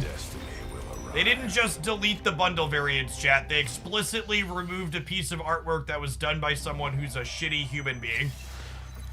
So they didn't touch the Shadow King because it was made by someone else.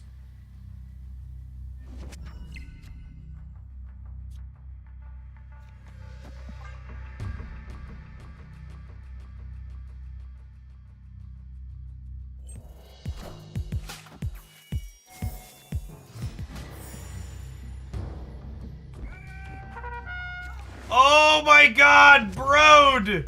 For the love of God, stop putting Marvel Snap cards in my hand! Please, I'm begging you! Please, Brode!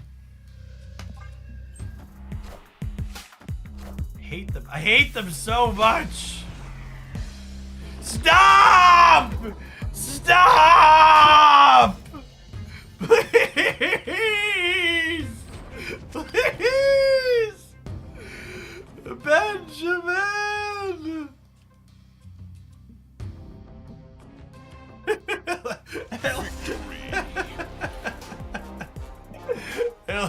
At least their hand was shittier than ours.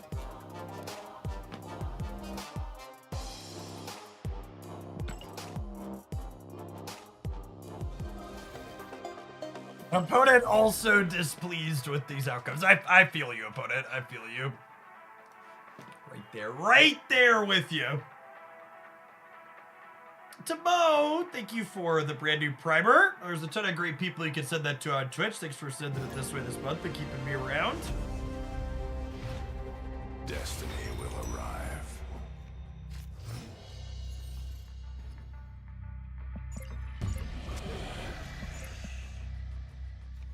Jimmy is also Thanos gaming. I'm gonna snap stone into Mind Stone.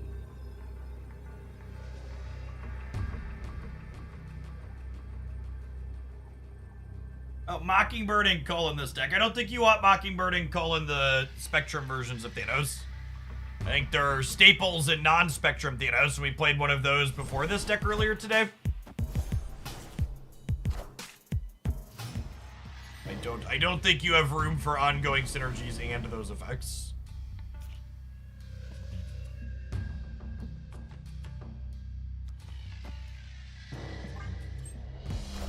Oh my gosh, they didn't have a play into Castle Blackstone. That's so good for us. Holy.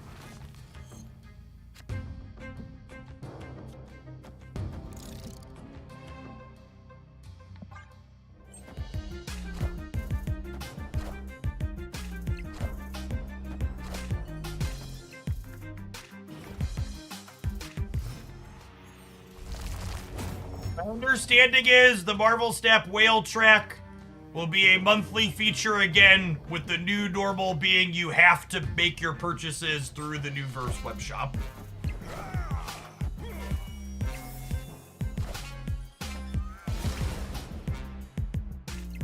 On Lukey. So for reference here, my understanding of how this works, or how Great Web works, is Great Web explicitly chooses 50-50 between the two players and then chooses randomly which card it grabs. It doesn't grab equally likely between every card it could move. So we lost a 50-50 and then we lost a 3 versus 4 to not win Castle Blackstone this turn. Just to hammer home the degree to which we are unlucky. This land can never be fully known. Fuck's sake.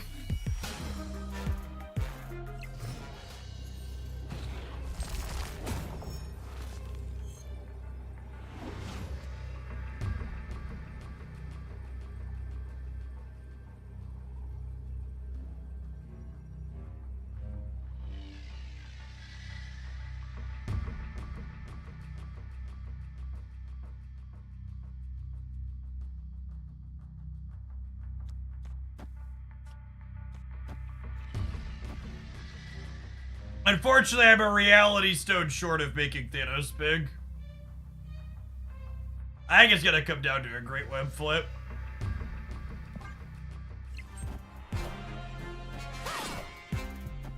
I guess I could have drawn my reality stone too, in theory, to turn off Great Web.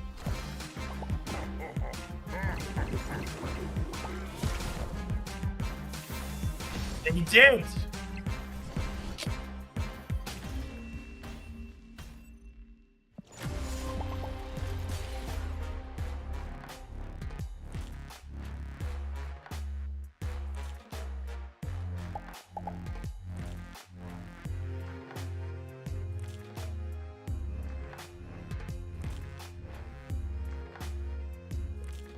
Doggy. Whoo, doggy. That is unlucky. Never forget, chat, there's 3 people in every game that you play. You, your opponent, and Benjamin Brood. Oh, man. All right, let's try and get one more in here, huh? Top 10 anime betrayals.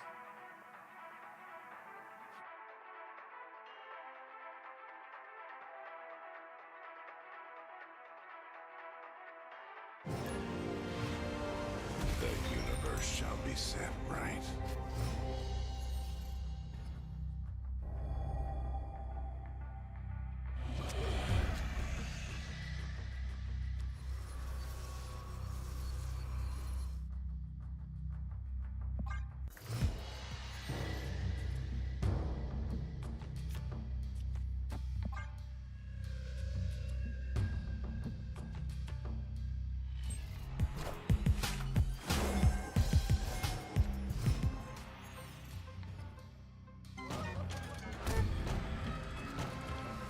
I'll get rid of this location before it can be used to fill my hand with shit.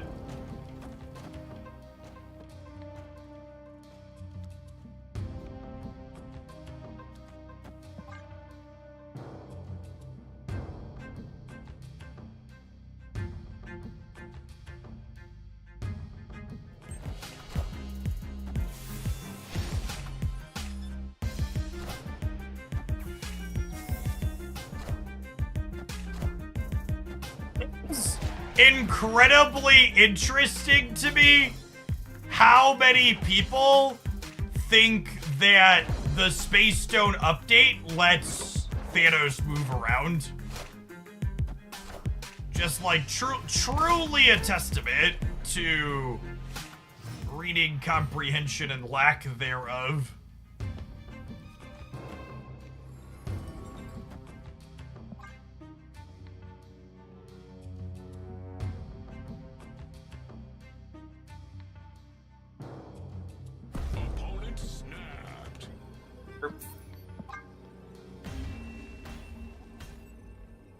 Escaped. Can you explain what it does now? Can you tell me which part of the text box you're finding confusing when you read the words that are written down? Because I really, like, there's nothing complicated about it.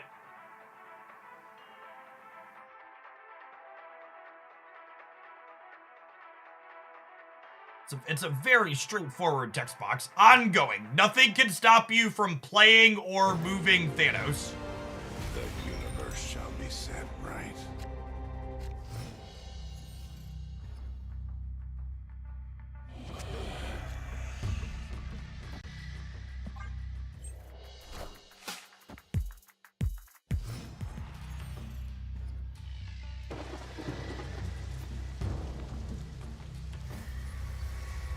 Just getting rid of that one.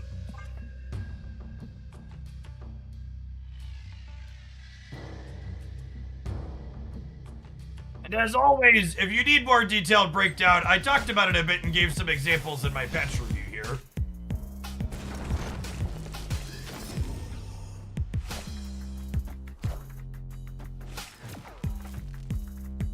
This might be a playthrough collapse mind angle. Unironically. I lied. expansion popping up means I can't afford the clutter, unfortunately. I still believe in heroes. That's a diff in our favor.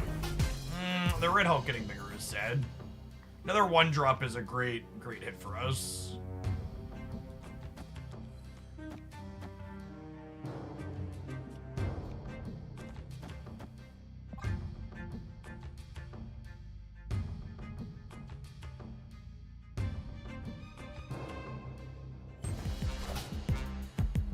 We have to get to breed in the center. That would be bad. Sure.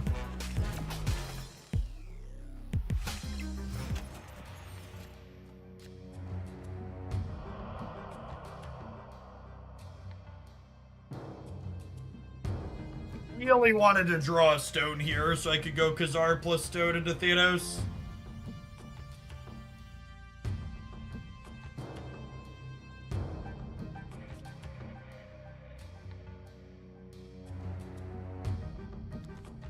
Yeah, I guess center is where they're most likely to X is a good shout.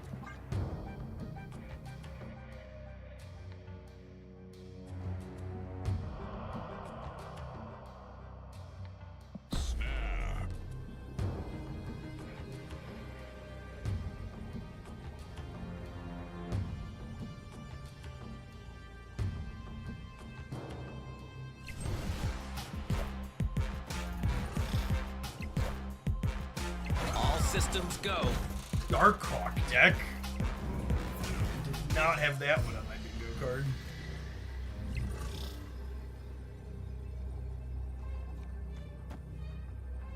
17 power. Red Hulk here. We put them to 24.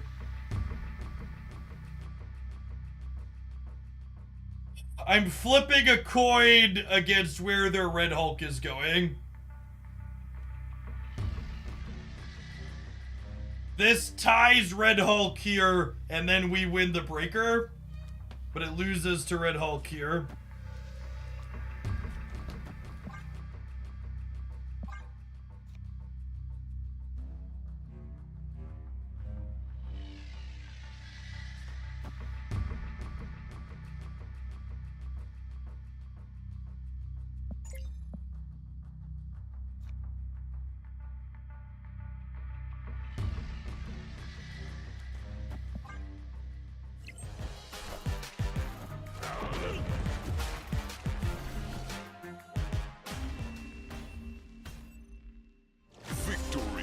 Yeah, I think they're most likely to avoid the left because of Ant-Man. There's a chance we beat even 21 here. That is just a flip. They know we have Thanos, but they could be worried about our non-Thanos plays, but as I can tell you, there was something skillful there, but we just won the 50-50. This felt fine. I'm not gonna say good, I'm gonna say fine. I enjoyed it more than the lockout build, but I also don't know that I expect you to ever keep up with a reasonable Helidra. Like, our linear numbers are just, like, not that big, and we're not really disruptive. I've got, like, a rogue and, like, a US agent. Doing Portrait Thanos yet. Once, if you're really worried about Spider-Ham on Thanos, if you think people are going to do that, you should put Mobius in the deck, because Mobius means if they ham your Thanos, you get a 0-10. So, like, you have a natural counter if you think people are going to be doing that. Yeah, we played the lockdown build earlier. Also felt fine, nothing particularly game-breaking. This is more of just like a good stuff build.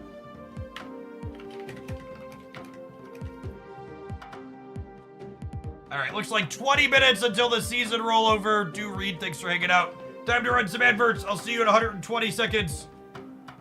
BRB.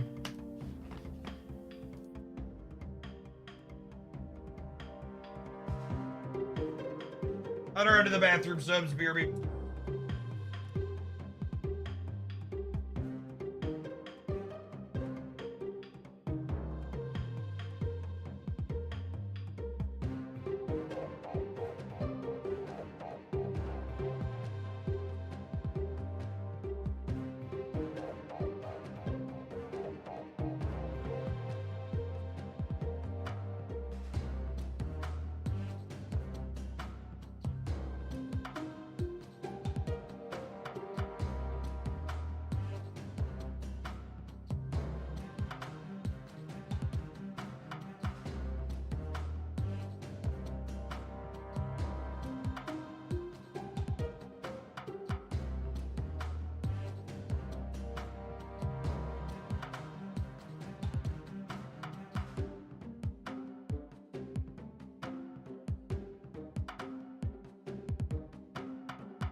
Playing a Gladiator or Hitmonkey after the rollover with my tokens, which is better? Hitmonkey is the more unique card there, meaning it's harder to replace in the decks that want to play it.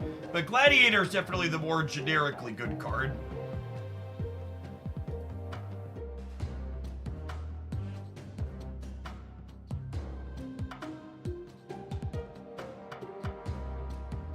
It depends on what your goals are.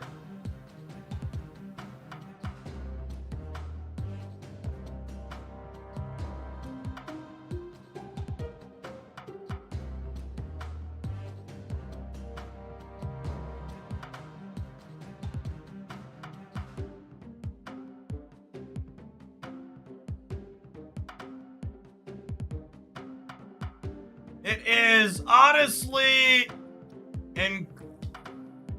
incredible to me that we can have games like Runeterra and Gwent die because they were too generous with giving away all the cards for free. And I'll still have people in my mentions with takes that Snap should do the same. Honestly, critical thing to have games like Runeterra and Gwent die because they were too generous with giving away all the cards for free. And I'll still have people eventually it takes the Snap. I genuinely thought that like after Runeterra died, maybe we should maybe we would stop having this take. It's also funny that this shitter was like, they didn't actually mean give me everything for free, and then this person comes back and is like, no, actually, yeah, I meant giving everything for free.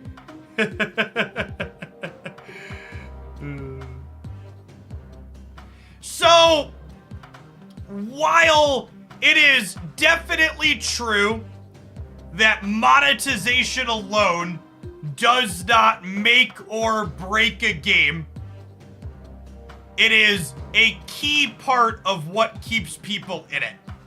One of the things that is very true about live service games like Marvel Snap and Runeterra and all these others is that when people stop playing them, they often don't come back to them later on. Which is why having the economy in a game like Marvel Snap make it so you feel like even when you're getting Helen and Professor X'd, you should still log in and do your dailies to keep engaged with the system is important, because once you put it down, you don't come back. And what if every live service game eventually hits that low balance point, that position where you're like, that game's kinda and I'm gonna bounce off. And the economy is the make or break difference a lot of time in the decision between, I'm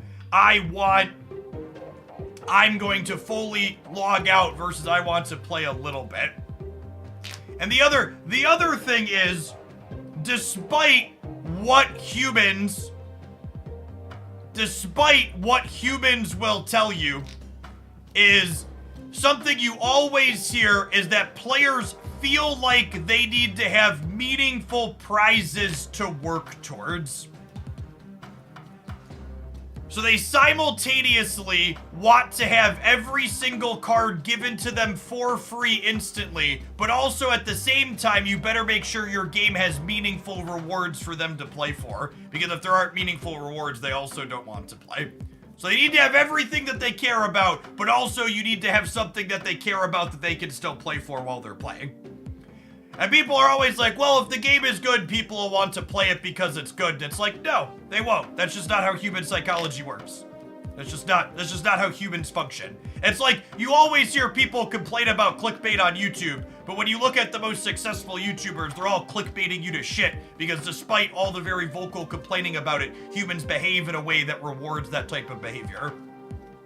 Yeah, being a good game helps. Like, if your game is bad, people aren't gonna play it to get rewards for your game that is bad that they don't want to play to begin with. You definitely have to have the game be good at its core, but the game just being good isn't enough, is the point.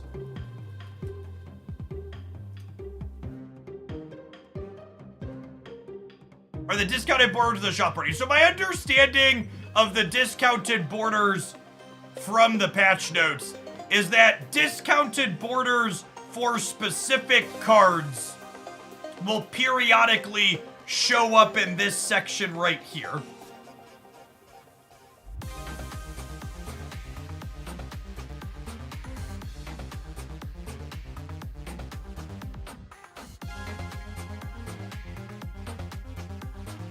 I assume they'll appear randomly in the mix with these.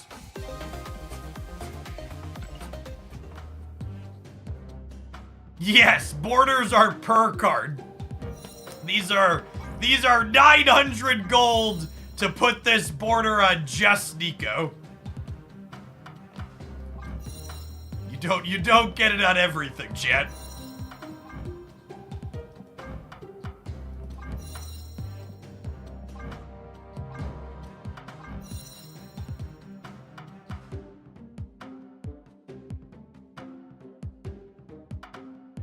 Yeah, Phil, a lot of people, when they talk about they're falling behind or whatever, they don't mean they actually can't be competitive. What they mean is they want everything and they feel entitled to it.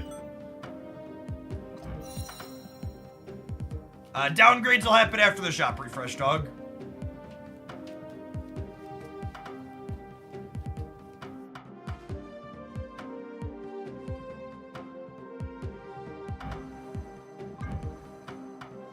Oh! This is a really good catch from someone in chat that I missed. My collector's tokens are visually displayed here in the corner. There are 100% borders coming that are going to cost collector's tokens. Holy, I think that one deserves a tweeter, chat. That is a sleuthy catch there.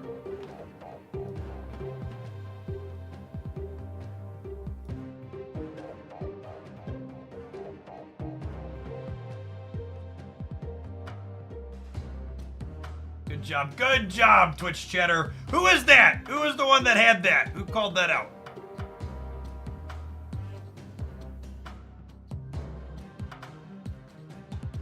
Have a gift sub. Thanks for being a productive, contributing member to Twitch chat.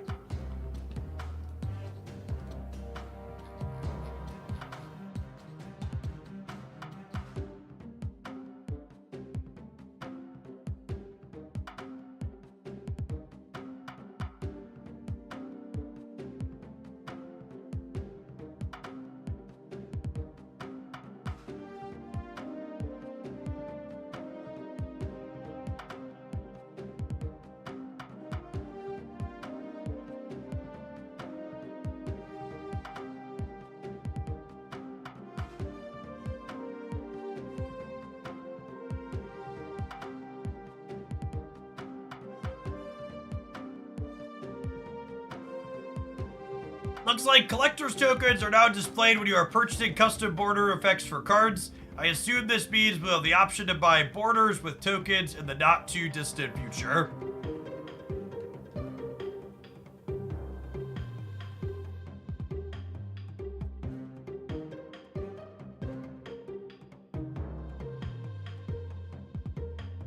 And to be honest, Chad, I need something to spend my 100,000 tokens on, so like maybe this will finally be the thing that chews through my tokens.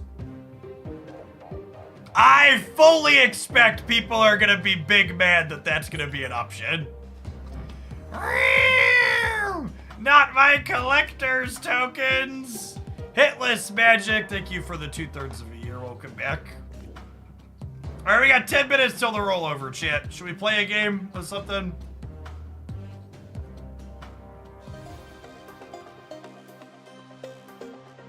Monetize cosmetics, but not like that.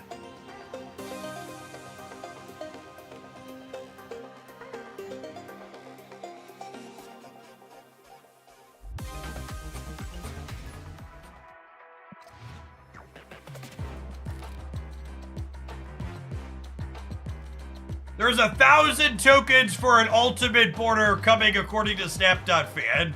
Noted.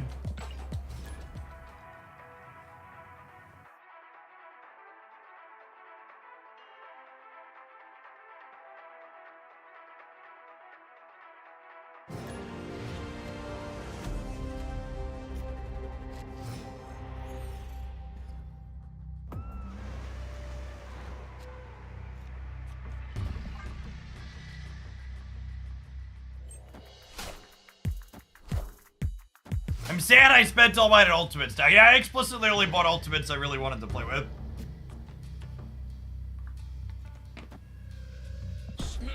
I'm gonna snap here because I'm gonna storm the Warrior Falls and then the kilns lock up and then they're used on the right. Is this deck worse now with the move change? Yes, the move change is a strict downgrade for this deck.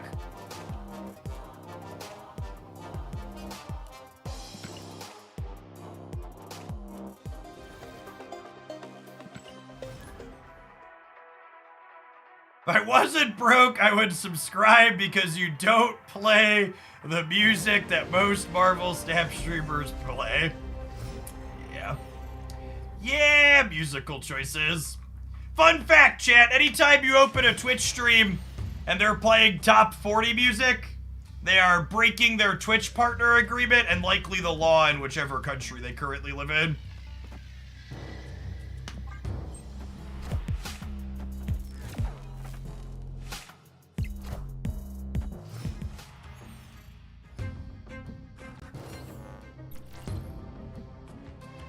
How does the move change impact this deck? So the move change impacts this deck because it doesn't let you control where your cards are moving or offering their power at later on.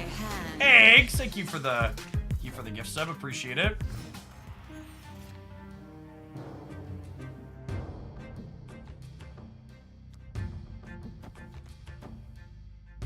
Yes, you cannot play Kraven and get a buff from something like Jeff in the same turn now.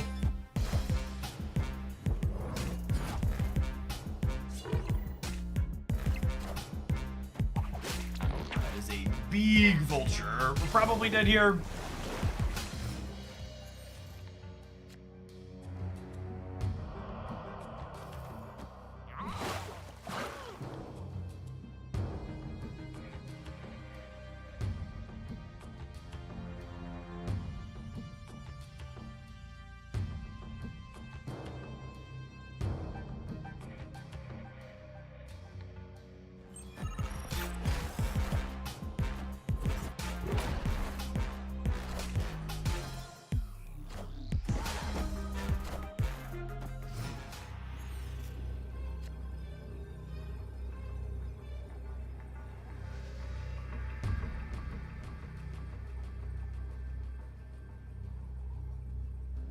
Okay, so they can time Del, so I don't have to worry about that.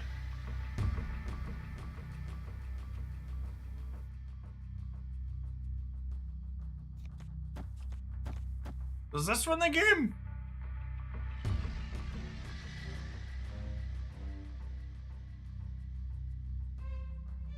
I think they play for the left.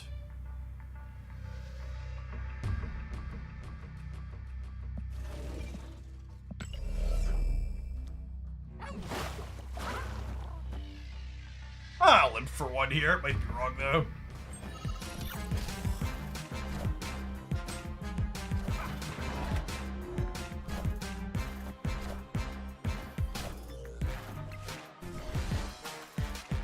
Cool.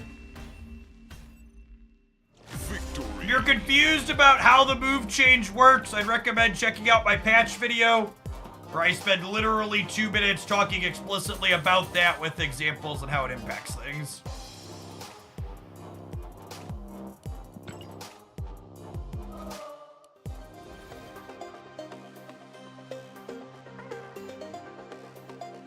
Jeff has had that goose variant for basically the entire global release of the game, and my brain still can't recognize it as goose, and I wonder why they can't play Heimdall. You're not alone, gamer. You're not alone.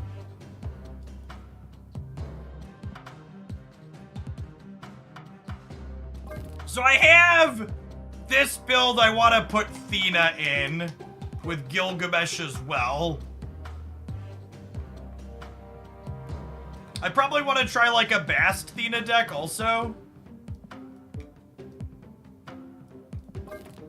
Thena's probably solid in here.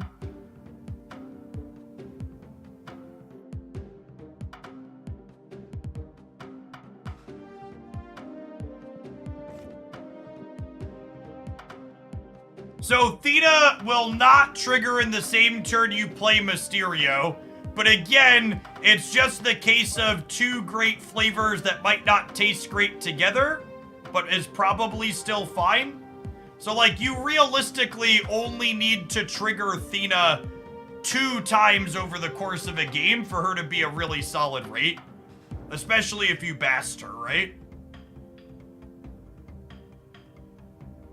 Yeah, and she could buff herself the turn that she's played. So, like, you could go Angela into Thena Kitty, trigger Angela, trigger Thena. Which hour does drops you? Drops don't start till Friday, gamers. Do we have an exact time yet? Usually they're in the morning sometime.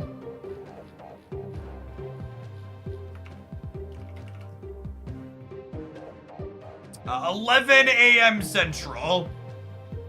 11 a.m. Central, Friday, June 7th. They're in the Twitch system now.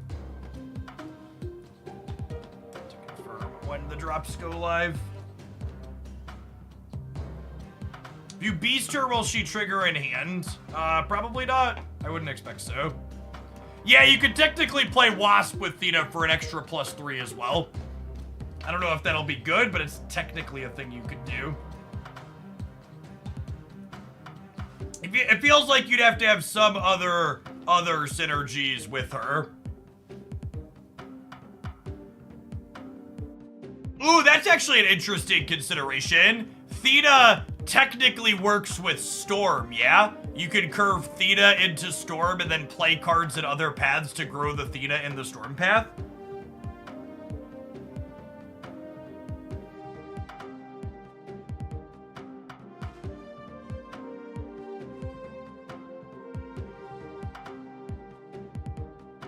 That could be reasonable.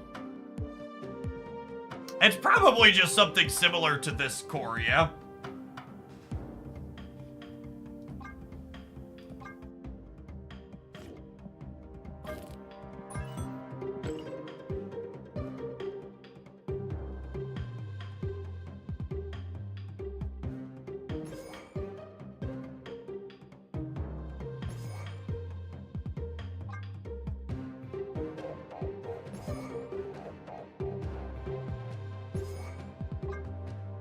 Yeah, Wasp is fine with Bast too, maybe. And also, Wasp is also good with Elsa. Helps you fill your location up.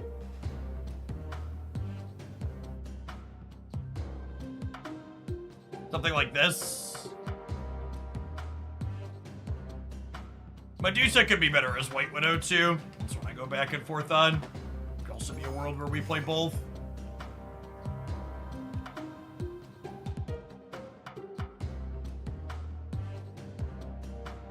Yeah, I can see Goose being okay. Goose Storm. Does have like the little lockout package. Could be it. Could be good in this slot here too. One less Series 5 card for people to complain about.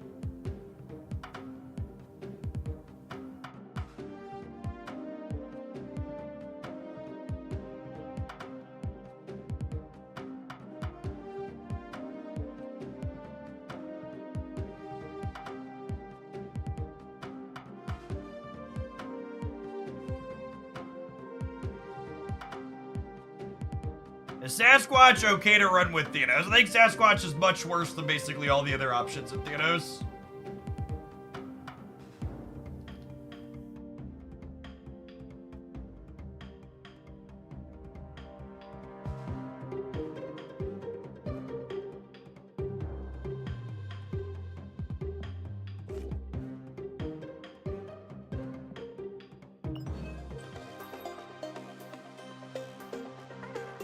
I haven't rolled over yet, chat.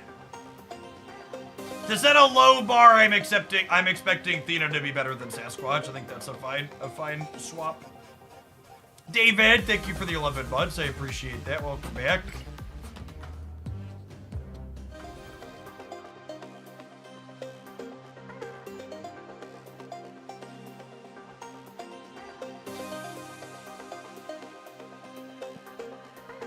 Alright, some of it's switching over.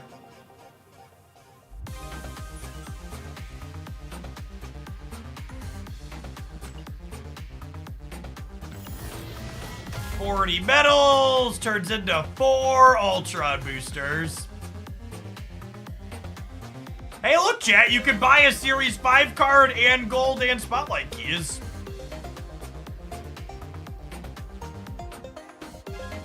Whoa! 3 new 700 gold variants? That's so good.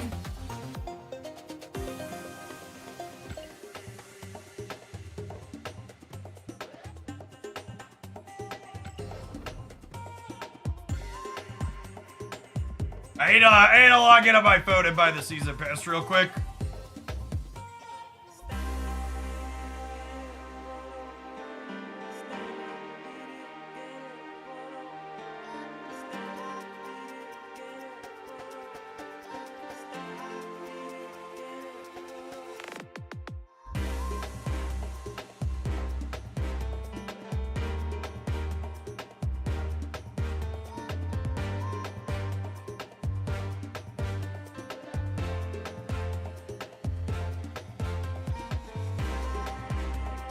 Wow, they made the whale track shit on their website. Holy. So, there's no exclusive variants in here, and it goes up to $400 now? I'll be curious to see if this is successful for them or not. I feel like the exclusivity of the variant is a really big deal.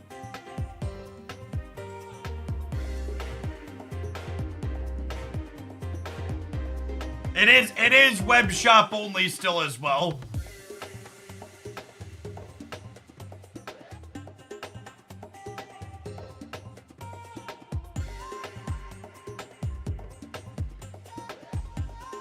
And like the extra, and I wonder if Second Dinner realizes this yet. These premium mystery variants are actually worse for whales than regular mystery variants. Because regular mystery variants for whales are at least worth 200 gold. These are just shitty avatars that are often pixel avatars. Like it's weird that they keep putting that in here. Enter my player ID and get my 100 free credits out of this at least, but that'll be all they get out of me. They're better for dolphins. I mean, they're still only a random variant for dolphins, which is not very good. Alright, let me restart my client so my season pass shows up.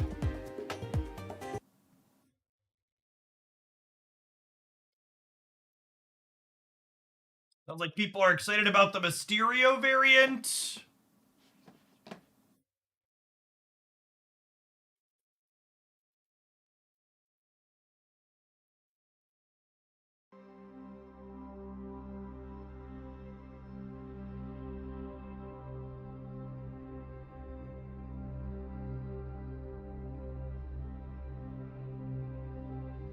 You can purchase the season pass on the web shop.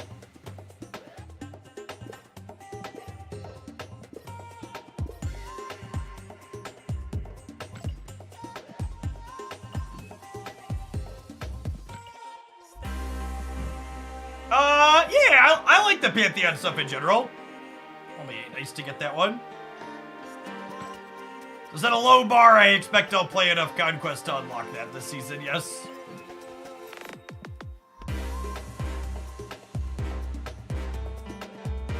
Yeah, more Blade and Gamora on the season pass is certainly something. I do not need Ultimate Silk. We're waiting for Ultimate Elsa, though.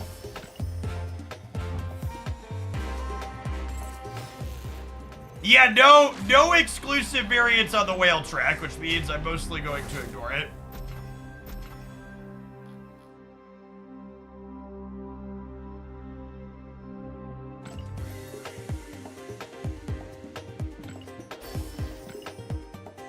What's our Athena variant situation like?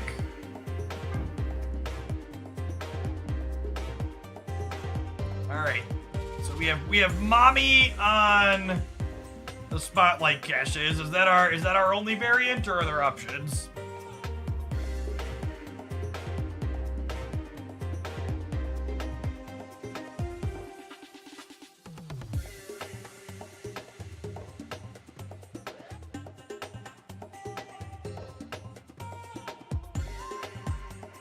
That's not bad.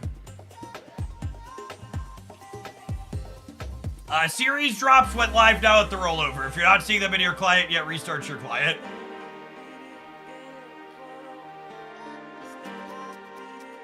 I'll probably get the Spotlight one. Spotlight variants are actually cheaper for me than gold variants because I have infinite Spotlight keys and I do not have infinite gold.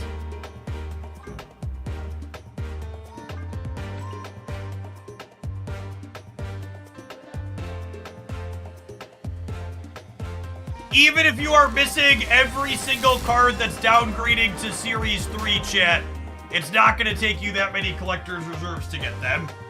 You get two Series 3 cards per 9 reserves. For those of you that haven't been Series 3 complete in a while.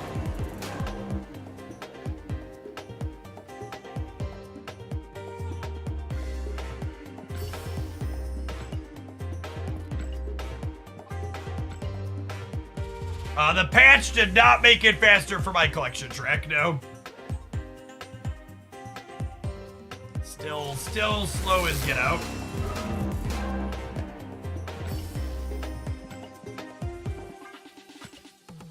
Hey, Sir Zaltza, thank you for the entire year of support. Welcome back.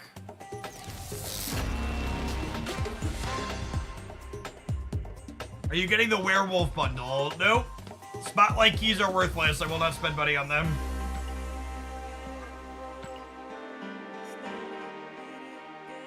We've had first Grandmaster, yes, but what about second Grandmasters yet?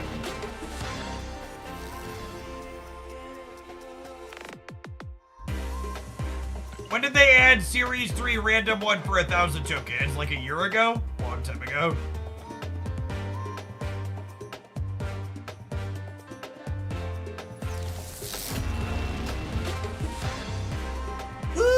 An actual I've actually been very close to buying this one a couple of times. It's a shame she's only playable inside of Hella.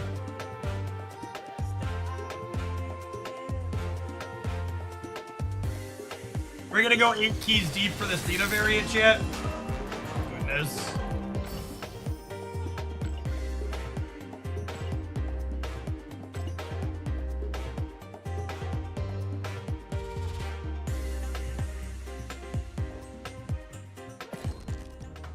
There's a new album!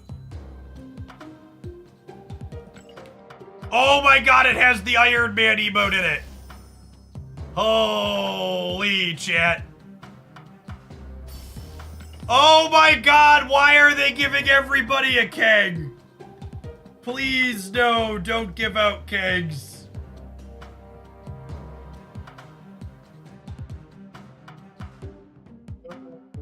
No, don't give people kegs.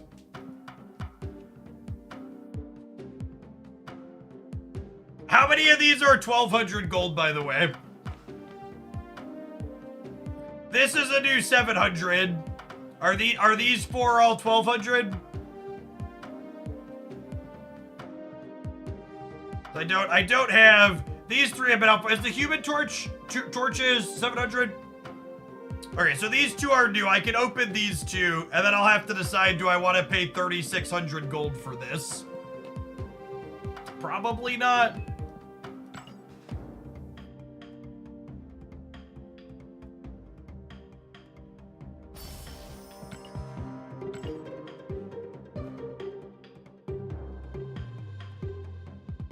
For those of you at home that are wondering why I have so many unclaimed things on the track, this is why.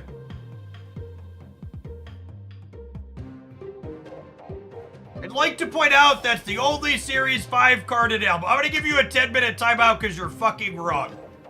Werewolf by Night has been in an album for a little while now. Any other objectively wrong takes that need a break from the chat? Jean Grey was too. Dear God, please someday give me the confidence with which people are incorrect on the internet.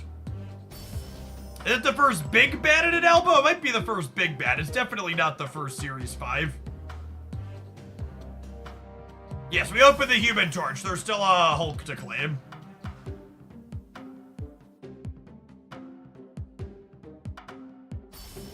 Is the quit to desktop new? No, that was in the last patch too. It's newer, but not brand new. Was Baby Nebula a Spotlight? No, they said they wouldn't put Spotlight variants inside of the albums.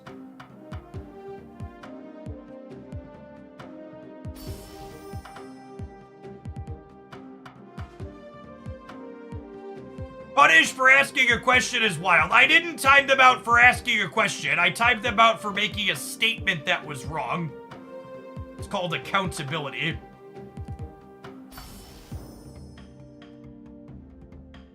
This is one of the places on the internet where there's repercussions for your fucking actions, even if you're just first name numbers with an anime profile picture. Apologies for holding you accountable.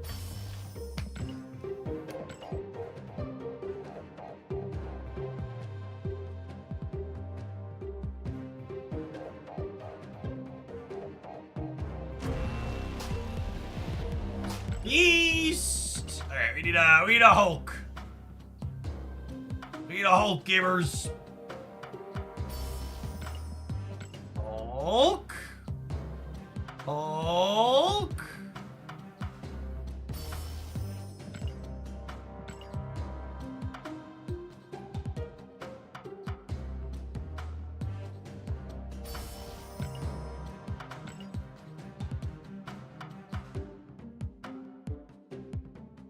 Roses are red, violets. Roses are blue, violets are red. I'm always not right, but Jeff never reads my stuff.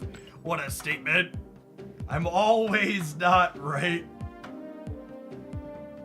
Is the Hulk an ultimate variant? I'm pretty sure the Hulk was a 700 gold, right? I think it was in my shop. What a good poem, yep.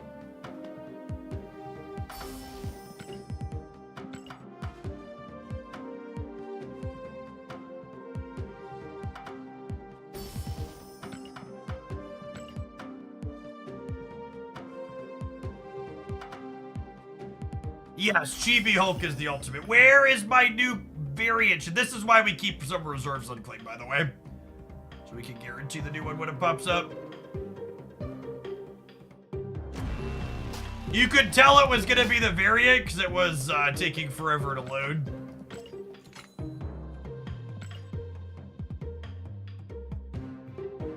All right, and the last 3 of this album are all 1,200 gold variants, and these are the ones that really test my gumption, champ, because like I kind of like the Iron Man emote, but I don't know that I 3,600 gold like it. You know what I mean?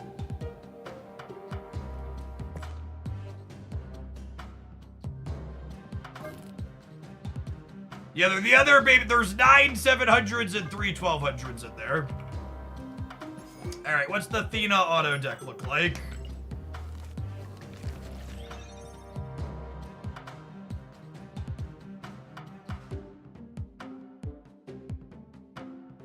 Yeah, this is probably super solid. Ant-Man's a little strange. I probably want with Vision and Red Hulk, I think you probably want Hope.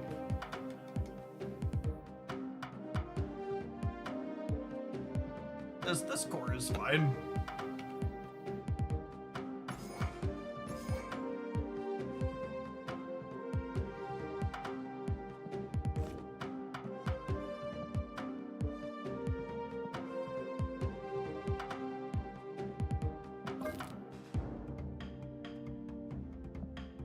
I'm gonna test that deck at some point. I can't just delete it yet.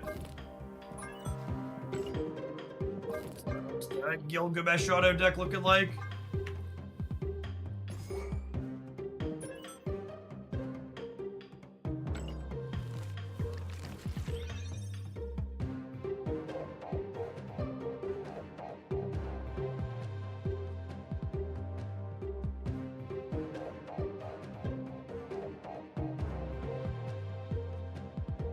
This seems fine.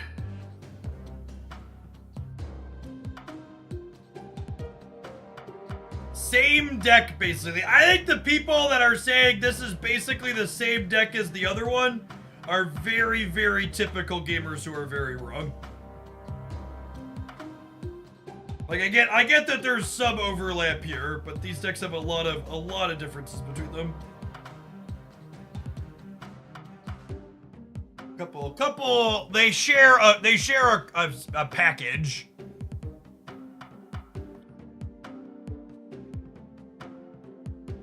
They're different decks for sure. Does Bastard Mysterio affect Gilgamesh? I would assume that Bastard Mysterio gives him +3, yeah?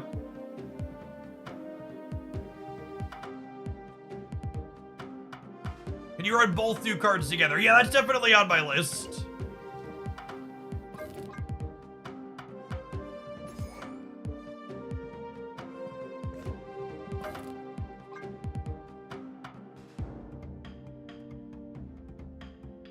Where are my performance improvements at, Second Dinner, that I heard so much about?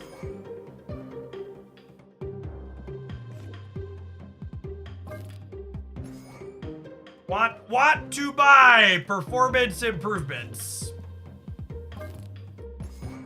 God, it's so laggy. The performance improvement specified mobile only. Well, that's sad, rip.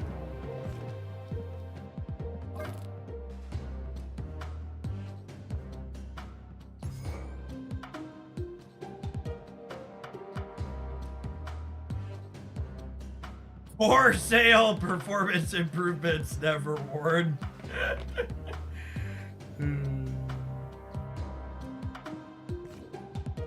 Alright, we spent so long clicking around, I actually need to roll some more adverts. So I'll tap the button, and then we will dive on into some ladder matches here when we get back. Thanks for hanging out. Don't go anywhere.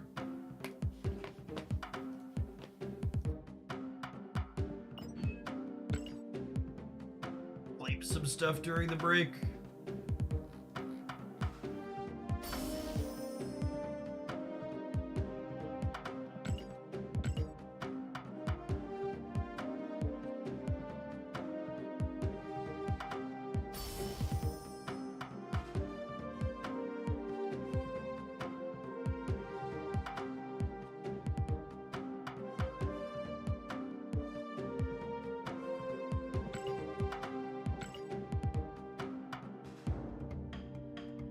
To get the Athena variant, I have to go through 4 keys, and then there's a 1/4 chance. Or you have to buy Athena with collector's tokens first. Is Athena worth a key, or is she worse, Angela? I'm gonna hear "is she worse, Angela" a lot, aren't I, chat? That's gonna be the Reddit take of the week, isn't it? Auntie, thank you for the 1.5 years. Welcome back. Dear video gamers, please normalize saying things are different instead of better or worse.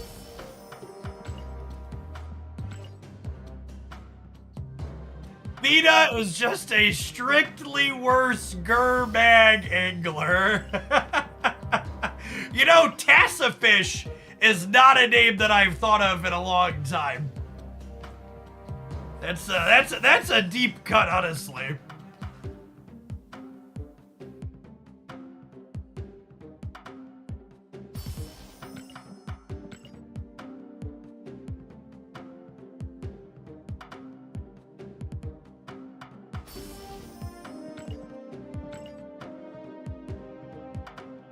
I don't think that card sees play in Modern anymore, good golly. Magic the Gathering and Power Creep, name a more iconic duo.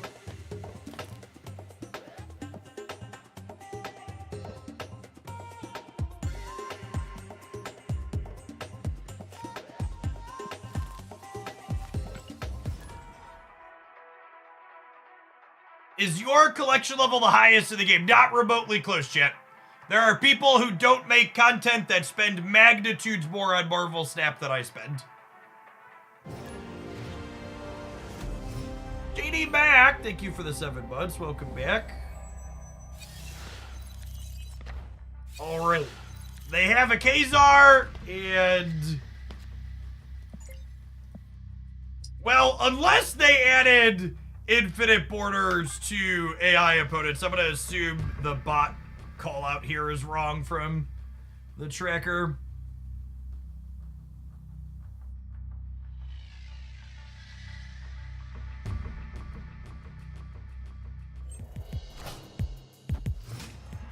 Pirate Mexico, thank you for the half a year. Welcome back.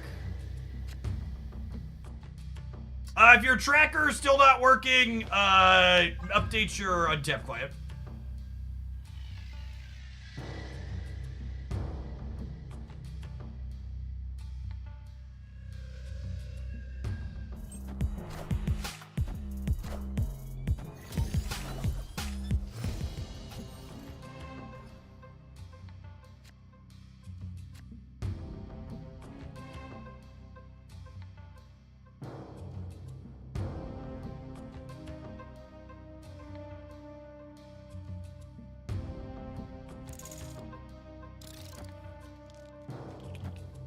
I mean, this is kinda sick, yeah? I'm gonna get to Kazar into Gilgamesh on... Ooh!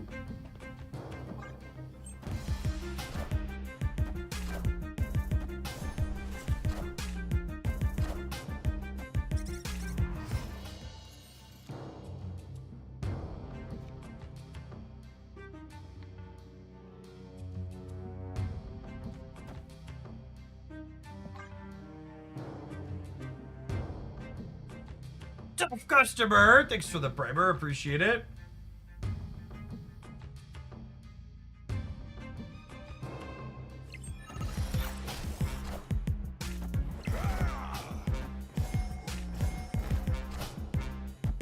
Clear for takeoff.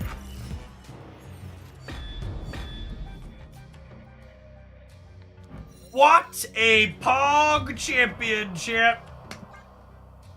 Perfect draw, perfect draw.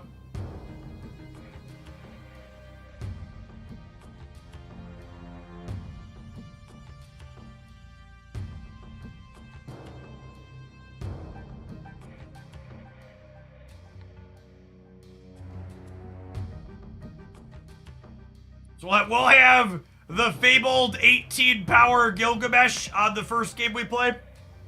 Classic Blue Marvel full board wide-eyed step keep.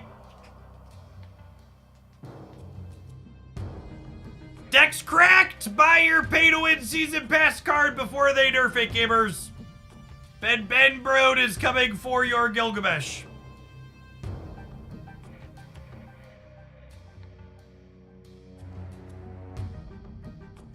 I can't snap. I don't want them to leave. I want them to limp in and let me see my Gilgamesh animation. I will, however, emote them for taking forever. Is this the auto Gilgamesh deck? It is not.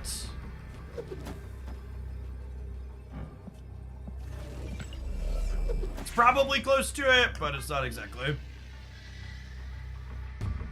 The opponent is not a bot. The what's it called is often bad at identifying bots. It's noteworthy. Correct. So again, Gilgamesh was gonna get +1 for every card we have in play. So he was gonna be a 519 once he gets the Blue Marble bonus. Sorry, 518 because Blue Marble doesn't buff itself. So it would have been a 28 point last turn. Yeah, bots don't emote, bots don't have infinite borders, etc.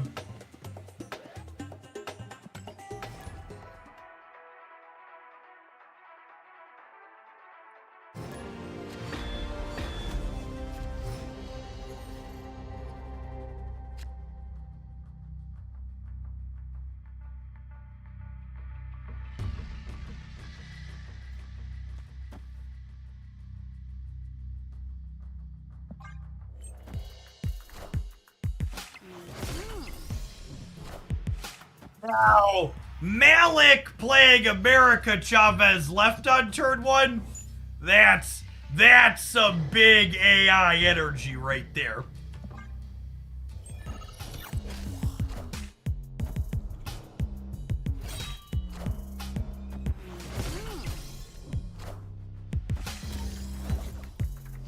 Oh yeah, Blade discarded. He had just pulled a Series 3 card from a collector's reserve, and it was the one I could claim for free for the month. Now it took away my free monthly series that they can use. Chat, I need to end the fucking stream right now. Lightning 07 had their free Series 3 card taken away from them by their collector's reserve. We need to storm second dinner immediately. My dear gamer, 1, you should have claimed your free thing before you did that. 2, if you're still missing Series 3 cards, that slot in your shop will rotate in 7.5 hours when the rest of your shop rotates. But for the sake of clarity, you did get skill diff there.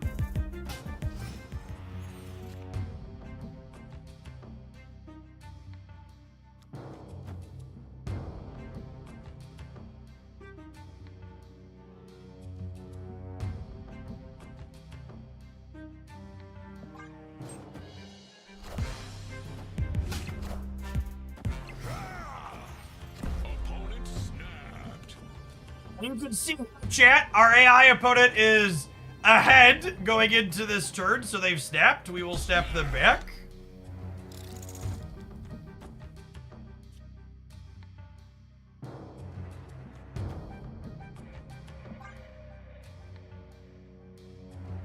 Update on the Gambit bundle, by the way. The second dinner community manager has told us everyone who purchased that. Wait. Was this bundle really called Dealing with Demons? Is that, I don't remember what it was. It actually called Dealing with Demons because that's perfect. Okay, great. So if you bought the Dealing with Demons bundle, you're gonna get 1,200 gold automatically. What a just absolutely stunningly perfect name for that freaking bundle, huh? And then, speaking of dealing with demons, chat, this retreating bot denying me the sweet dopamine of 8 cubes and making me live in the squalor of the rank 70s for longer. Truly, this is Big Brode trying to keep me down. Why do the bots retreat? Malik! I said so many good things about you, Malik, for you to betray me in this manner. And I can't imagine just farming AI in peace.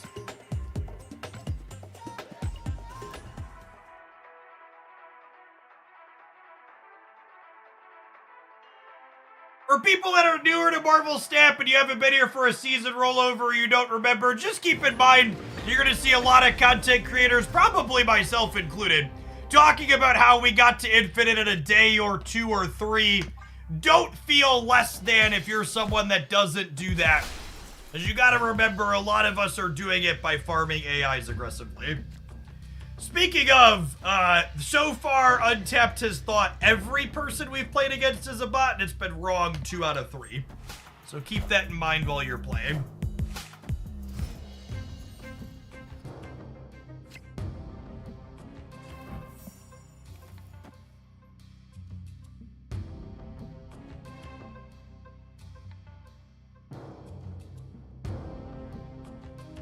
Would you pick between Pixie and Blink to spend tokens? I think Pixie is the way more interesting and fun card, but Blink's objectively more powerful.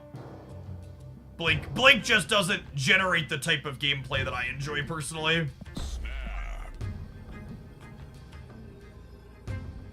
How are you farming AIs? Isn't getting AI matchups supposed to random? It is not. And in fact, one of the things Snap does is the higher rated you are, the more bots it gives you in an attempt to get you to your correct MMR faster. So the rich get richer.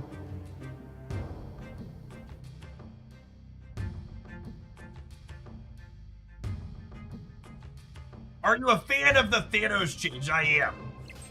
I am a fan of the Thanos change. It's a flavor win and a power level increase overall.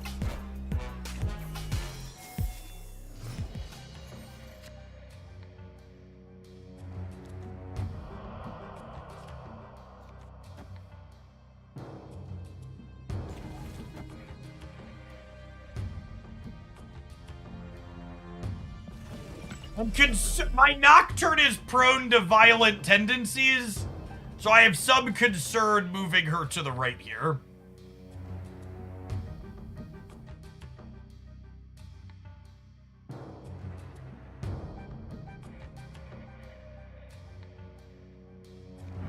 There's also a chance Nocturne generates generated cards, though, to make Mockingbird cheaper.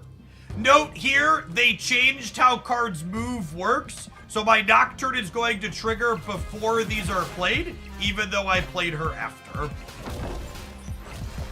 Why isn't Soulstone reducing cards' power? Because it was changed in the latest patch today. Opponent is a Spectrum gamer, it would appear.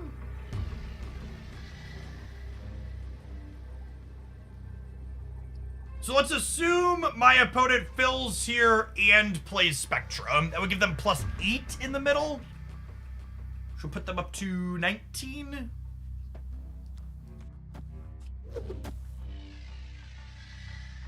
Kazar over here. Actually, I probably only need Kazar here, right? Because this is going to get +4, and then Kazar is 5. So that's 9, and then this gets 4, so I'm going to go 13 here up to 22. So that's beating Spectrum plus a fill. And then I can Mockingbird here.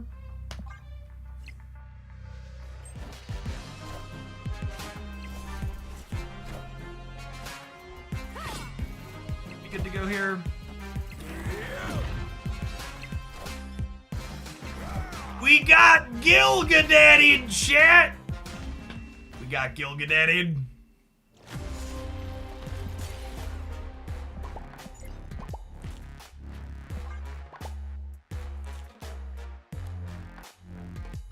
$5.15? Not bad.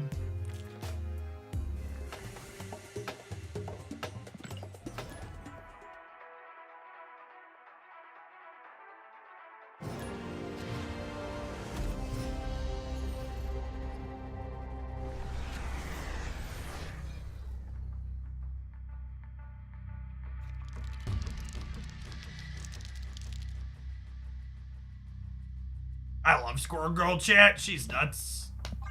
So much fun.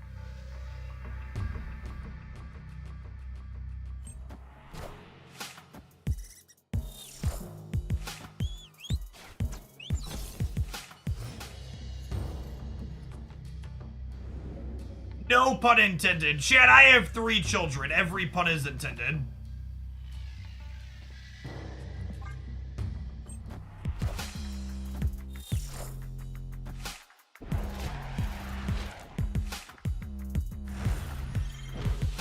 Pretty good Castle Zemo for them.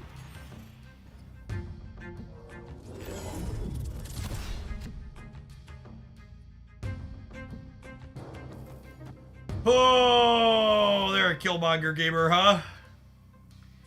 I'm in danger.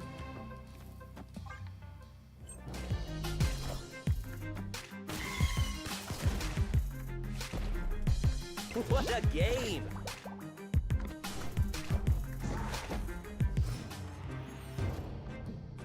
Opponent snapped.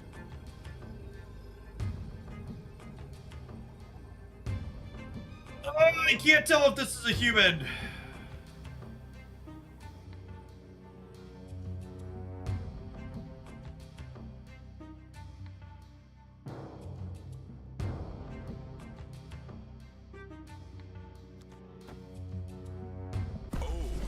I want to say not human.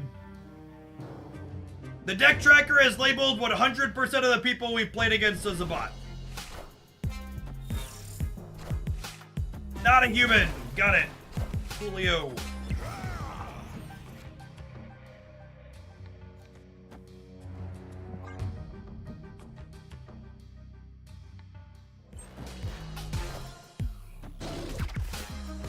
Still a Killmonger! Yikes!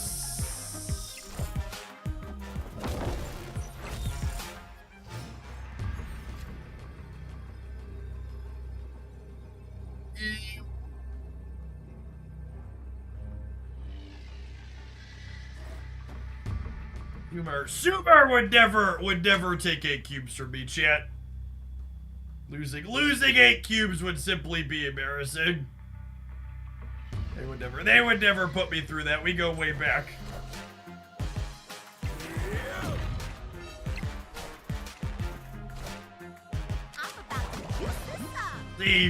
See, chat. Truly, the skill-based Marvel snapping. Victory. What a good little AI gamer. Thank you. Gotta juice. See, Moon Girl said I'm gonna juice this up, and what she really meant was my rank. She was gonna juice up my rank.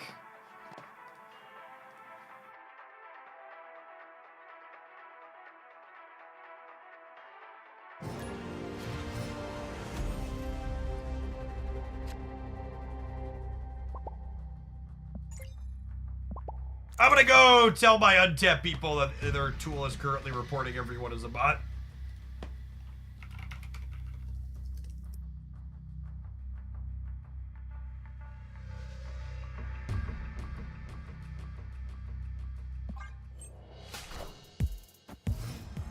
This one's a bot for sure, yep. Something like that.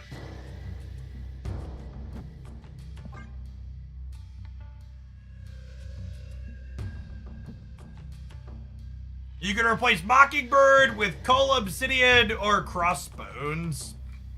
They're both going to be worse, but they're the best you can do if you're missing her. Herms, thank you for the quarter of the year. Welcome back. Gilgamesh was previously Coal Obsidian. Jury is obviously still out on if he's an upgrade or a downgrade.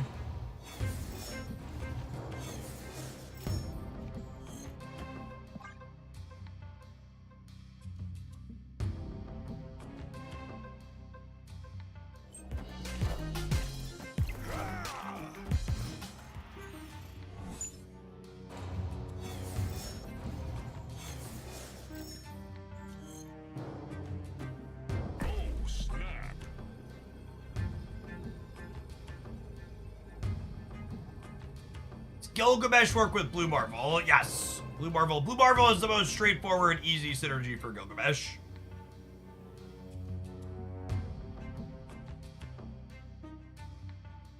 I was asking for replacements for other cards, things like Nocturne. I'd recommend you check out my tier list video where I talk about Series 4 and 5 cards and which ones are easily replaceable. Like Nocturne, what they're replaceable with.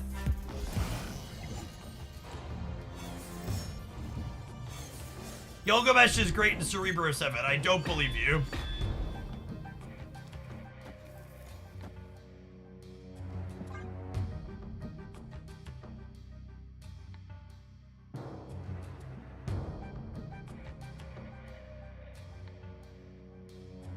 Nobody gets a super flow.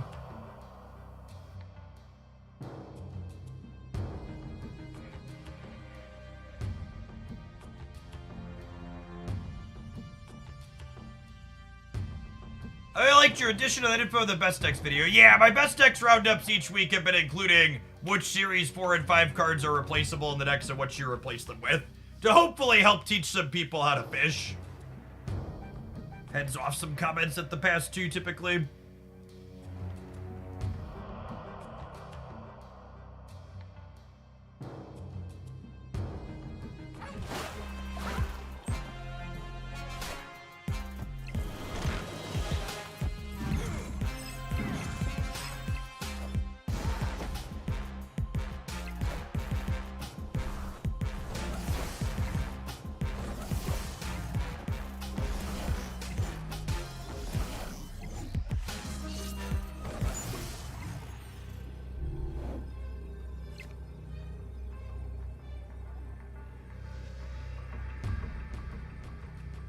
We're gonna add 2 more in the middle.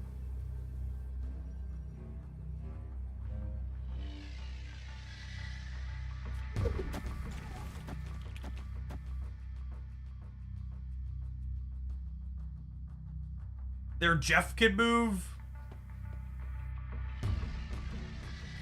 They Blarvel. I don't think they're a Blarvel deck. They're also a Bass deck, so I don't think they're Sasquatch. I think their output range is stuff like Havoc and US Agent here. Oh, did their Jeff already move? You're right, their Jeff was in the center, so they're locked on the right. Good show.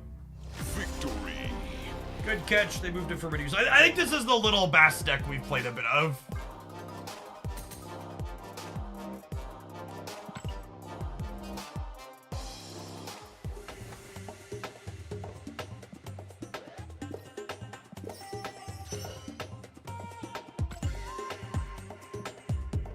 No longer matters the order in which you move Nocturne and play your cards as of yesterday's patch.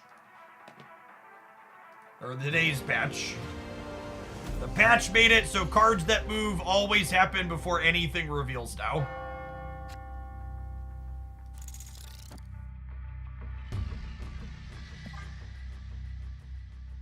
Is playing Debris on Karmartage optimal? Often no. Will I make the play every single time? Definitely. Nova! I'm in danger.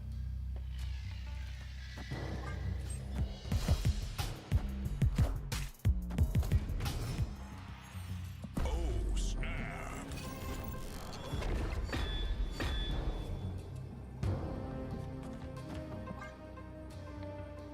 This one is actually a bot.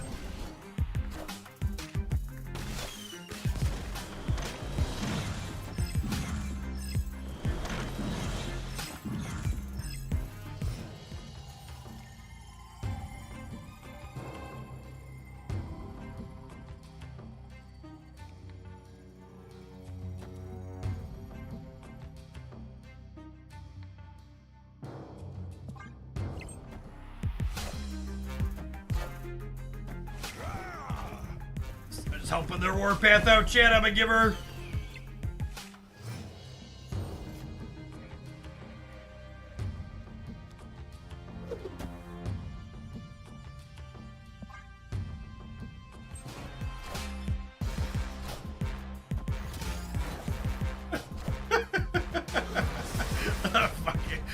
Fucking bots, chat.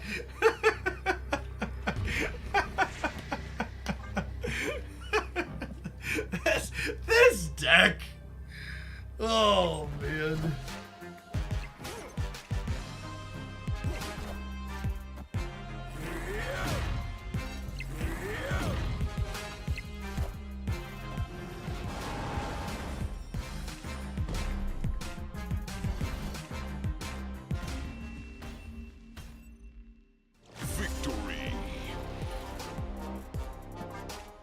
No, drops with Pride variants start Friday. Friday, 11 a.m. Central. 9 a.m. Pacific.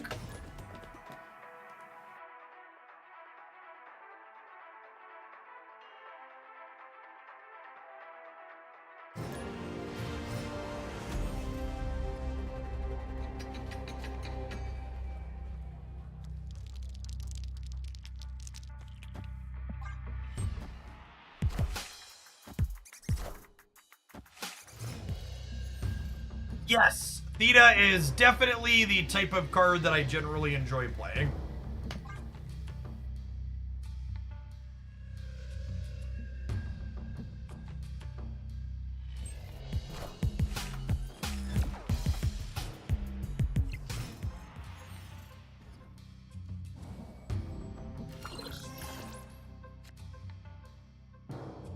The tracker has decided to be Twitch chat and thinks everybody is a bot currently, yes.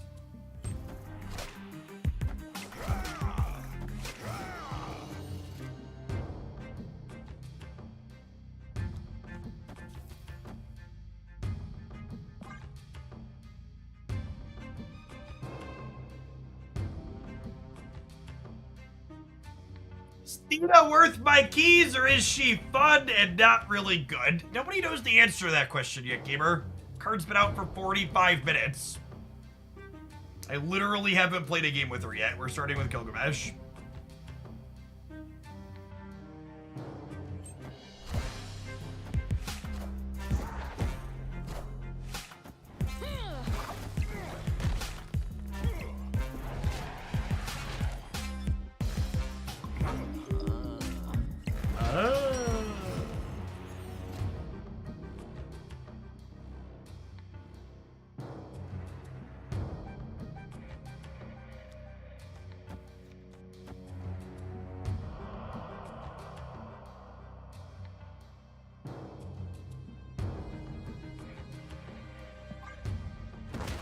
There's no reason to snap because there's Mount Vesuvius.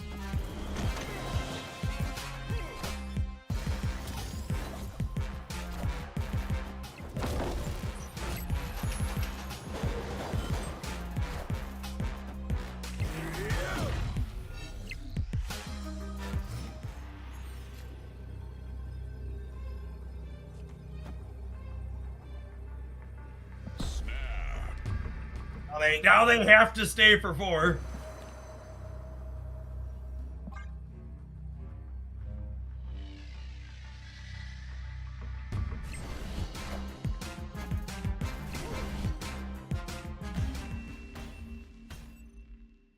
The person playing the debris deck into other people doing stuff like Shauna seems real good.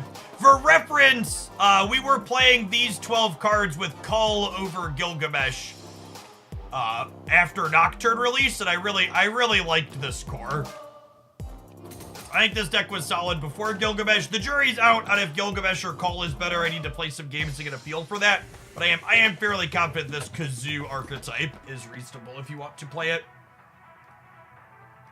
And I wouldn't be surprised if Cull versus Gilgamesh ends up being an edge case. Sometimes one's better than the other, and vice versa.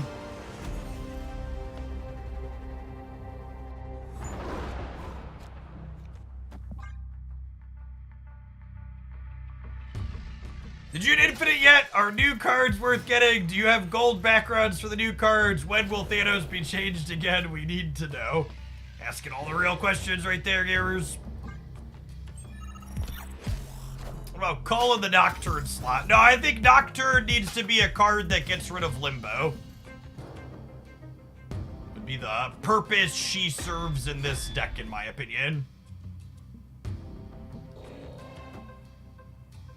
So if you're missing Nocturne, I would recommend playing like Scarlet Witch or Snowguard possibly. What's Limbo? Limbo is the location that adds an extra turn to the game. Victory. This!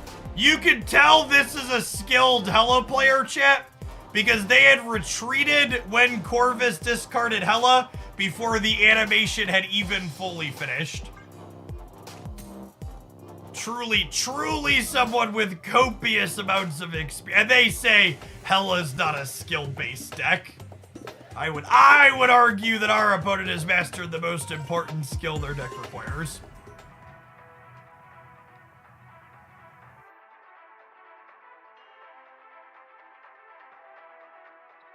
Queek fingers.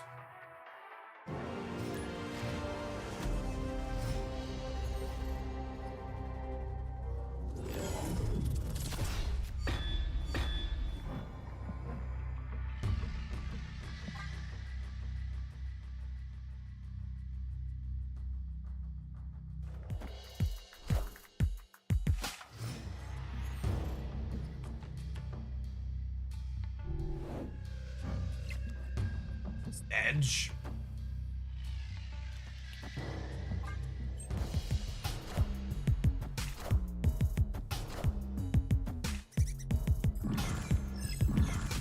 Would say that's a mistake. The reason why the Corvus builds of Hela are good is because they can win without Hela. I mean, sure, that's factually true, Duck, but it doesn't play into the narrative that I'm trying to sell on stream for the sake of making this joke. So I would appreciate if you wouldn't point it out.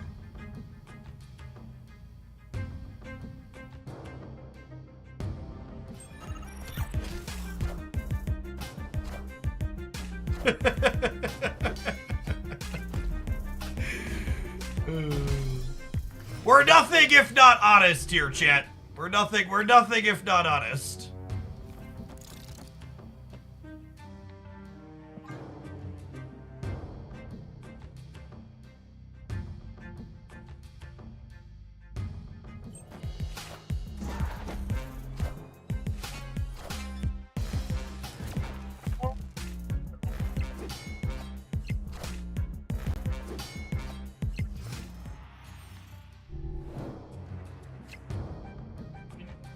Died.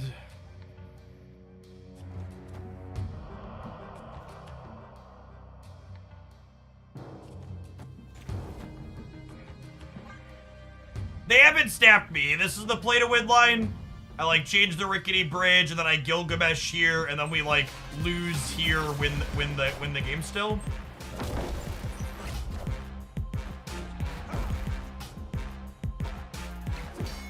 Long stream today. I plan to be live until we drop below 2,000 viewers.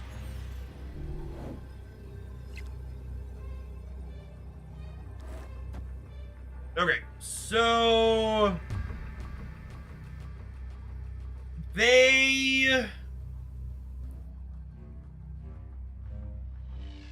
I'm plus 12 here, so they need to play a 10 power thing out. Right? I guess they need an 11 power thing, right? Because they need to beat me here. They need to go plus 13. I think I live for one.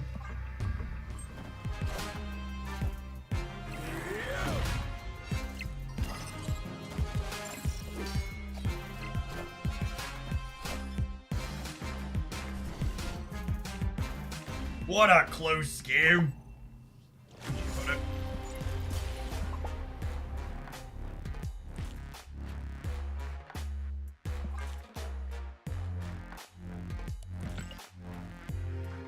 Yeah, we lost by 1 point.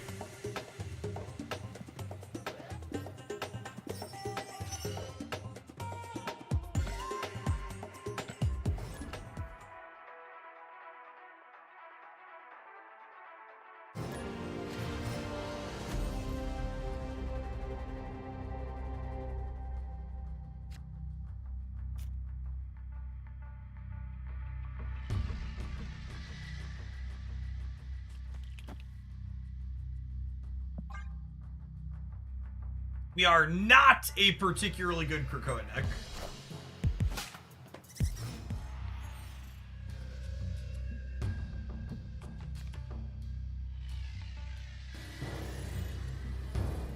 I guess there's a world where I Gilgamesh on 5 there. I guess I could draw Mockingbird too. We'll vibe for a turn. See how this goes. Yeah, Nocturne's a good draw too.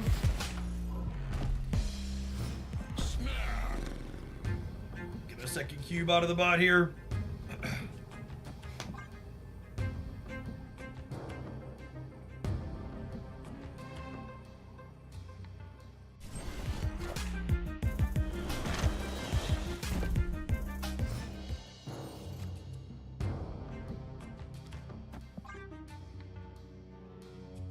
Gilgamesh will be 1, 2, 3, 4, 5. He'll be 12.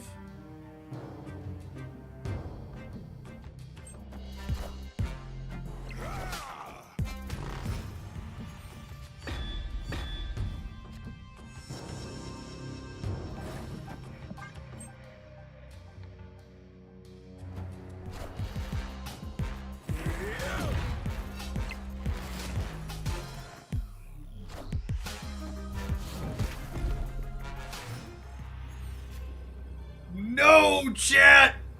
It's just like in the Terminator! The AIs are fighting back! Send help!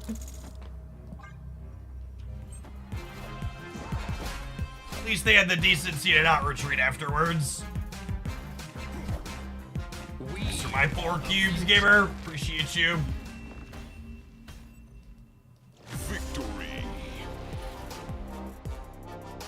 Are you Sarah Connor? I am. She could be Sarah Connor, chat. Like she's ready to take down an AI.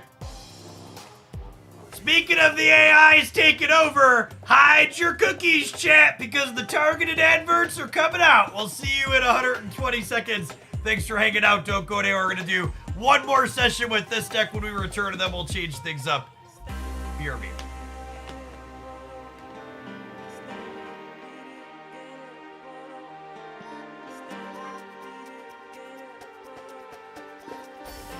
If we're gonna do a longer stream today, I think it's time for some afternoon pedaling. Oh, yeah, 200 gold mystery variant. Feels great.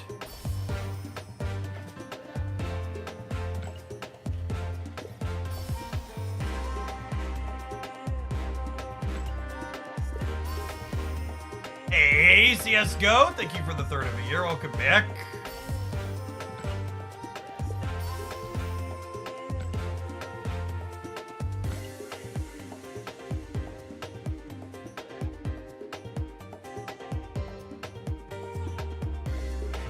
Hey, Doc, thank you for the 16 months. Welcome back.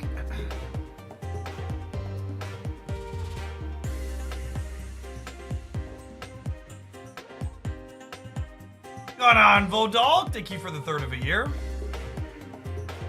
Any new 700 gold variants? Yeah, there were 3 new 700 gold variants today. We already got them out of boxes. Speaking of, I should click on some boxes while we're waiting. You plan to try Theta today, or is it Gilgamesh all day? Yes. Flash Erickson, appreciate the brand new primer. There is a whale track, and the whale track goes up to $400 this month, and there's also no exclusive variants on it. It's all premium mystery avatars.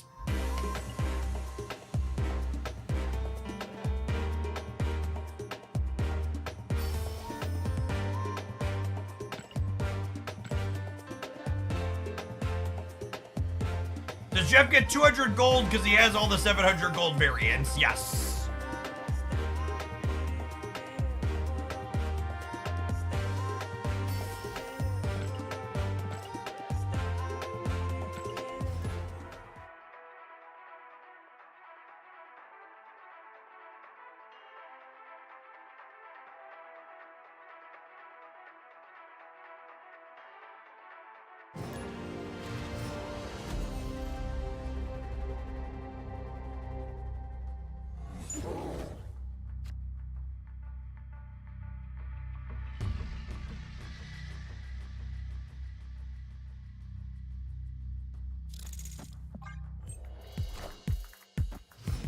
The premium mystery variants don't give 1200 variants. You always get the same ratio of 1,200 gold variants and 700 gold variants out of premium mystery variants.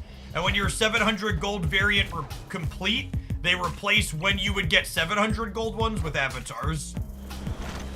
Yes, the new beast animation is very solid. That is an all gold plus premium borders thing. Whenever you think all these borders are too expensive, chat, you need to keep in mind that there are people like this opponent out there who are spending lots of money on this game. Like, I think one of the most common misconceptions I hear in games like this is people talking like only content creators spend giant piles of money on games like Marvel Snap, and that really couldn't be further from the truth. There are lots of people who never stream or make any type of content that spend thousands of dollars a month on games like this.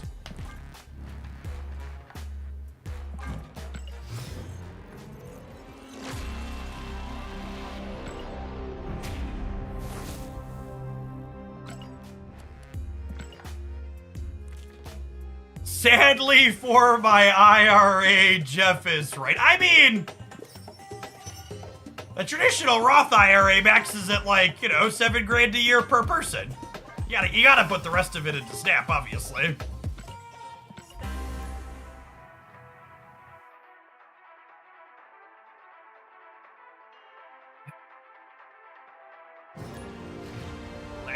Last year actually ended up being a good enough year for me, chat. It was the first year I ever maxed out my 401k contributions for a year. So thanks for maybe helping me retire someday if that's ever an option. You know, we'll see. We'll see what the next 30 years looks like.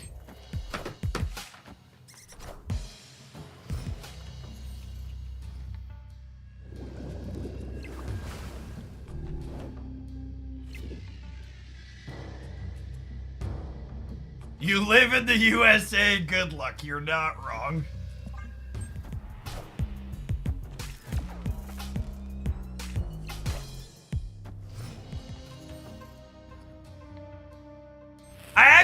I saw some people talking about sub pricing changing, but I'm not informed and haven't looked.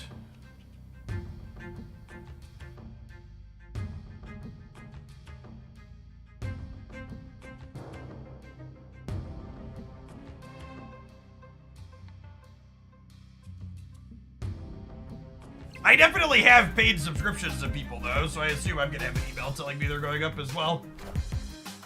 Twitch, updated sub prices. Yeah.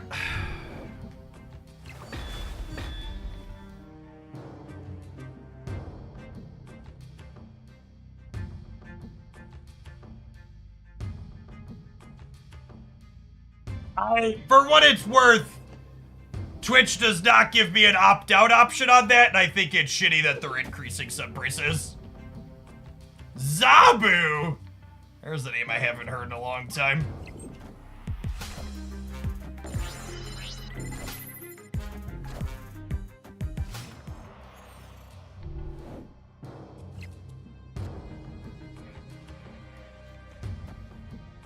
So for people that aren't familiar with how YouTube does things, YouTube literally gives you the option to YouTube gives you the option to set your own sub prices as a creator, and I wish Twitch would just do that instead of kind of dancing around it like they are currently.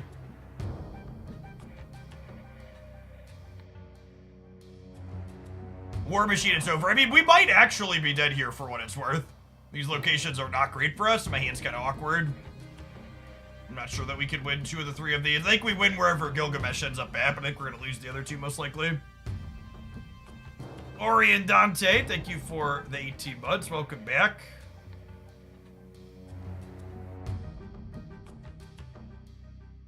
Get an Ant-Man top deck. I'm not even sure that Ant-Man top deck's enough, though.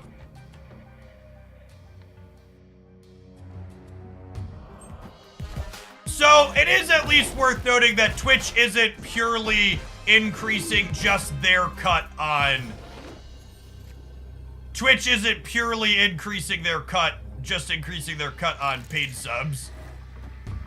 Both the creators and Twitch's cut will go up.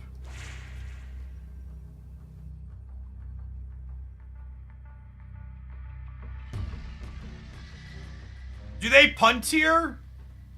Their Jeff and Nightcrawler can move. I think it's this. I think I count on them punting here, but that might not happen. I'll limp for one. They're just leaving, sure. Victory.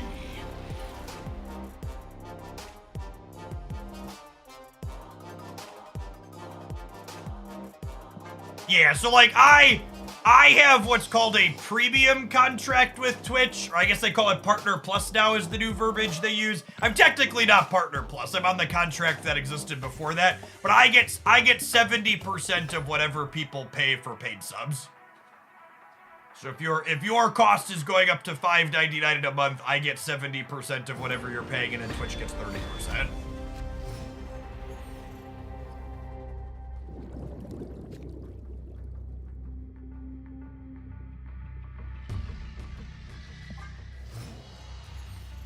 The base split rate for reference was, or the base split rate that other people get is 50-50. Spellslinger, thank you for the 64 months. Welcome back. Do you keep a running sub count anywhere? I don't have it anywhere public facing, but I talk about it when it comes up. So like right now, at this current point, I have 2,690 concurrent subscribers. And for the last year or so, I've floated between 2,500 and 3,000 concurrent subscribers in a month, depending on the month.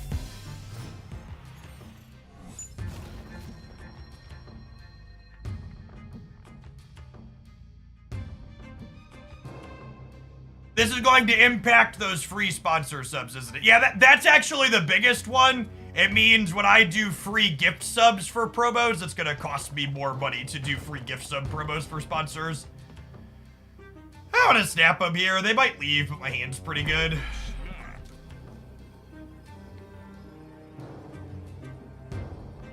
Can you see what % of current viewers are subs? I cannot.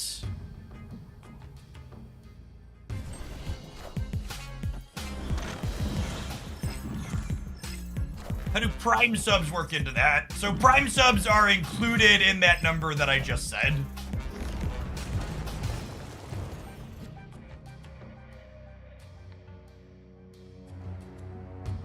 Marble Snaps, sweet game chat. Sweet game, played by sweet people. Very fun, much wow. Do Twitch drops increase your average subs or just your average viewers? There is typically a small increase in the amount of subscribers that I see during Twitch drops, but it is not a one-to-one with how much viewership increases.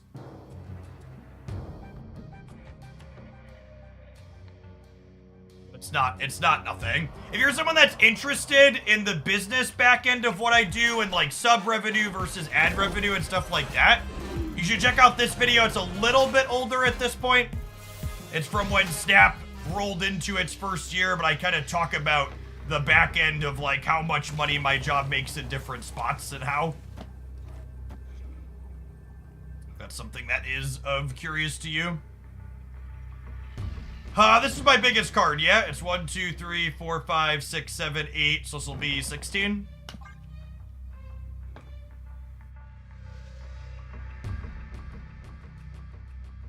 Victory. They're playing Thanos mid. I mean, if they play Thanos mid, I win left and right, yeah?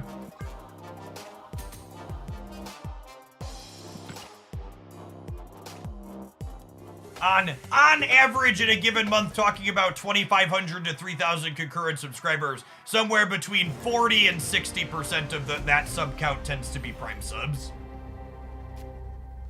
Like Boggill, thanks for the half a year. Welcome back. This deck feels winning even without Gilgamesh. Yeah, I talked about this a bit earlier, but 11 of these cards I was playing before Gilgamesh release, and I think this deck is quite good. If you're a free-to-play gamer sitting at home wondering if you can play this without Gilgamesh, you can slot call in and be super happy about it.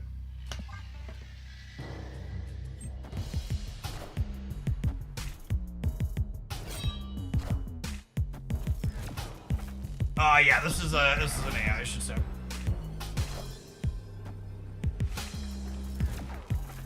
yes, the White Widow and debris clutter sub theme does some lifting for you.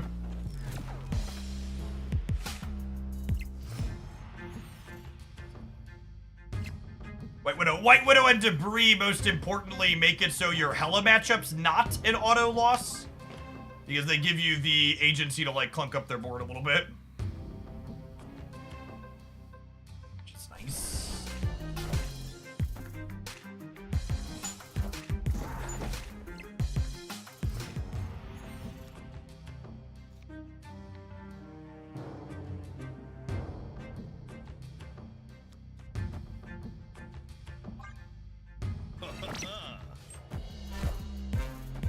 Hey, third consecutive. Thanks for the raid. Hope you had a good stream.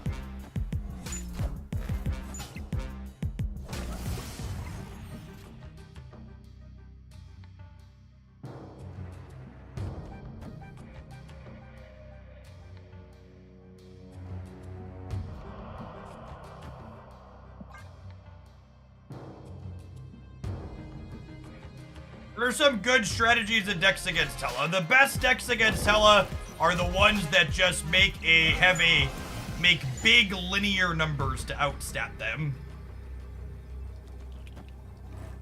Being interactive is a fool's errand there. Spoopy here, we're gonna deny me the 2 extra cubes. How are you liking Gilgamesh so far? It seems like a very serviceable set stick.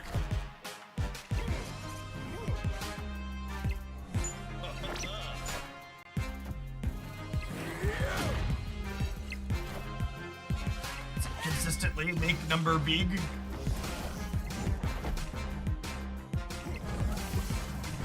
We ever Gilg left to guaranteed turn-off Strunga? Yeah, probably. I don't think it matters. We're playing this a lot.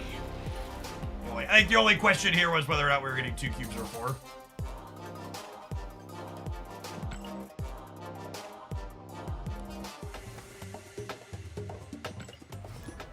I think Gilg and Thena are going to solidly continue Second Dinner's current 2-month-long streak of every card releasing being playable but not overbearing.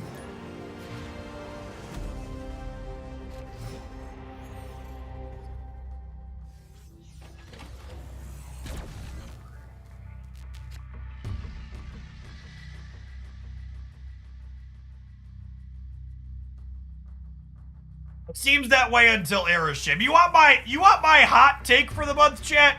I think Erishim's gonna be a lot fucking better than a lot of people think it is. Want a potential hot take? I think if I was gonna call out a card that's potentially weak in the upcoming releases, I think Makari is the one that's most likely to probably underperform a little bit, but even her, I wouldn't be surprised if she surprises us. I am gonna get rid of Elysium. That location is not useful for us.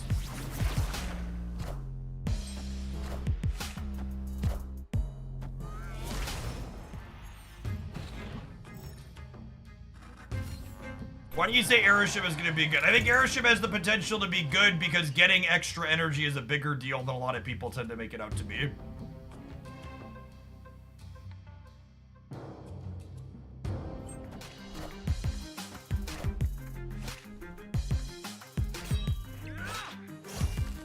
Am I supposed to snap here? I don't know. Am I? Maybe after their Black Knight does nothing here, snapping them is fine. The rest of my hand's just like not very good, yeah.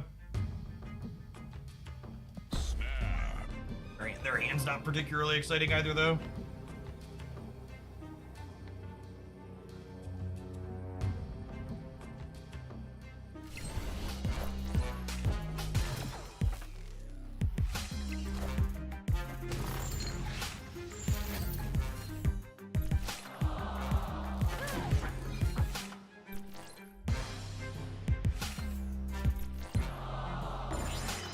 I'd like to dedicate this fat L to the people in Twitch chat who said we should snap. It goes out to you.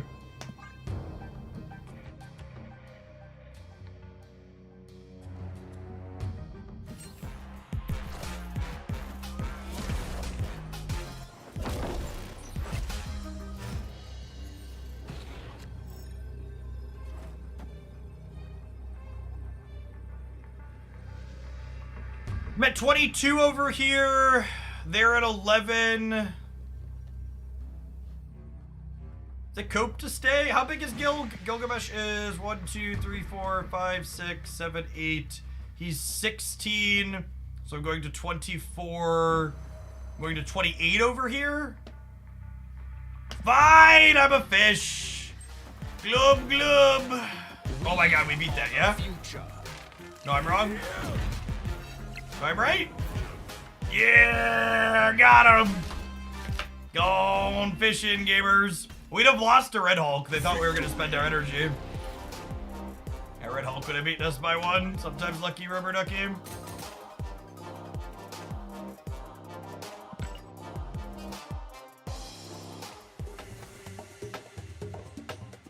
Let me hear the "you're welcome" Twitch chat. Never. Not even a little bit.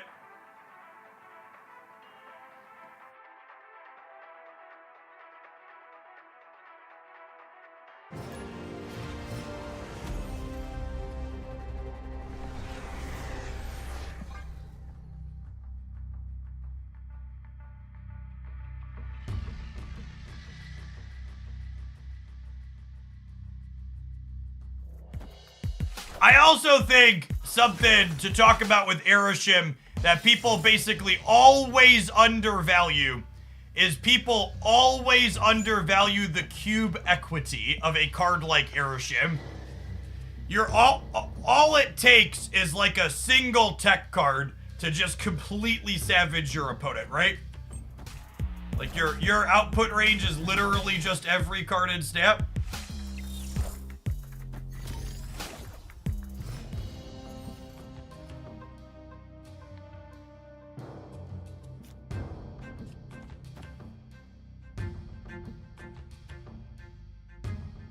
Gamer in my Twitch chat.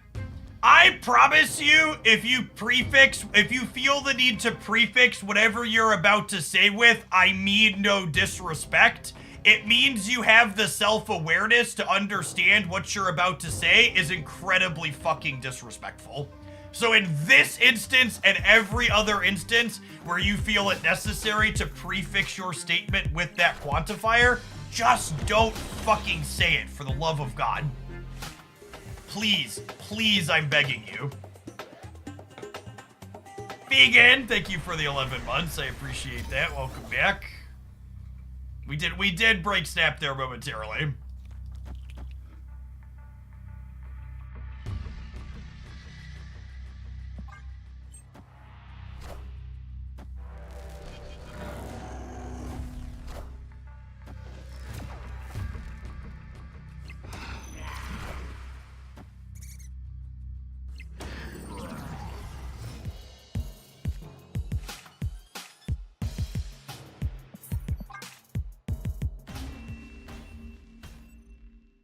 Escaped.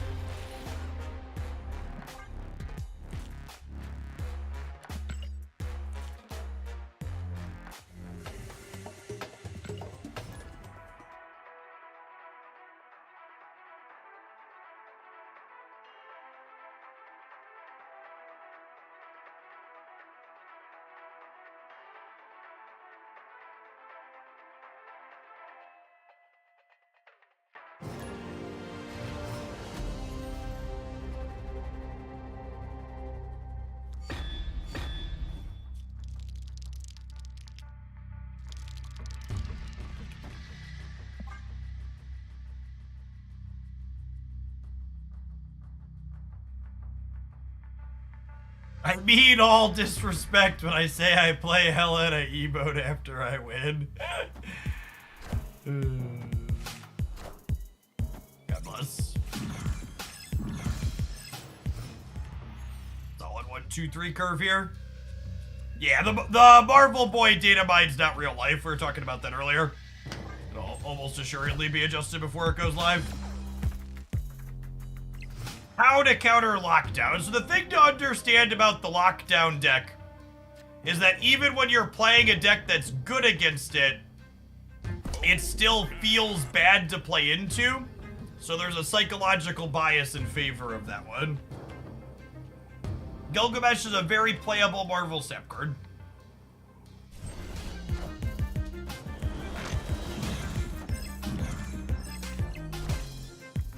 I mean no disrespect, but all squirrels should look like their Squirrel Girl variant. What does that mean?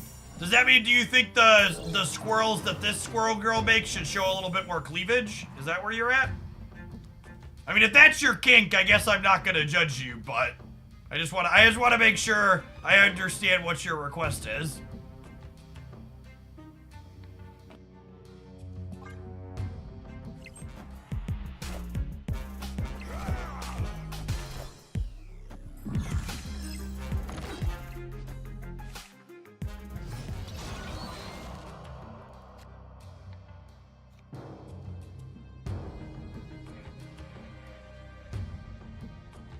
Whoa, Gilgamesh is only 10 right now. Is that good enough, though? 10's probably good enough, yeah?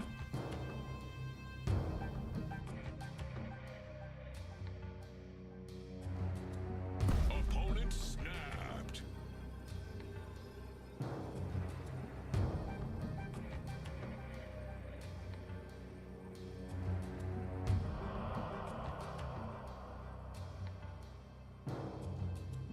Yeah, so there's no guarantee I'm winning here, but I could win here and here realistically, yeah? Because, like, this is 8, and this is... I can go 17 up to 24 here, but I guess their Hawkeye is hitting here. I think I'm staying. I might be wrong, though. I might be a fish.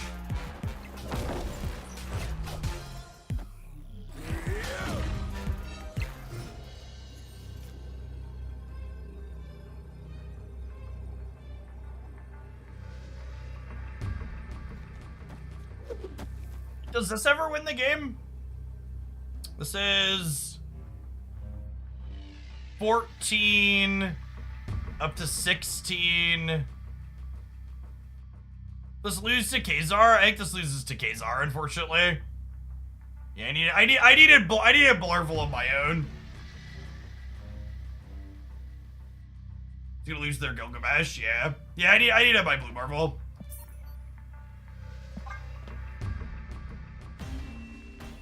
Yeah, I lose to, sorry, their Khazar's out, you're right. I lose to their Gilgamesh.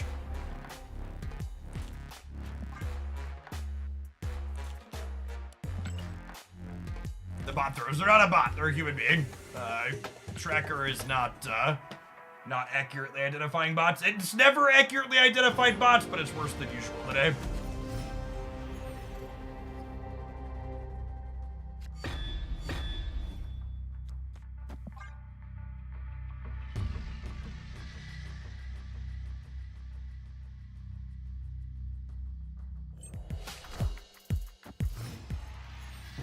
Guest is trying Theta and Bounce, and if you play 4 cards and then return 2 of them to your hand, she triggers. That sounds like a bug to me, yeah? What's Thena's text box?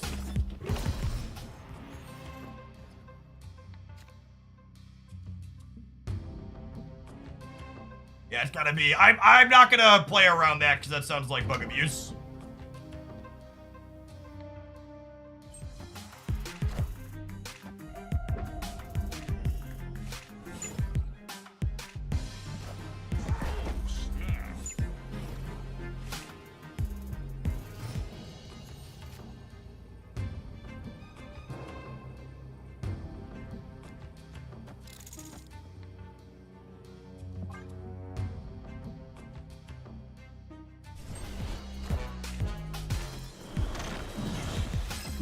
Nocturne is lovely, chat. All Nocturnes are lovely, but ours in particular is extra lovely. Opponent snapped.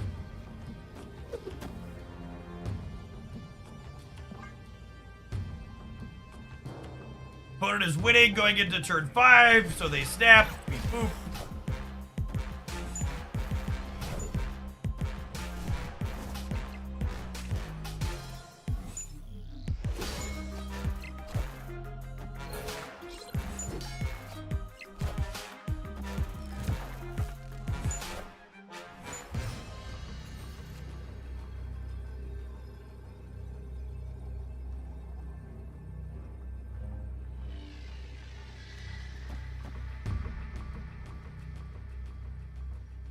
This is 9.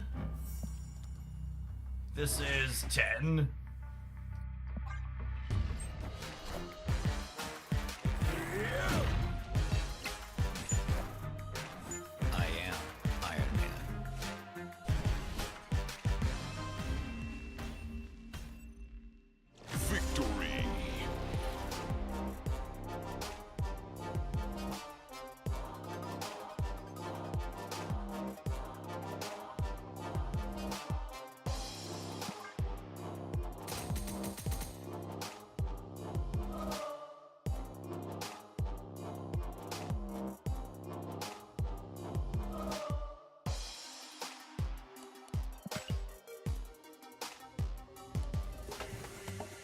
there a spreadsheet where I can view all of MTG bots messages? Yeah, if you look here, there's a good one. I forgot the end of some of these Wall of Shame posts are so funny. Make me smile. That's such a good group of commands.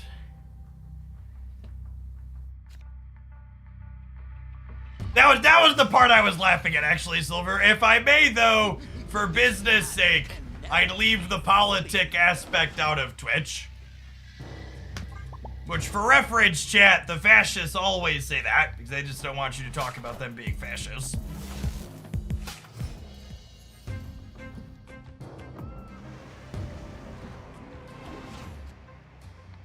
We're dead. Locations are awkward. I guess we're not playing our deck, so there's a chance.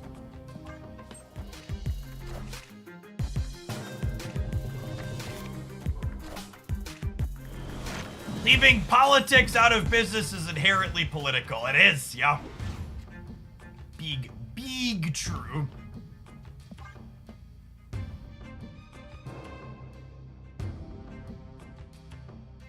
Zach, thank you for the 2/3 of a year. Welcome back.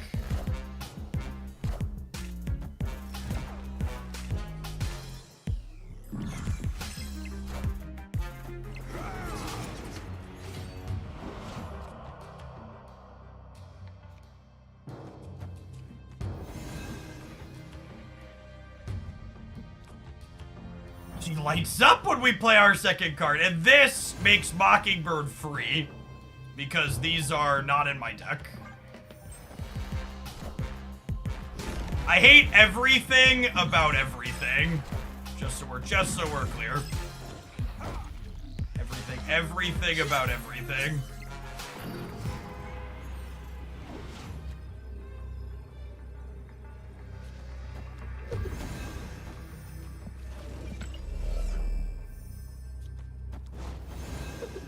It's a fucking cannonball them into oblivion. It's fine.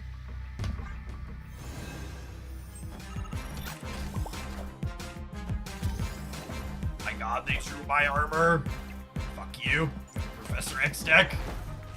It's so frustrating. I don't understand why we've entered another season with this card being a thing. I don't get it. It's such low quality, awful shit gameplay. It's always the chuds with the what a good game after I played my shitty coin flip card.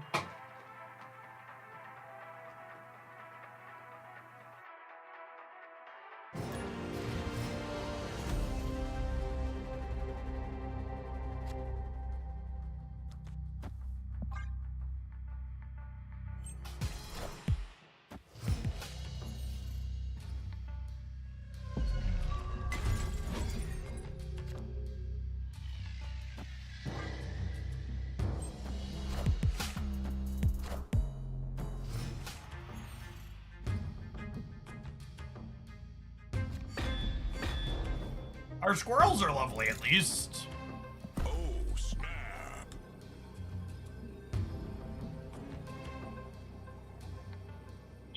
Thank you for the 17 months. Welcome back. Appreciate it. And don't put this here. I'll put him in the middle, actually.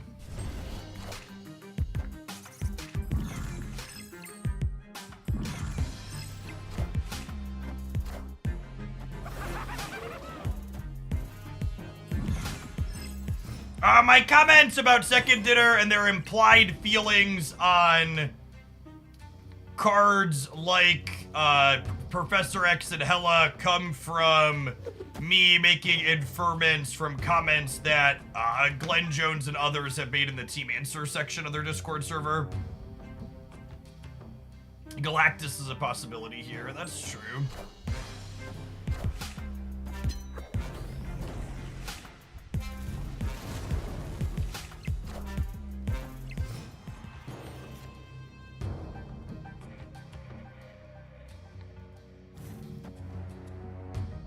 I can't win a game where there's an extra turn, so I have to play Nocturne this turn.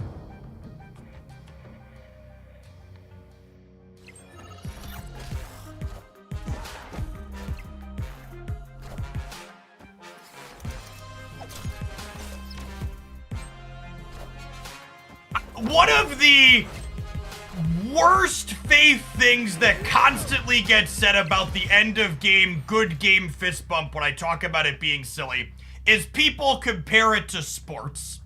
And you know what my absolute favorite part of Little League was as a child, chat? My absolute favorite part about sports is when third base turns into world ship and blows up all the other bases, and the person who's on world ship with their runner automatically wins the game. It's important that the teams walk up and down and shake hands after all the rest of the infield gets blown away due to the base variance. And the idea that those types of things are remotely comparable to heavy variance by design games like Marvel Snap is fucking comical.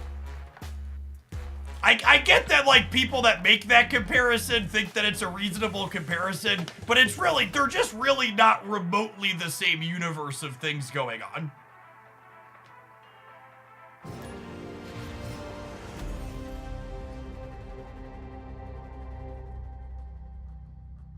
I need to watch more baseball if that's what's happening. Yeah, exactly. So you understand.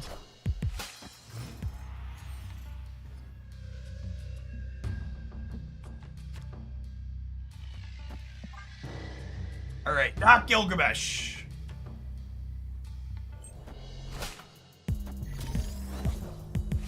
I also think, and this is something I've talked about a lot too, every time it comes up. If your goal is to actually just be a good sport and you want to show good sportsmanship, you should open with a fist bump, not close with fist bumps or other emotes after your opponent's been completely blown out. If that's actually your goal, if it's actually your goal is like, I think this is good sportsmanship, you could do that in a way that's really clean.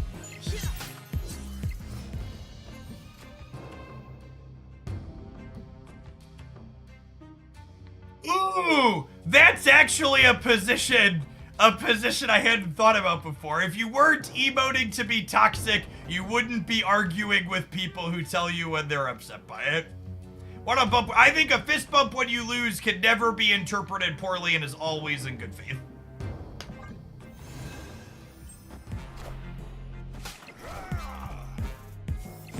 Nothing basically ever wrong with that in any way, shape, or form.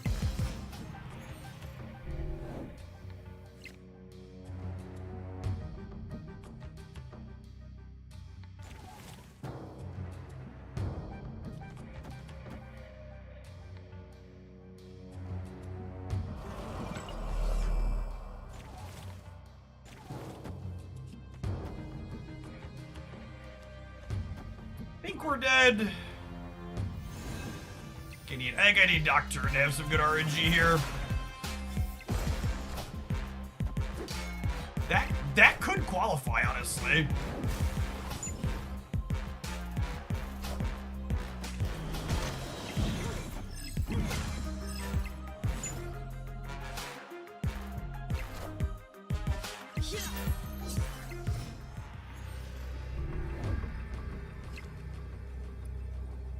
Squirrel Girl was the best straw in my deck.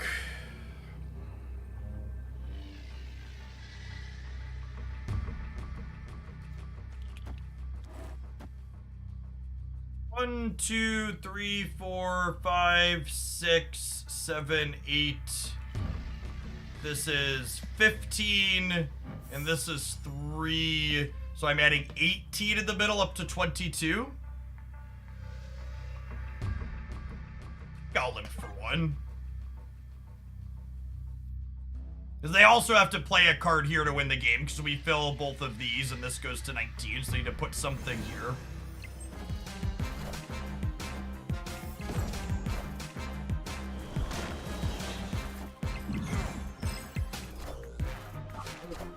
Good read from Revis on me playing center. So, lost the coin flip there. Not a whole lot to do about it.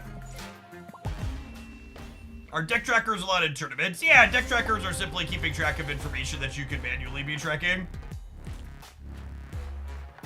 Needed Doctor to be a little bit more violent than she ended up being there, unfortunately. This deck probably has a bad Loki matchup. They're probably pretty good at leveraging our cards.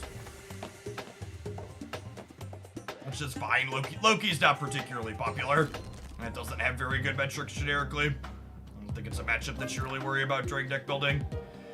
Gilgamesh seems fine so far. I was previously playing Cull Obsidian in this slot in this deck, and I think Gilgamesh is a side grade at absolute worst. It's definitely an upgrade in some situations. It was pretty consistently 14 to 18 power in the games that we were playing, so that's nice. Blue Marvel into Gilgamesh, as much of a combo as you would expect. I will say, if you're looking to substitute cards in this deck, I do think White Widow's probably pretty important. Specifically, White Widow plus Debris is kind of this clutter 1-2 punch that makes it so this deck has a somewhat serviceable Hela matchup, because you need to be able to disrupt where their cards can come into play in order to keep up with them. Nocturne, I think, is probably super replaceable. You could substitute out like a Scarlet Witch or a Snow Guard. You want this slot to be something that can take Limbo off the table, because Magic decks like Living Tribunal will go over the top of you otherwise. And I think Nocturne's best in slot for doing that, but I think there's other like reasonable options that can fit in that position as well. All right, I'm gonna roll some adverts. When we get back, we are going to try out a different deck. Thanks for hanging out. Don't go anywhere.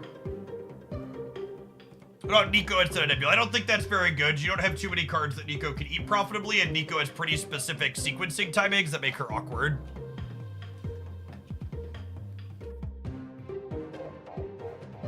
Alright, to the rest of really quick subs, beer me.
What if the whale track metrics will look like this month? This will be the very first time I don't go out of my way to complete the whale track in Marvel Stat. I've done every single other one. This one I will not be doing.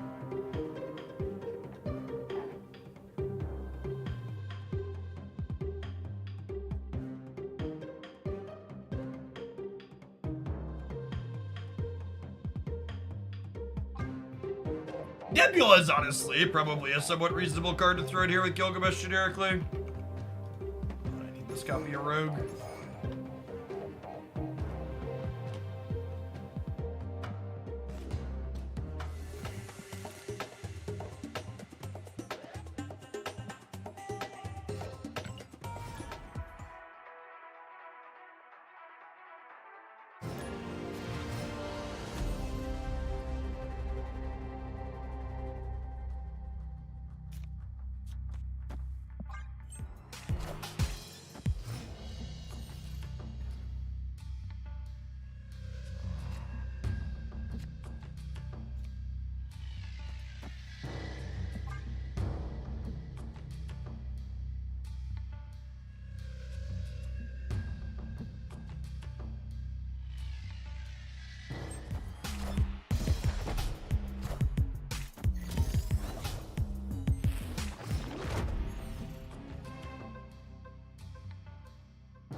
Yeah, this one could be an AI.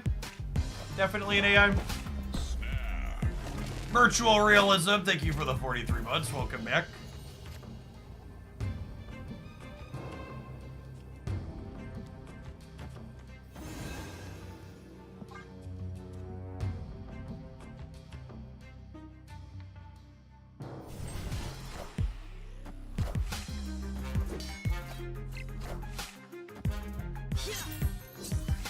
Angela and Athena look lovely looking at each other.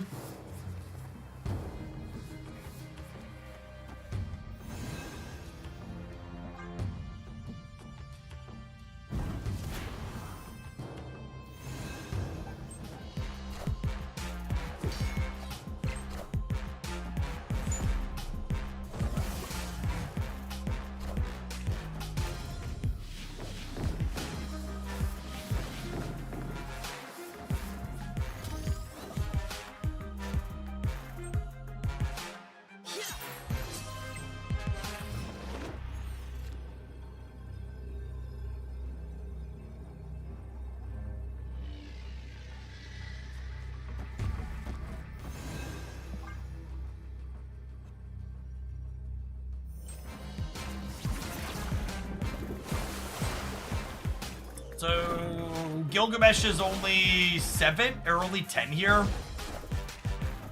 Plus Elsa, obviously.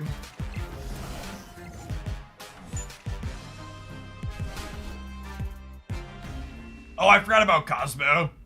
LOL. Victory at Erica's bot.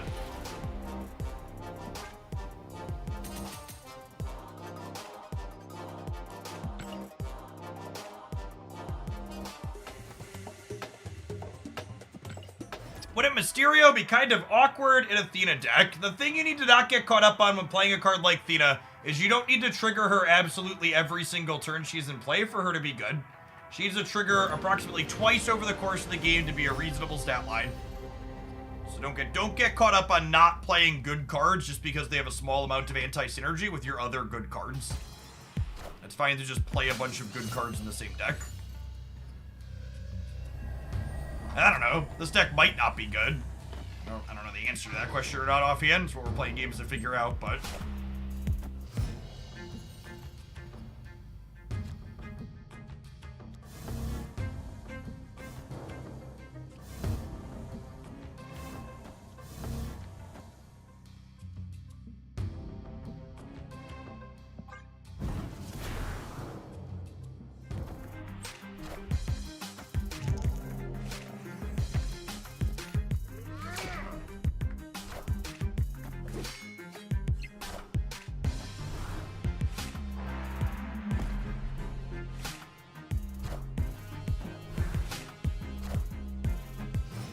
Athena is a card that generates the type of Marvel Snap games I personally really enjoy playing. So, hopefully she's solid. Am I staying? I think I'm staying. My parts are rapidly decomposing. This is probably a bad stay. I just want to see how the game plays out, though.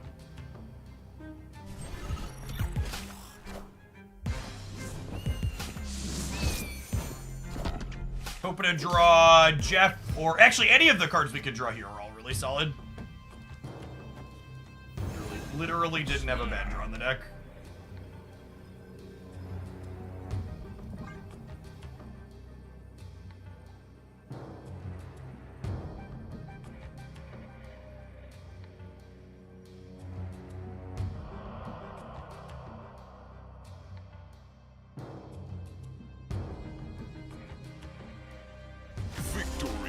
We get to go.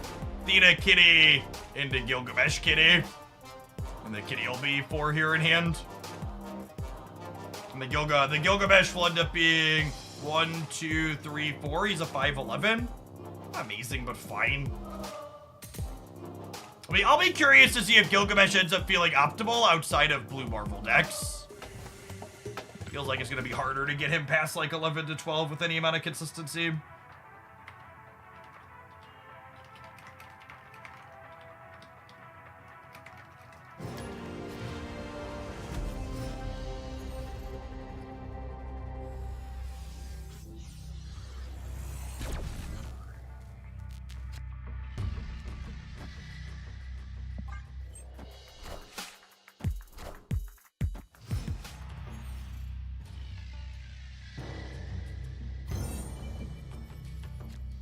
Mysterio just here for Bishop. No, Mysterio technically has synergy with Elsa as well, and Angela.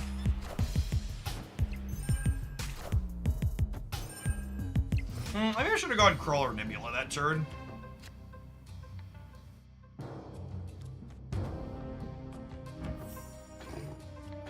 then.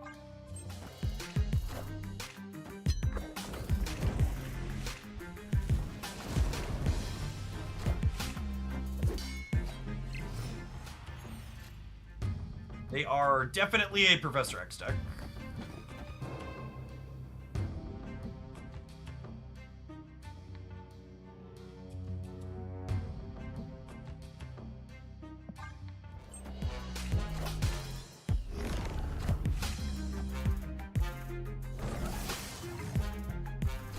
We snapped them on that?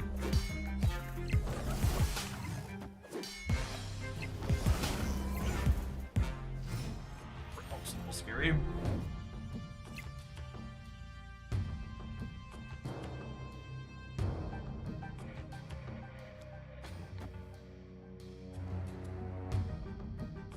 I mean, I'm gaining 6 Syria.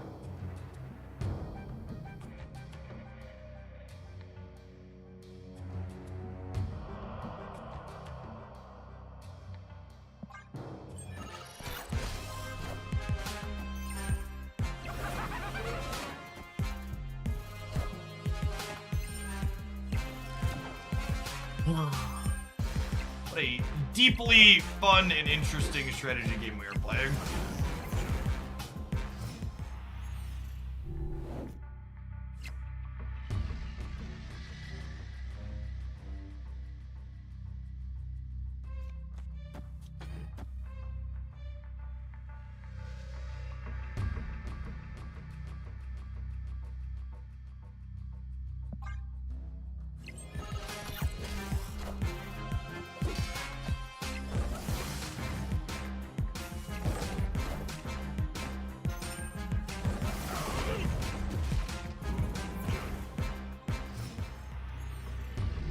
Jeff! Okay.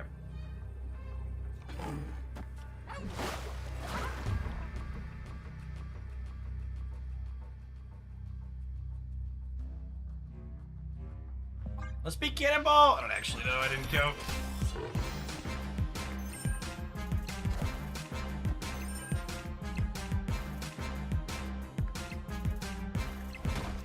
We're winning the left, yeah.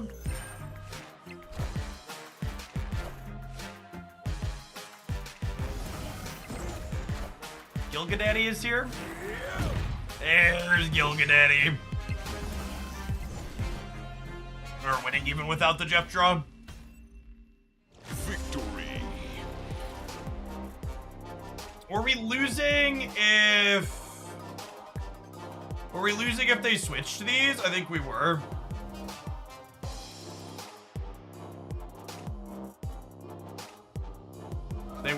They would have cannonballed this, and they would have been +3. So they would have been 32, and I would have been -12. So we lost because they made a mistake. We won because they made a mistake. Frame break.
We'll put Nightcrawler here in case this location is beneficial for him.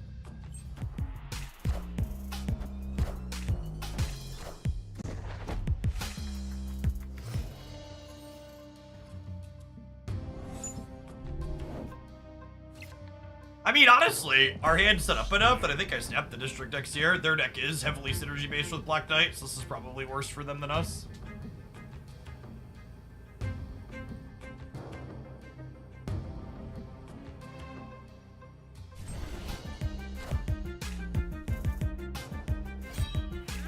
Rip. And 5 cards from their deck, and 3 of them were Black Knight, Lady Sif, and whatnot. I mean, thanks for waiting to snap me back, I guess. Enjoy your 2 cubes. I don't know, maybe I, like, reconsider and leave if they snap me back, but, like, it's definitely fucking wild to show me that and then press the button.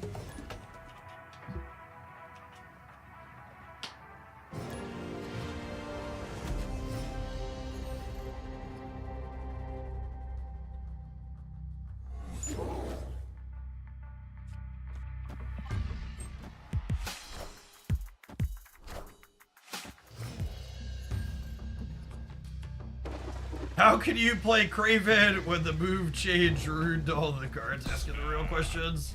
Gonna snap our AI overlord here.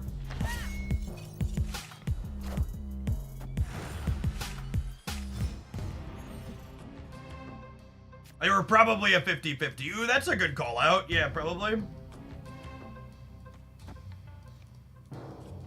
I don't think it matters because we're playing against a bot, but I think we do Bishop first. And we'll do like Craven Kitty. Move was OP, didn't you know? I mean, decks featuring Craven, Kitty, Jeff, and stuff have been consistently some of the best performing decks in the game for a little while. But like, for the sake of not being like a typical chatter,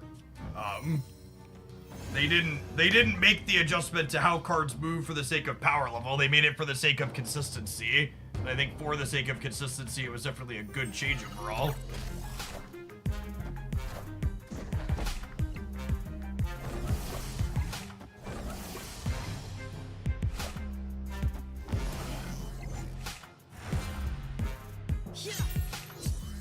Are you supposed to Craven Kitty into Bishop Kitty? Yeah, maybe. It spreads the points out in a little bit different manner, but that might be fine.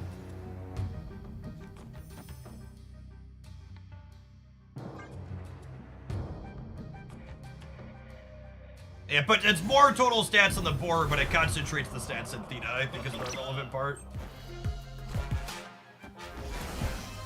Our opponent's obviously an AI, so the wins isn't particularly satisfying, but overall, like, this is a good demonstration of, like, what our deck is capable of, yeah?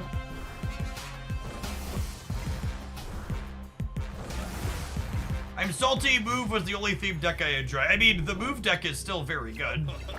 Not sure why you're salty about things. Still play and enjoy that deck plenty. Gilgamesh is 1, 2, 3, 4, 5, 6, 7. He's gonna be 14 here. It's the biggest he's been in this shell so far. It's not bad. And Theta triggers as well again.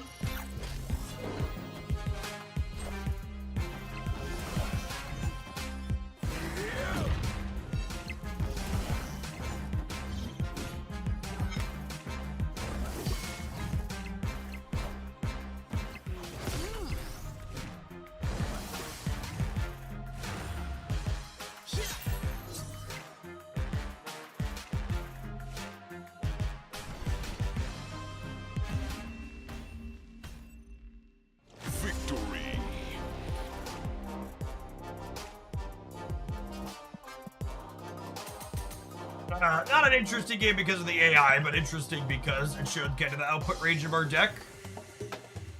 A couple other people mentioned that Debris has had periodic crashes in tandem with location animations too, I've noticed. It's definitely not a you problem.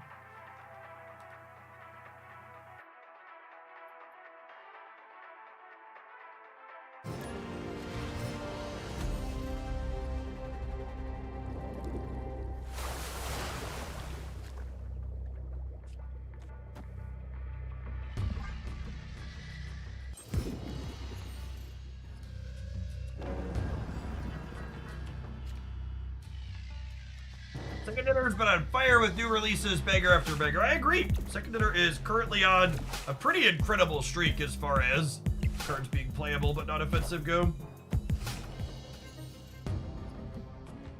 What a cursed avatar here, holy.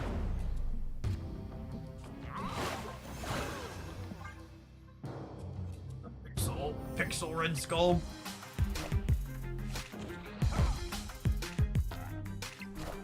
Bishop, one of my favorite cards. Not really. He goes in my favorite style of deck, but I don't know that I'm particularly partial to Bishop specifically.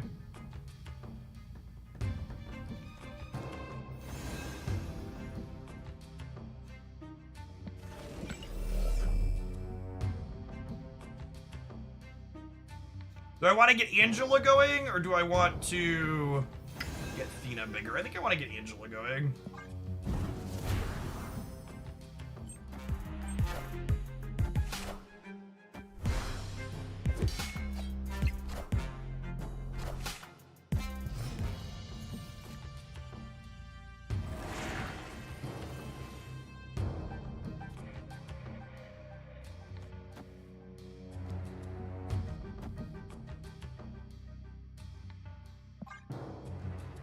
Gross. We're hoping to draw like Kitty Pride.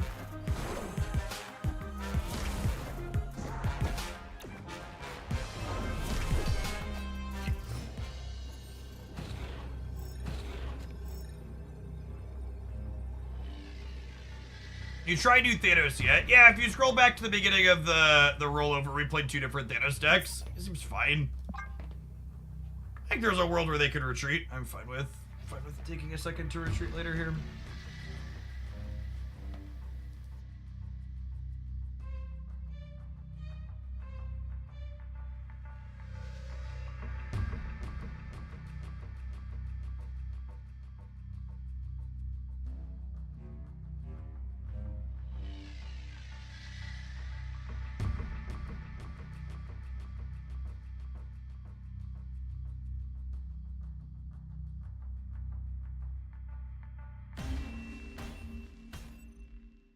Escaped.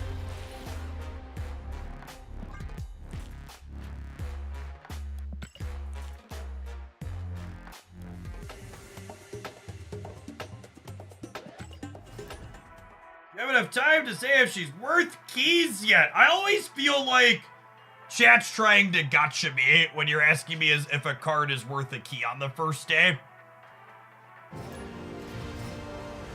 It's such a deeply subjective measure.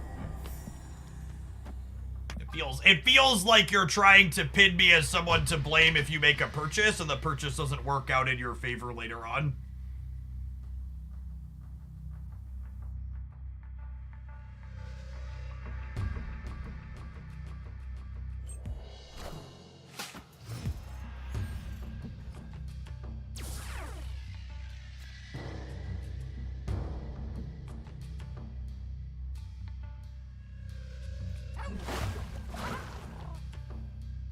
I think she's probably a new staple inside of Kitty, Angela, Elsa decks.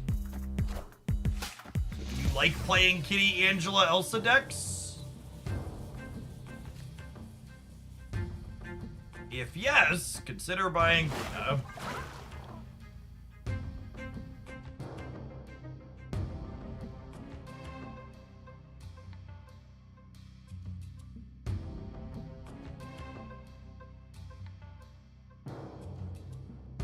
Might as well play Loki. Well, Loki kind of sucks, so might as well play Loki isn't really a good take in my opinion.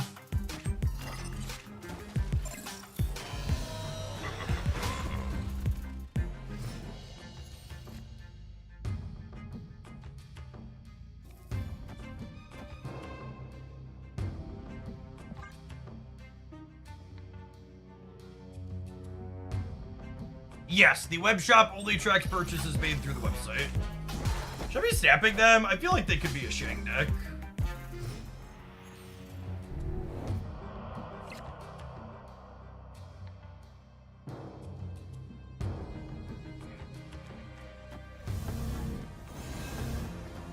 Oh, snap. Snap on the Mysterio draw, I think. Victory.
this.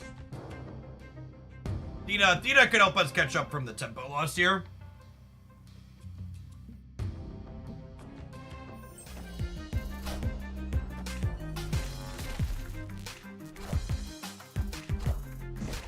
I think playing Bast in my Gilgamesh Nocturne deck is not something I'm super interested in.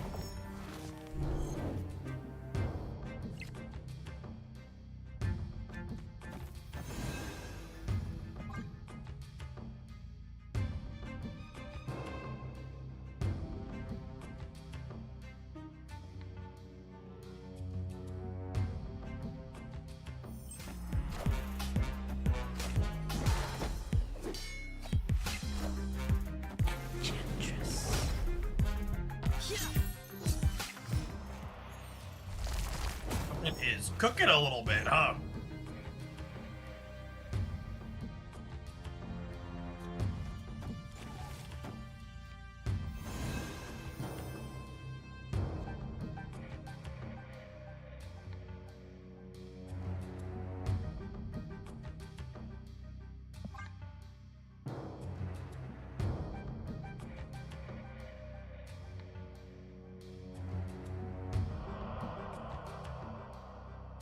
Yes, Mysterio counts as 3 things played for cards like Athena. So we are not getting Athena this turn, which is fine. She's already been 7 points of stats. She's done her job.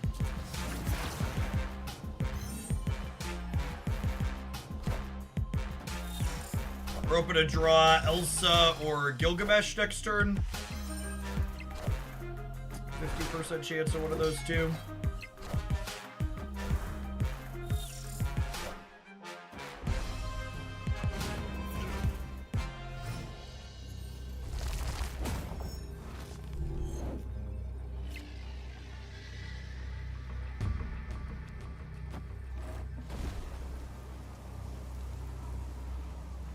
I mean, this beats Red Hulk, yeah.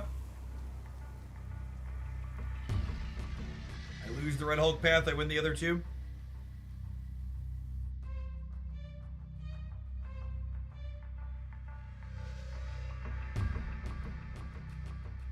Eric could get us. Yeah, I think we're beating Dr. Doom too.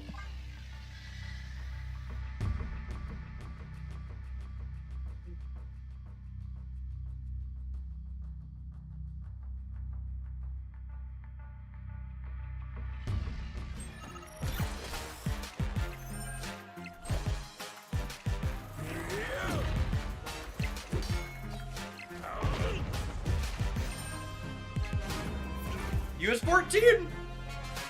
This deck definitely needs a little bit of help from locations to typically make Gilgamesh massive, but he's been north of 12 a couple of times now.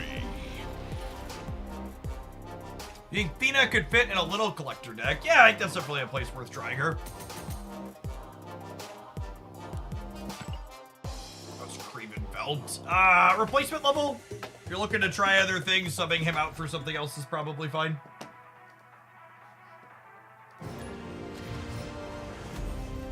Okay, but not particularly impressive.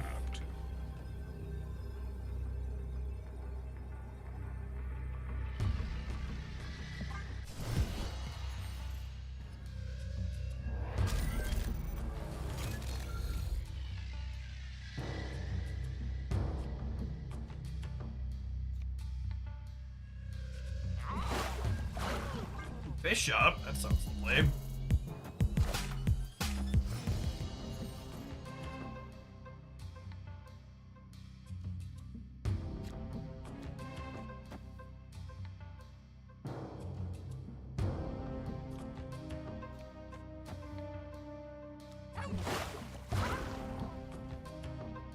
I think it's we move this, then we go Elsa Nightcrawler next turn.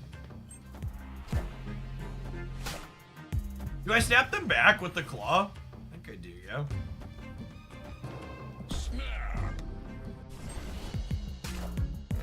AI Overlord!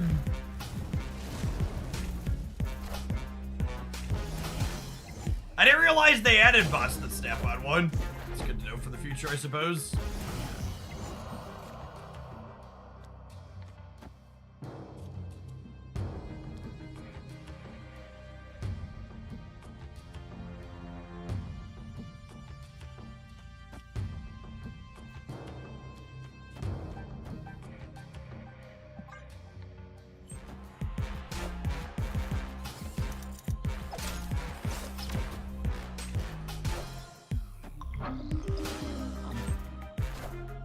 God, they miss getting my claw. That's so good for us.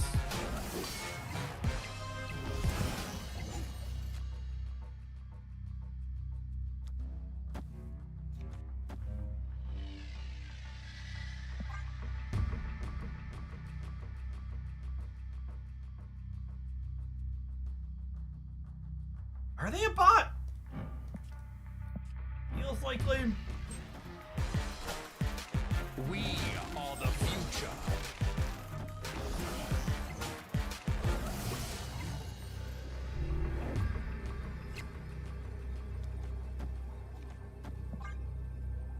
Definitely lose 8 cubes to a human cosplaying a bot here.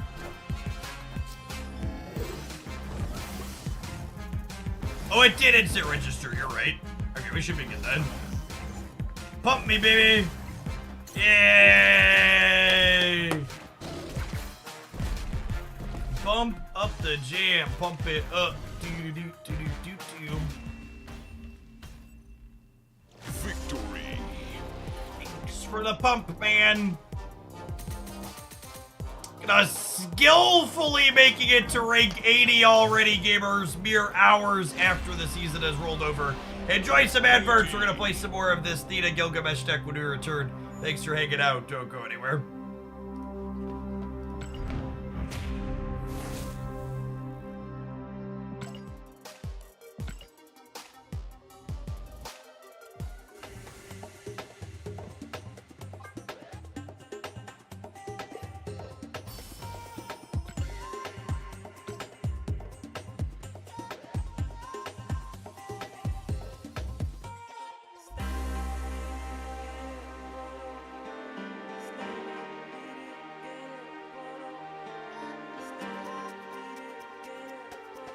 Share the mocking Gilgamesh deck again. The zoo deck? Is that the one we were playing before?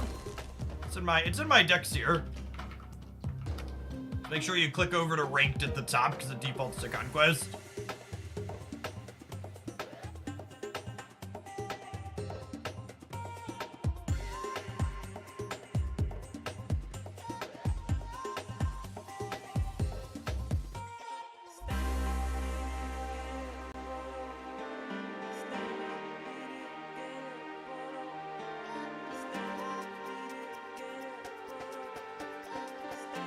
How do you rate the new music? It's good. It's a little bit less poppy than... It's a very different genre than some of the previous ones that we have.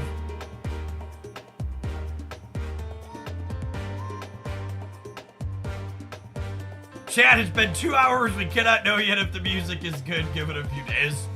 Truth.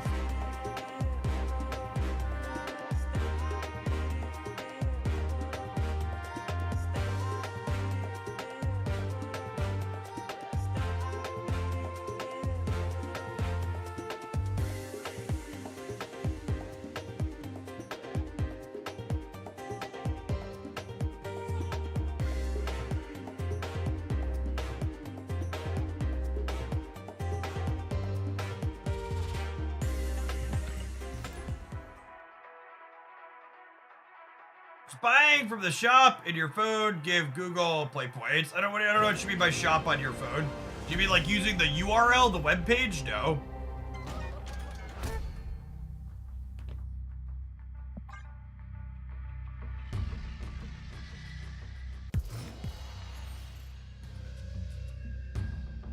$9,000. Thank you for the 10 months. Welcome back. Appreciate it.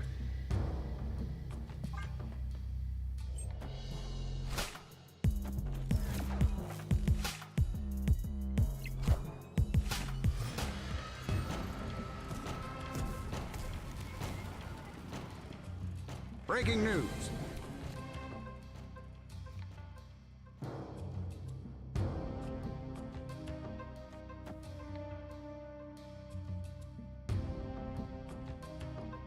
Go Elsa into Bishop Kitty.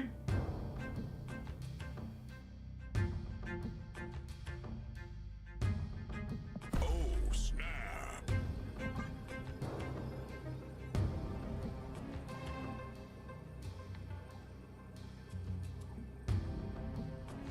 Stand, Jet. They have Loki in their hands. Why aren't they staying? Come, play a game with me, gamer. How's the new season feeling? The new season's mostly the same as last season. How enjoyable the games are is directly proportional to how much Professor X we play against.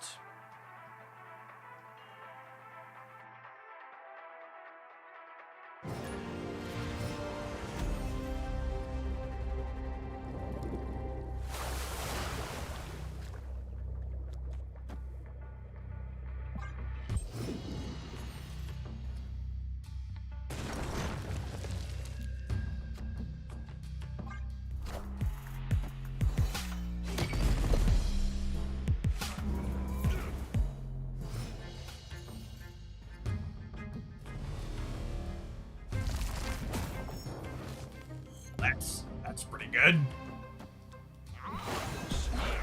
Snap on that one.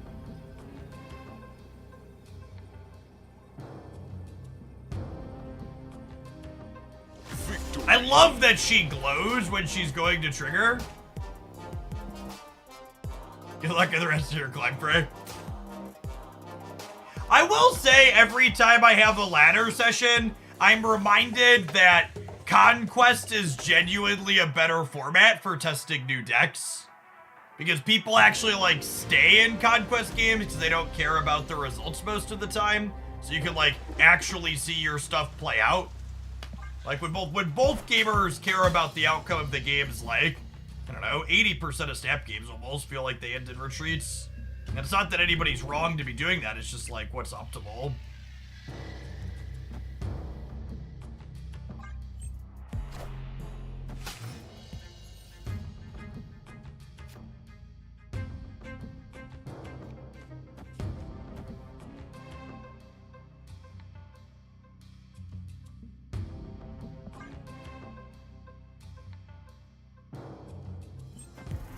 Either way on this, it might be right to Elsa this turn, and then start triggering Elsa next turn.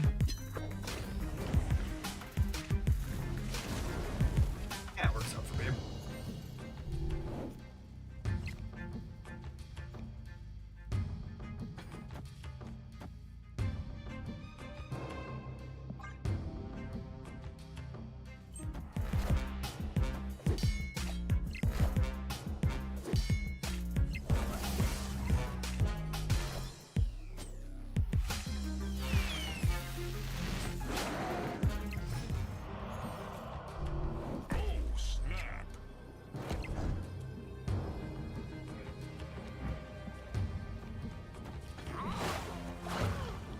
What's this?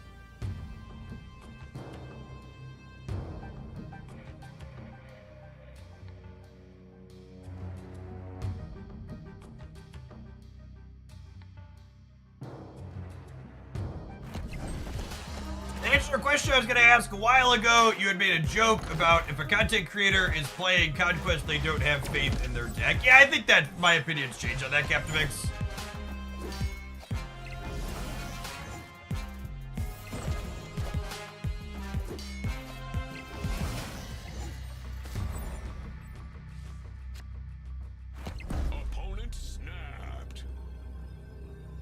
AI is winning on the second to last turn, so they stayed, or so they snapped.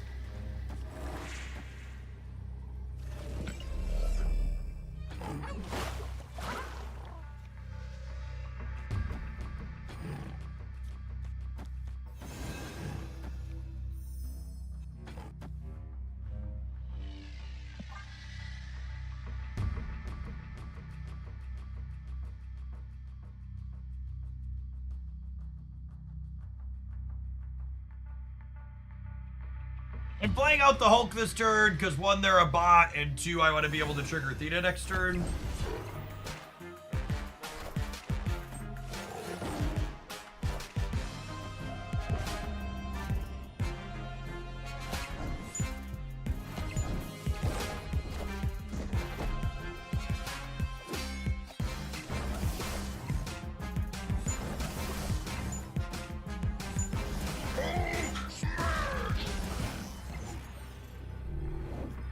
I went on a deep dive of the Marvel Snap subreddit because I hate myself. For those at home, I'm paraphrasing there.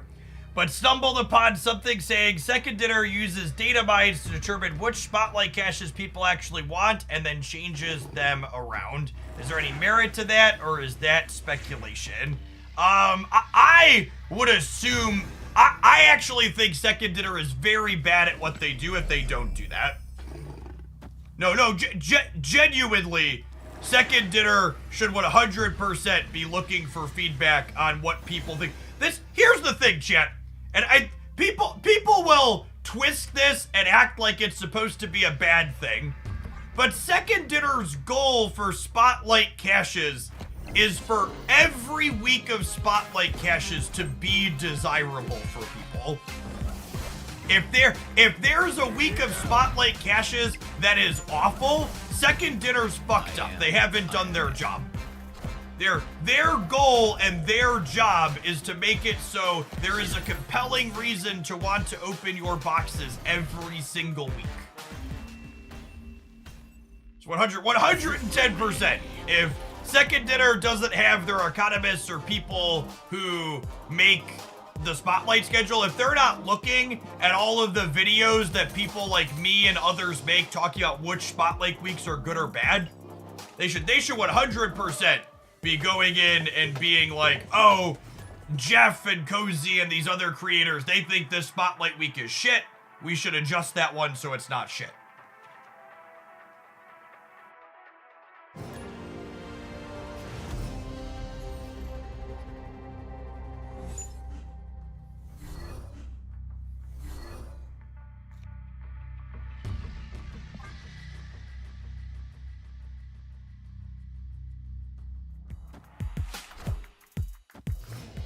Dead Orphan, thank you for the 5 months. I appreciate that. Welcome back.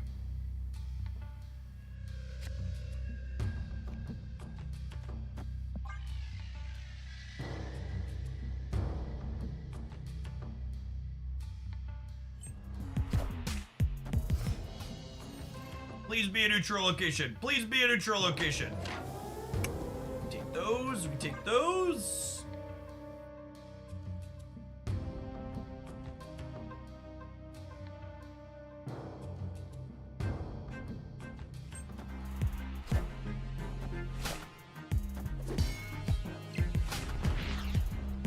Yes, I think it's silly to say that they only adjust the Spotlight cache schedule for the pure purpose of screwing with the players.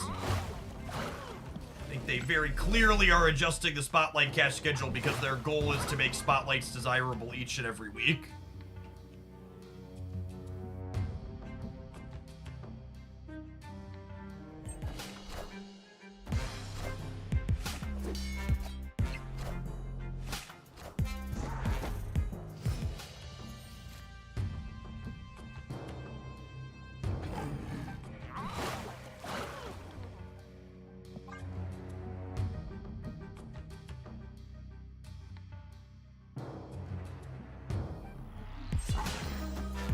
Not surprised to see New York fight it here since we're Craven deck.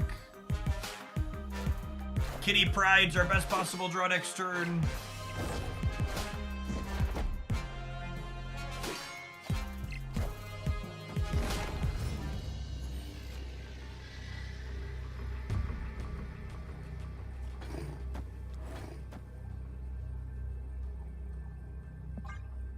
Dead to Red Hulk because we didn't draw Kitty.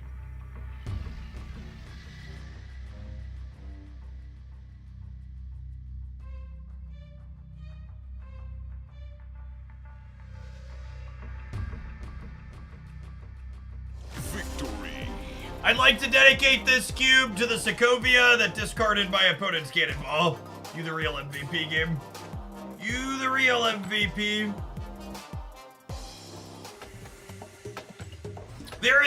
I definitely like Theta in this type of deck. So far, I'm a little bit medium on Gilgamesh. It definitely feels like I wouldn't be surprised if a couple of weeks from now the conclusion is Gilgamesh is only good in blue Marvel decks. That would be unsurprising to me. I think there's a couple of shells I want to try him in, including like this one, and then maybe some things with like Nova. I wouldn't be shocked if we're like push came to shove and we tested it out and it's just like only really ideal inside of blue marble piles.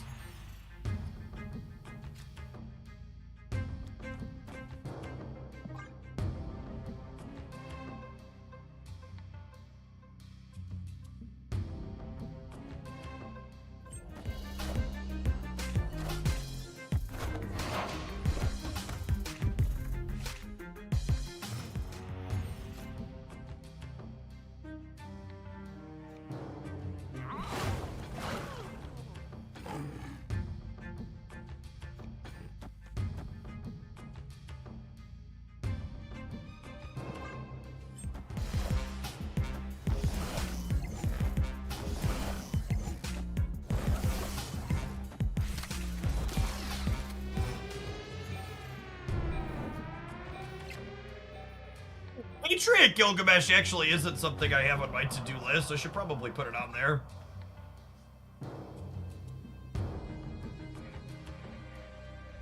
Pretty solid. Oh, I don't know about Ironlad. There was a little Nico Patriot list we played for a little bit. It was pretty reasonable.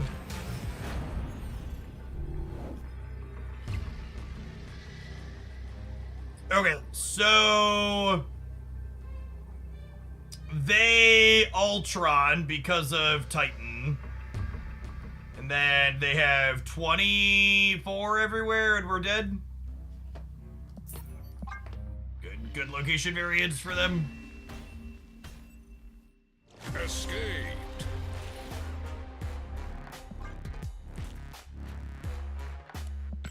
Theta and Patriot. I don't know about Theta and Patriot. I bet Gilgamesh and Patriot.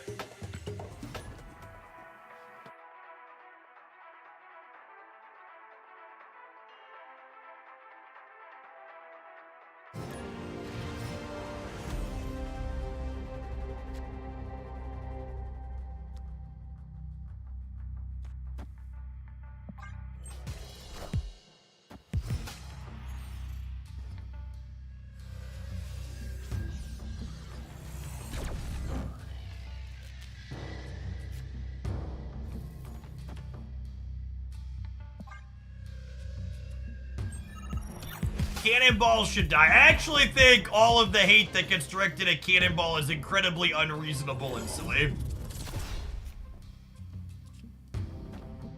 It is very clearly Professor X that is the problematic card of Cannonball's going-ons.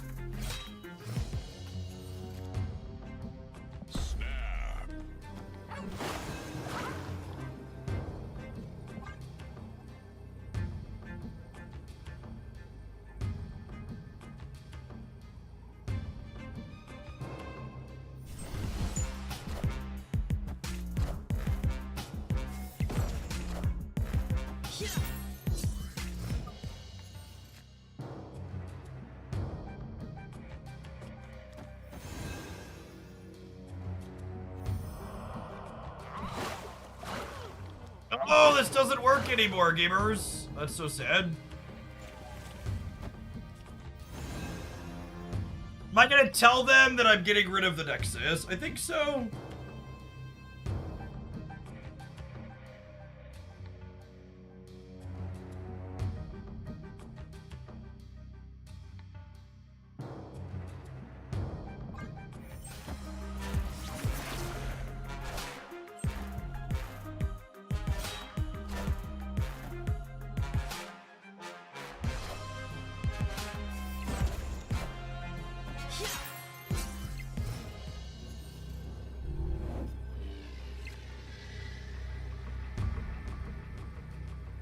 And then we're super dead to Hela. Like I think most of these Thena Gilgamesh decks are just going to be. Hey, I'm supposed to retreat later in case they don't have it, but I think that's probably going to be a pretty typical situation for a lot of these decks. The numbers you're making, while they're reasonable in a lot of spots, are just not going to be competitive into the numbers Hela can pump out.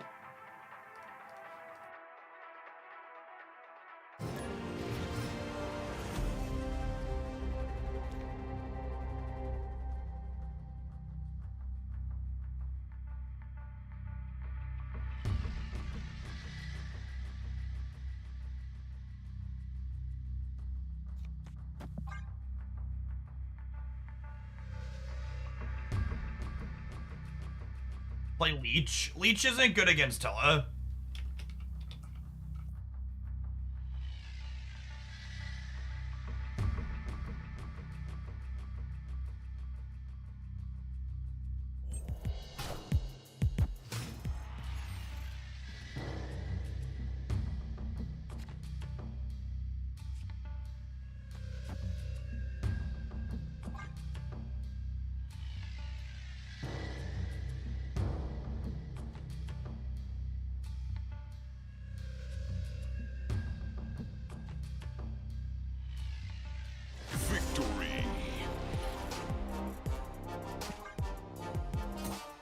That's about as interesting as a bot game, I suppose. They were AFK.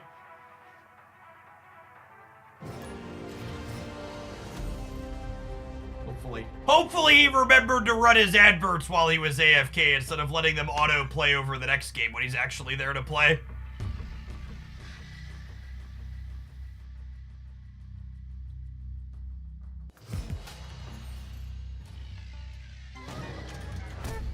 JRC, thank you for the 28 months. I appreciate that. Welcome back. I doubt as well.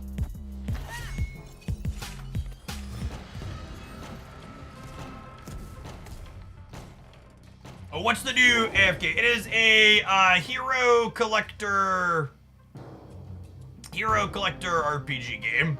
I like it a lot. It's a ton of fun. It's got an auto battler mode inside of it.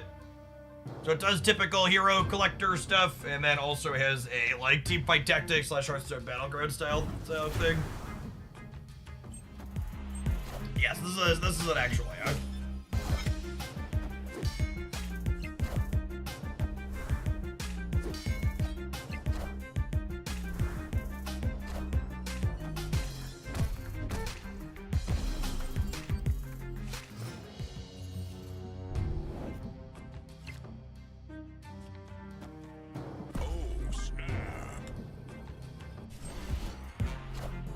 So again, this is the only 100% surefire way. Someone else mentioned Perun was causing crashes earlier too. The only 100% surefire way to know you're playing against a bot is to snap. And then immediately end the turn and see that the turn ends on him.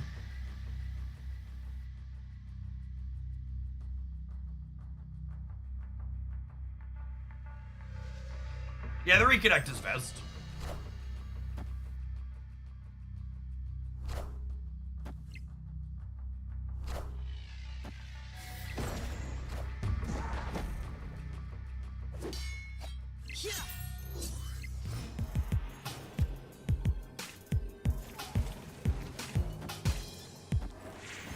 Alright, and then Gilgamesh will be 1, 2, 3, 4. He's 11, and then Thena's getting another 3. No, it's not a fake bot. I snapped it, ended the turn, and the turn immediately ended. It's the one surefire way to know you're not playing an AI.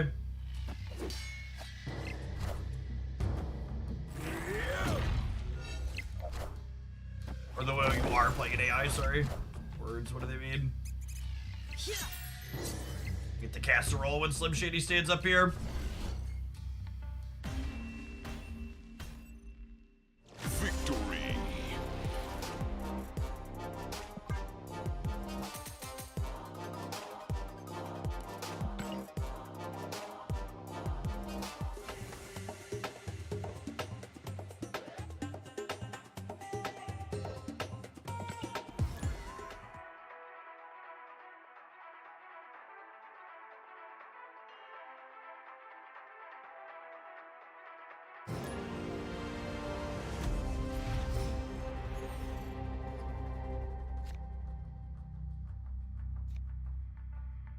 I vibe on this, right? Because I'm going to want to go Angela into Athena Crawler here. Get a little bit punished if they have, get a little bit punished if we draw Kitty Pride.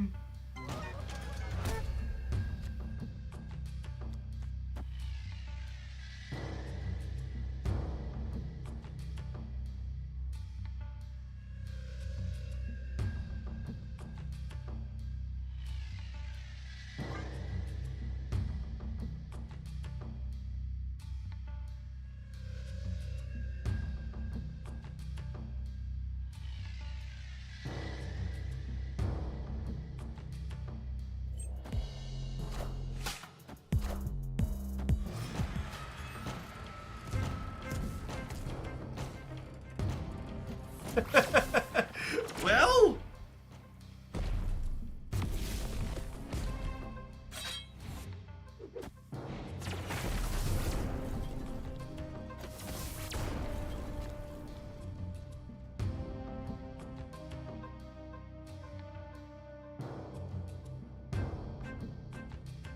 Little League's in session. Hello.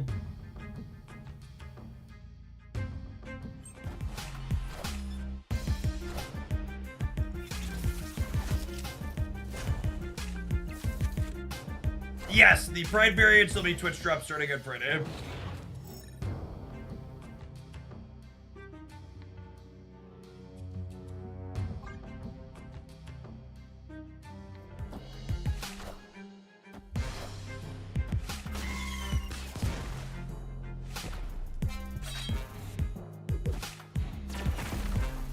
I definitely need to change my underwear. Enough said, bub.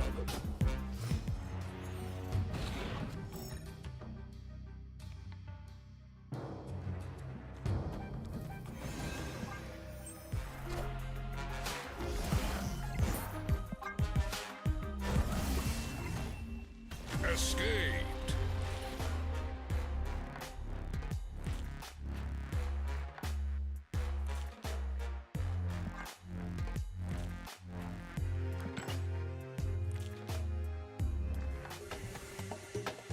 Thoughts on Theta? 2 energy cards that scale in power over the course of the game tend to be very playable in Marvel Snap.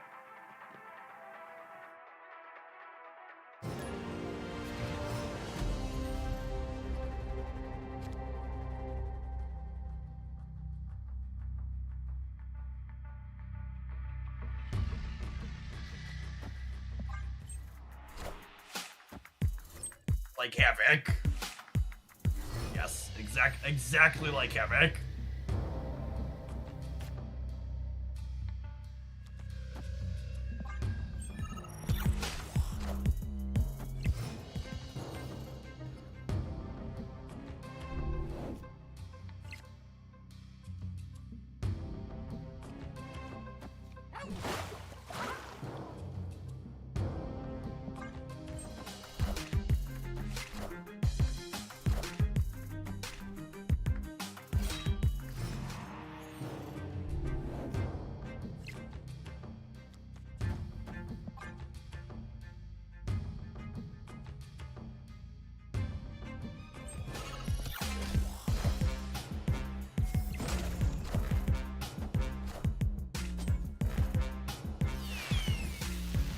Minions to me.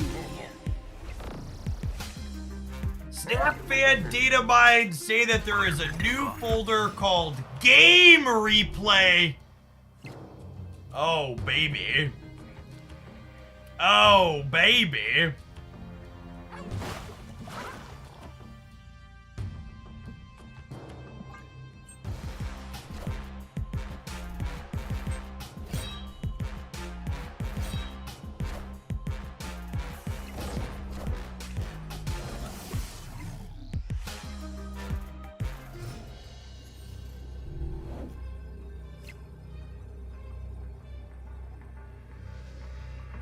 Nocturne was the best draw in my deck, but I don't know that it means we can win the game still. 1, 2, 3, 4, 5. So this is 5, 15. I go to 11 over here. And then over here, I'm at 7, 18. It puts me to 21.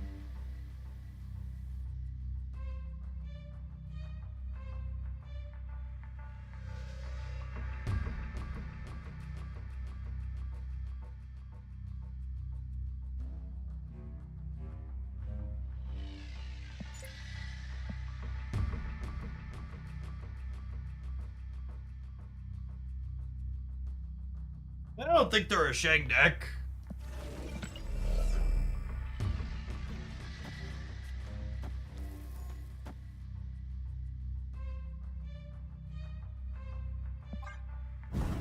Olympier. We are the future. A bit short at beating that, yeah.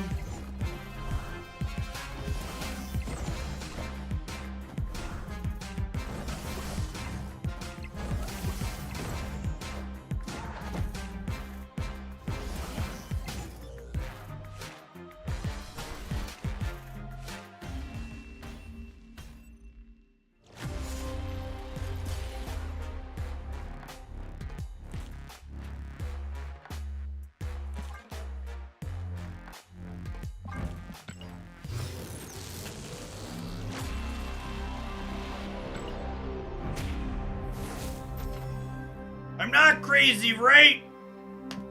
They changed how cards move / nerf them. You're not crazy, you're just illiterate and didn't read the patch notes. Now, check out the full patch review video here. It's only a few minutes, it's not a very big patch. I think I'm gonna call it a day.